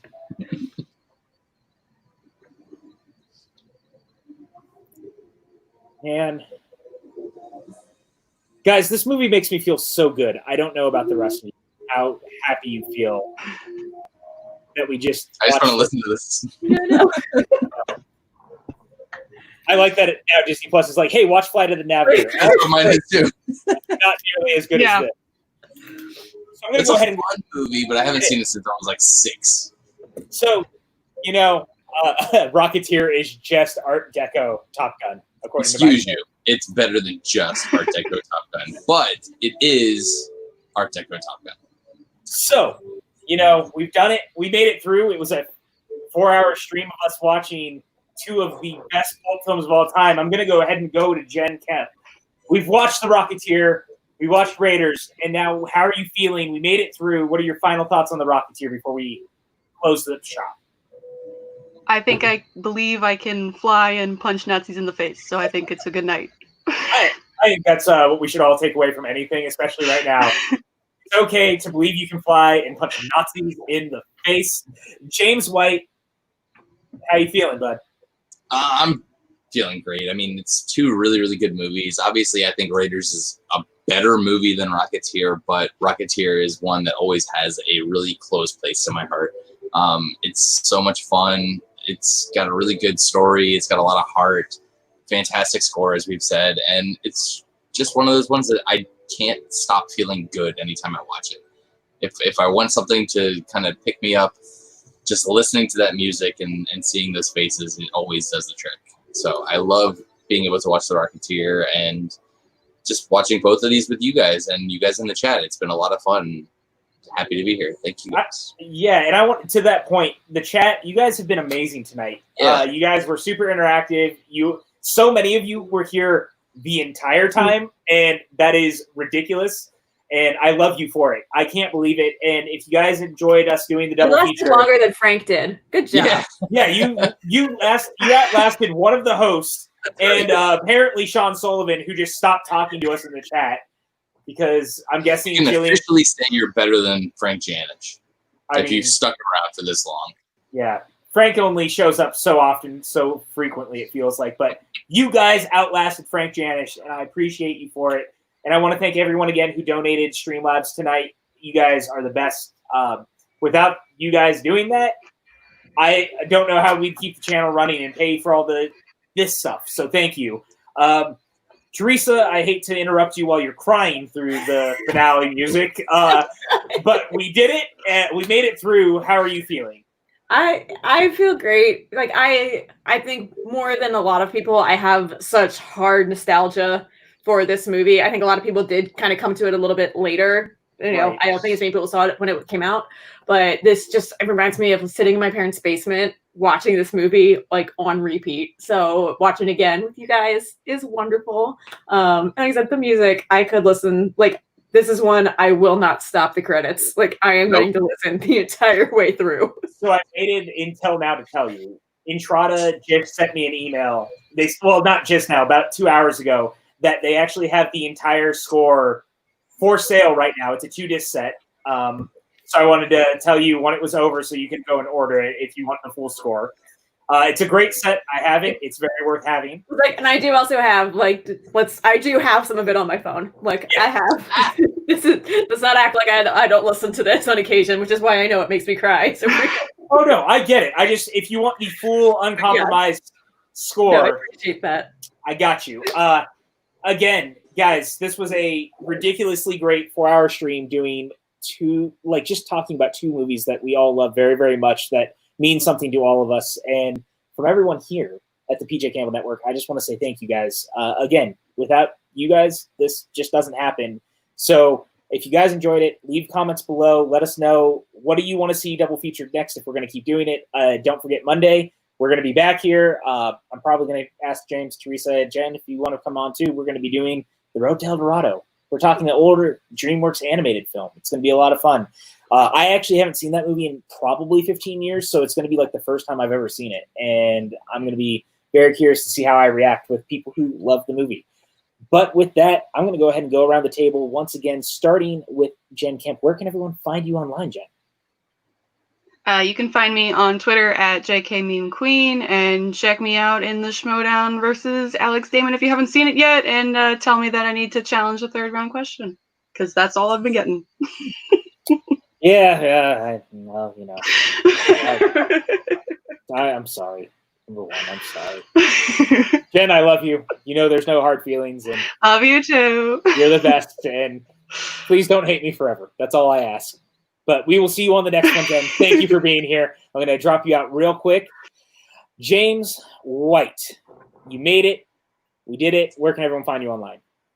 You can find me on Twitter, occasionally on Instagram, often on Letterboxd at Gator24, G4TOR24, where you'll see me posting about movies and baseball and all that good stuff. Hopefully getting a match here in the Schmodown soon. I'm now part of the Den, managed by the wonderful Kate Mulligan, and I'm excited to get a first match here shortly in the Schmodown. So, well, as long as you don't yell at me about questions later, I will be glad to have you in the Schmodown. You're the best. Every chance I get. Yeah. Well, as soon as I have anything, it's going right to you. Text messages, DMs, instant messenger. Do you still use that? Yeah, I'm gonna any way to get in touch with you about a bullshit question. It's gonna happen. All right. Well, it was nice talking to you. You have a great night, James. And Theresa, where can everyone find you online? So the place I am constantly all the time is Twitter, Gertie the Dino, which is right on the bottom of this little chat window. You've heard me talk about Disney parks a lot, as many references as I can get in with these movies. I am a co-host of a podcast that's about Disney parks mostly. We do also talk Disney films. So it's called No Guilt Disney. You can find us wherever you typically listen to a podcast. So go ahead and check that out. Yeah, they do great work. I recommend it enough, or I cannot recommend it enough. We've had a very long night, but I appreciate you being here, Theresa. It has been wonderful to have you on the channel so frequently, and I appreciate you having me back. It's been a lot of fun. Of course, and I will see you on the next one. I dropped myself instead of Theresa. That is where we're at right now, and you guys can find me on Twitter and Instagram at PJ_Campbell. You can find me here Monday talking the road to El Dorado, James. God damn it. And Friday talking Hamilton, which I am super duper excited about. We love you guys. We'll see you on the next one. Have a good night, everyone.